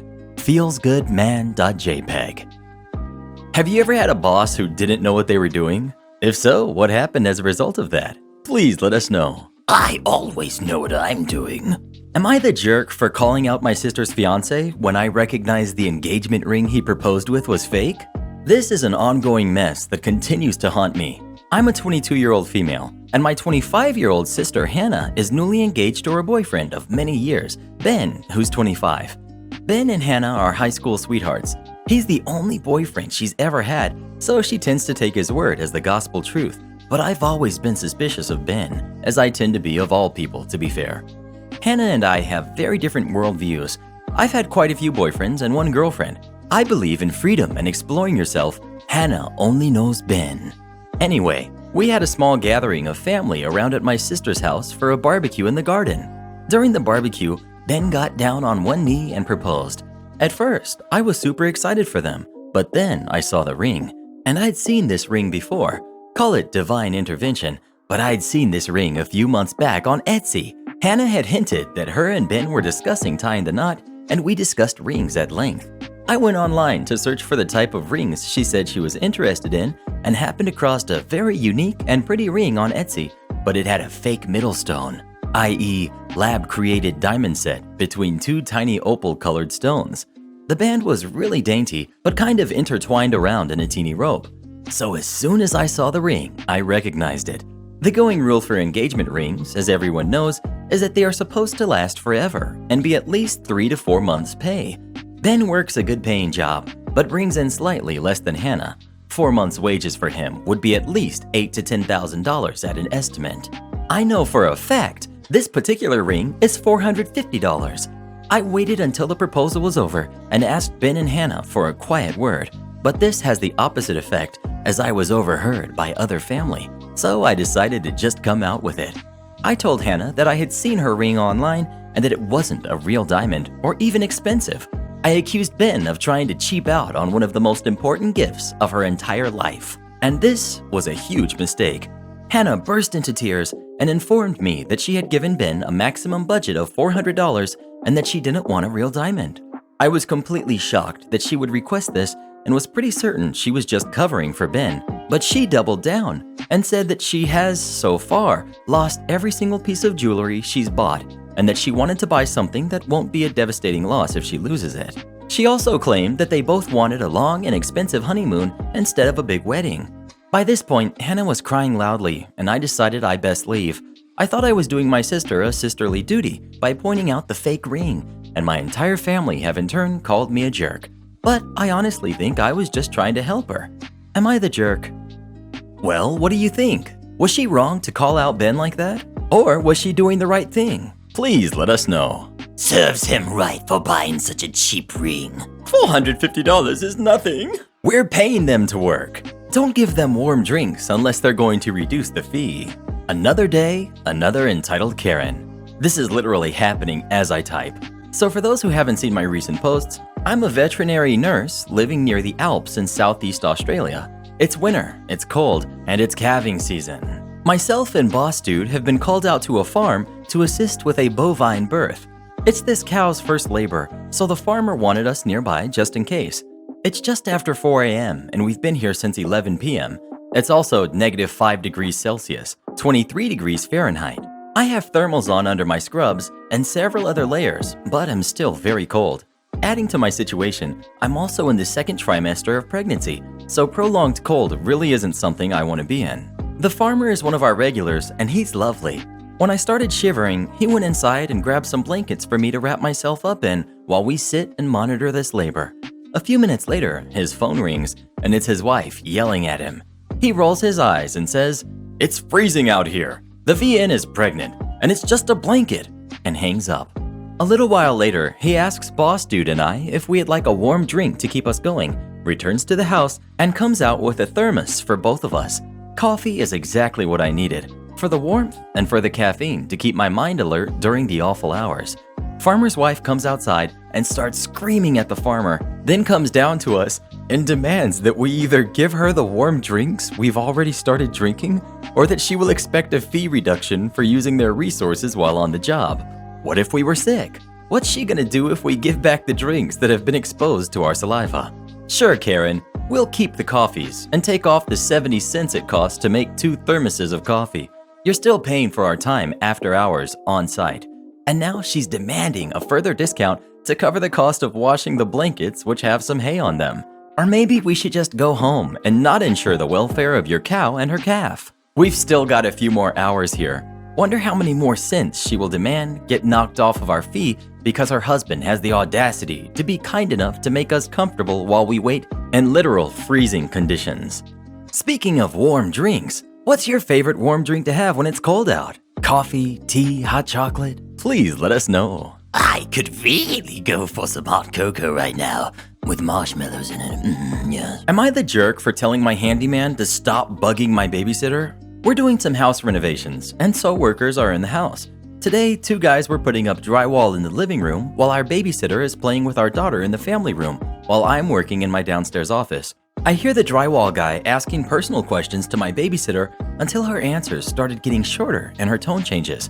Guy: "So where do you live?" Her: "North of here." Guy: "Yeah, but where?" Her: "It's kind of a weird spot." That's when I finally walked upstairs and told him, "What is this, the census? She's watching my kid. Let her be." I thought I did it in a joking manner, but I guess it came off harsher than I intended. My wife promptly informed me I was a jerk to the guy and the babysitter had it under control. I get that white knighting is a thing and that I may be out of touch with where I should be putting my foot down, so I leave the verdict to all of you. Am I the jerk? Update. We spoke about the situation just before she left. I apologized to her for the weirdo and let her know he won't be back. To quote her, "The thirsty ones never get the hint." The most eye-opening takeaway from this was when she told my wife and I, "If you think that was bad, you should check out my DMs." My wife is deflecting from whether I'm still the jerk, but I'll take what I can get. In her defense, even the babysitter noted that while my comment was funny, my tone was actually straight up yelling at the guy. It's a give and take, like anything in this world. Anyway, thank you all for your input, and here's to hoping the thirsty ones get a job which has them work from home and off of social media. What do you think? Did he make the right call by telling that guy to buzz off? Or do you think he should have left it alone? Please let us know. Tell those thirsty men that my DMs are always open. Once you try a Karen, you'll never go back. Can't stay past my clock-out time? No problem. This is a story from about 6 years ago, back when I worked as a waitress. All names are fake for the purpose of privacy. The summer between grade 11 and 12, I worked at a small family-owned restaurant about a 20-minute drive from my house. I lived fairly in the middle of nowhere, so this restaurant and 2 others served basically the whole county. So even during the dead time of winter, we were often busy. But we're also directly on a path from a big city to a large lake, so we're especially busy in summer. The people that ran the restaurant were a married couple. The wife, Sandra, was generally lovely, but the husband, Marvin, had a very short temper. I think I can count the number of times he talked to me without yelling on one hand. I picked up on the job very easily. I'm very extroverted and friendly, so a lot of the customers loved me. Sandra decided to train me to do the opening shift at the restaurant. She would stay in the back and help me with prep and other things as I got used to the setting. Marvin was against this from the onset, saying I wasn't there long enough to be taking on this commitment. The malicious compliance took place about midway through June. After 2 weeks with Sandra helping me out, she stops coming by, so I was there with a singular cook until lunch, when I got relieved by another staff member. It just so happens that the next few weeks were going to be gorgeous weather, so my first week without Sandra, we got slammed. The waitress that relieves me, Bonnie, is my senior. So, as Sandra and Marvin have told me, Bonnie can ask me to stay to help out, and it's like them asking me to stay. Bonnie asks me to stay and help out every day that week. Marvin sees my time clocked in and out and freaks out, saying he knew I wasn't trained enough and that I was using that excuse to get more hours, even though I was getting 25 plus every week and had a second job. I knew better than to say anything back, and then he told me I wasn't allowed to stay past my time anymore. I confirmed with him that no matter what, I shouldn't stay past my time. He yells that unless him or Sandra specifically tell me to stay, I can't stay past that time. I smile and tell him no problem. So I'm opening all of next week, and like the week before, we're slammed. It looks like there's going to be no reprieve as my time to clock out comes. I tell Bonnie I'm leaving, and like usual, she asks me to stay. I shrugged and said Marvin told me explicitly I couldn't take her word for asking me to stay. Bonnie is upset. She agrees that I can leave, and she phones Sandra and Marvin. Sandra phones me and asks me if I can come back, but I'm already at home at this point and I refuse. So her and Marvin have to leave their house to go help out. I come into work the next morning to open, and both Sandra and Marvin are there. Marvin starts yelling at me about how I just left when it was so busy, and I calmly remind him I was told to leave unless him or Sandra specifically requested it. He's grumpy and says I should know what he meant, so I ask if I can take the relieving waitstaff's word for asking me to stay. He disagrees, and instead I have to phone him before I leave. Sandra starts arguing with him, saying that's ridiculous, and to just let us make the judgment call as we're the ones out there and know what's happening. But Marvin is sticking to his guns, and Sandra just rolls her eyes and walks away. So obviously, here comes malicious compliance part 2. I phone him at the end of every one of my shifts, and even when I have to close or it's dead, I always said I just wanted to be sure this time since he was so upset last time. This lasts for a little over a week before he finally gives up and says, "It's fine if I or another waitstaff make a judgment call to stay past the time if it's busy." Well, old Marvin sure sounds like a piece of work. Have you ever had a boss this ridiculous? Marvin sounds like my kind of man. Would I be the jerk for demanding my boyfriend to compensate me after getting me fired? Since all of this started, I've been working from home. I'm a Spanish tutor and tutor students by appointments through video chats. Today, I told my boyfriend that I had an appointment, which means to please be quiet and not interrupt me. I'm in the middle of tutoring this student. She's older, very well-mannered, and all of a sudden, we hear my boyfriend yelling and cursing at the dog. The client sat there, mouth agape, and then she quickly ended the call. I texted my boyfriend saying something along the lines of, "Can you not yell curse words while I'm on a call? What the heck?" All the while trying to reconnect with the client. She did not pick up. I'm certain she's reporting me to my boss, and I will likely get fired. My boyfriend texted me an apology. I was so mad and anxious I didn't respond. Later, he came in and said he was sorry again. I told him an apology was not sufficient at all. I've been at this job for almost 5 years. It's a work-study job through the university, which I get food stamps, and they work with my nursing school schedule, and it's the only way I can pay for my bills and medication. I'm also applying to a graduate program and was depending on the supervisor recommendation from my boss. Now, that's all out the window. It is 100% his fault that I'm getting fired, and he makes more in a day than I do in a week. I can't get a normal job because of my erratic nursing school schedule, and I'll lose my food stamps and any other income. Would I be the jerk for demanding he compensate me for my lost job if I'm fired? Edit. Just received word from my boss that I'm suspended from working until further decisions are made. Edit 2. He agreed to pay equivalent to my salary until this is all resolved. My boyfriend owns his own business, so he makes a lot of money. Yes, he has military-associated PTSD. I didn't put it in the original post because he doesn't like that to be broadcasted, but I understand that it's important to mention. Yes, I live in the US. No, there's no more information to tell. This is the whole story. I've never done anything wrong at work, so this is my first offense. But I live in the Bible Belt in a very conservative area, and saying words like he did is a huge deal, unfortunately. Yelling at dogs is not abusive. Sometimes, as a trainer, we have to yell to be heard over barking dogs or even correct behavior in others. He was trained by the military to do what he does, so I trust his methods over the comments of Reddit strangers. Yes, we live together. He was in a separate room, but has a loud voice, and we could hear it through 2 closed doors. So what do you think? And what would you do if you were in this situation? Please let us know. Every day, we wear black. As a lifetime service industry employee, it's pretty typical to wear black as a uniform. Black blouse, black slacks or jeans, black dresses, and black shoes. As a makeup artist for Paul Mitchell, we must also wear black as a uniform for, well, uniformity, but also as to not cast colors onto anything or anyone being worked on, especially on a set. Working in a media spa meant scrubs, and much to my utter shock and surprise, they too were black. I bet you can see where this might be going. I wear black practically every day from head to toe, but trendily or fashionably, as to look less emo/goth and more stylish, or possibly a very angsty witch. Think AHS Coven. So there I was, elbows deep in a cart full of colorful clothes, spiraling deeply into an abyss of color possibilities. Blue goes with the black, white goes with the black, red goes with the black. I'm 6'3", so I have to try everything on, and I'm near the dressing room, about to try on my first haul, when I get yelled at. Excuse me? Some old voice says to nobody in particular. Excuse me? Could you put that down and open a register? I hope someone helps her. Her voice is grating. Excuse me? You're needed over here.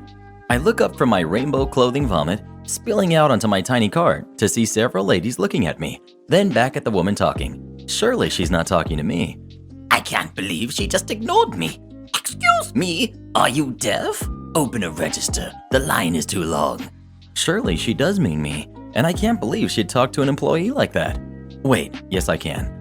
I look back up, and an actual employee asks me if I need anything, probably wondering why this woman is demanding I open a register, like I have some kind of superpower that gives me permission to do whatever I want.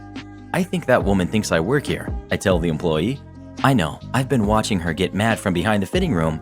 I can't open a register unless the manager asks us to. There's only 3 of us today, so I doubt she'll do that. The yelling woman sees us talking and gets upset. She storms over, and being about 5'4", picks the short staffer to assault. I've been waiting in line for 20 minutes. Actually like 5. Telling your staff to open a register, and she's just been ignoring me. I want to speak to your manager. Finally, the employee breaks down and says, "Ma'am, she doesn't work here. I don't know what gave you that impression since she's not wearing a lanyard or anything with our logo on it. She doesn't have the authority to open a register as she's not employed here." I joke and say, "Every POS is the same." Horrible. To which screaming Karen loses it and says, I'm telling your manager you called me a piece of crap. You're going to lose your job. The employee is about to laugh, but obviously trying not to, and instead has a huge smile and says, "Sorry, ma'am. Hello, hi. She doesn't work here. A POS is a point of sale, which is what we call a register." You don't even work here? Then why are you dressed like that? Why didn't you say so? Because that isn't my job either. She lost her place in line and had to wait longer. I tried on my cart of clothes and found many things that go with black. This isn't the first or last time I've been accused of being employed somewhere, but definitely one of the more fun, less scary incidents. I typically get mistaken for management or a cop. Am I the jerk for hiding my finances from my future mother-in-law? I recently got engaged to my boyfriend of 3 years. For background, he's an oncologist. His parents divorced when he was 5. Mother-in-law never remarried or had more kids, but father-in-law did, and so fiance has a younger half-brother and a stepmom. I have a BA and MBA from decent schools, but I quit my conventional office job to be a yoga teacher and eventually opened my own yoga studio. Mother-in-law was not outwardly hostile towards me, more like polite but very cold. She told fiance it was because a yoga teacher wasn't good enough for him. Why couldn't he find a nice lady doctor or nurse at work, etc.? Fiance told me this because we don't keep secrets, but I never mentioned it to mother-in-law. I just stopped trying so hard. She would periodically warn fiance I was out for his money because he's a doctor. He needs someone on the same level. What mother-in-law did not learn until after we were engaged is that through my grandfather, I have a substantial trust fund. I have 0 student loans, a paid-off home, car, and my own studio with no debt. I keep this information private from most people because I don't want to be judged for it. I didn't tell fiance until about 15 months into our relationship. When we got engaged, she was telling fiance he needs a prenup, and that's when he told her about my finances. She lost her mind. Told him he and I should not have withheld that information. We were disrespectful, deceitful, manipulative, etc. She then started trying to act like my best friend.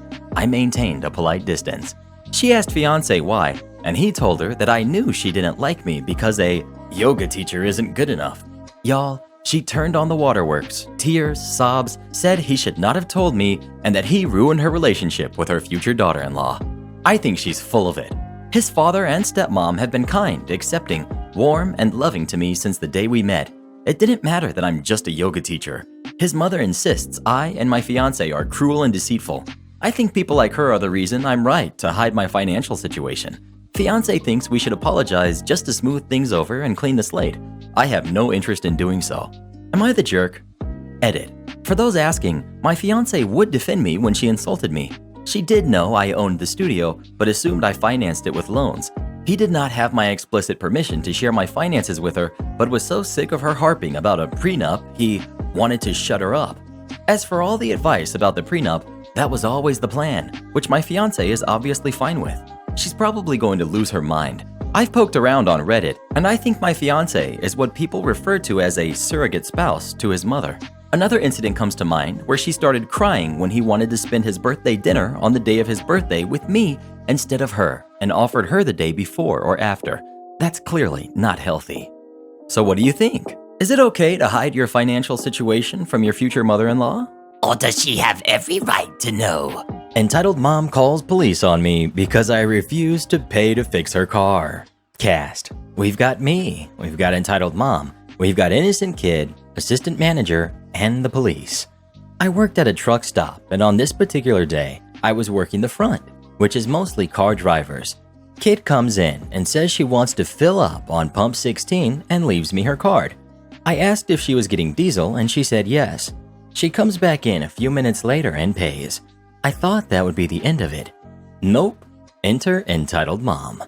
This is probably where I should drop some knowledge. Pumps 14, 15, and 16 are different from the other pumps on that side. They are meant for vehicles bigger than cars, but not as big as tractor trailers. If you don't know, most of those vehicles have 2 tanks. As such, there are nozzles on each side. Think a little less space between pumps and turn one around so they're facing each other. There's only 1 parking space for all the pumps. There are 3 standalone pumps on each side, spaced very close together. They look like ones you'd see in a mom and pop store. One is regular gas, one is premium, one is diesel, respectively on each side. It sounds confusing, but it's beneficial for the vehicles needing more space and various fuel types. Sorry if I explained this wrong. I don't always do well when describing things. The majority of people using those pumps are well versed on how to use them. Occasionally, other people would pull up when we were slammed, and it was usually these people who would mess it up. Each pump is vastly detailed to prevent errors. If only The diesel pump is pretty much plastered with the word diesel everywhere, including the handle of the nozzle. I kept more than a few people from putting the wrong fuel type in their vehicle. I was always vigilant about asking because I know how I'd feel to make a costly mistake like this. If someone were to say they wanted diesel on pump 14, I'd tell them the diesel pump was 16. Now, back to our entitled mom. This lady is furious when she walks in. She immediately asks who rang up her daughter, and I said me. Then she's all, My daughter just gave me the receipt, and this is not what I paid for.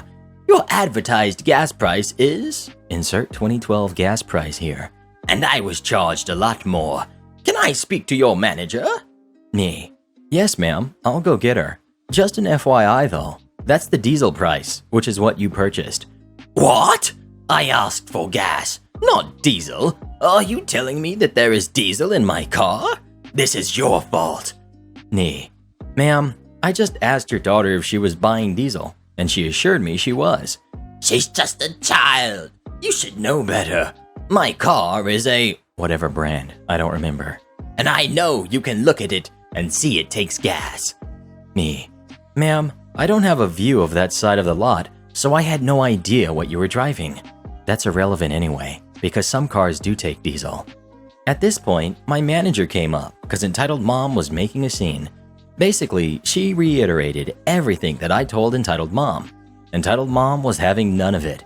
She was convinced it was my fault, and nothing was going to deter her from that way of thinking. This isn't right. I'm calling the police and filing a complaint. You are going to pay for the damage to my car from the diesel. I just avoided her because I had other customers. Enter the police. They get a rundown of everything and explain that neither me nor the store were liable. Entitled Mom. But my daughter didn't know. She is an innocent girl, and because of this lady, my car is ruined. Can't you do anything? Police. It seems that if you had not sent your daughter in, this probably wouldn't have happened. As you said, she didn't know the difference in gasoline and diesel, yet you still put that responsibility on her by sending her in. But that's not fair. Who is your supervisor? I am going to speak to them about all of you and your unwillingness to help and to blame an innocent kid. Literally, none of us blamed the girl at all. I actually felt really bad for her and even told her before she left she wasn't to blame. Ultimately, it was her mom's fault for sending her in there with no idea what she was doing. Entitled Mom finally realized that what she wanted wasn't going to happen, but she was not happy about it. She wanted me to pay and or lose my job. She ended up being there my entire shift, waiting for someone to come pump out the diesel. She came back in several times throughout that day and stared daggers at me every time. I actually left before she did and laughed my butt off as I walked by her. I never saw her again, but she made good on her promise to complain to my company. Exaggeratedly, might I add. She made it sound as if I intentionally and maliciously made her pump diesel in her car. As if that's even plausible to begin with. Thankfully, my manager was there and told the actual story, and nothing happened to me. Imagine you're at the family reunion and your crazy aunt starts losing it on you because you're not wearing makeup. That's exactly what happens in our next story. It just popped up on your screen. Give it a tap, come have a listen. You won't believe what happens next.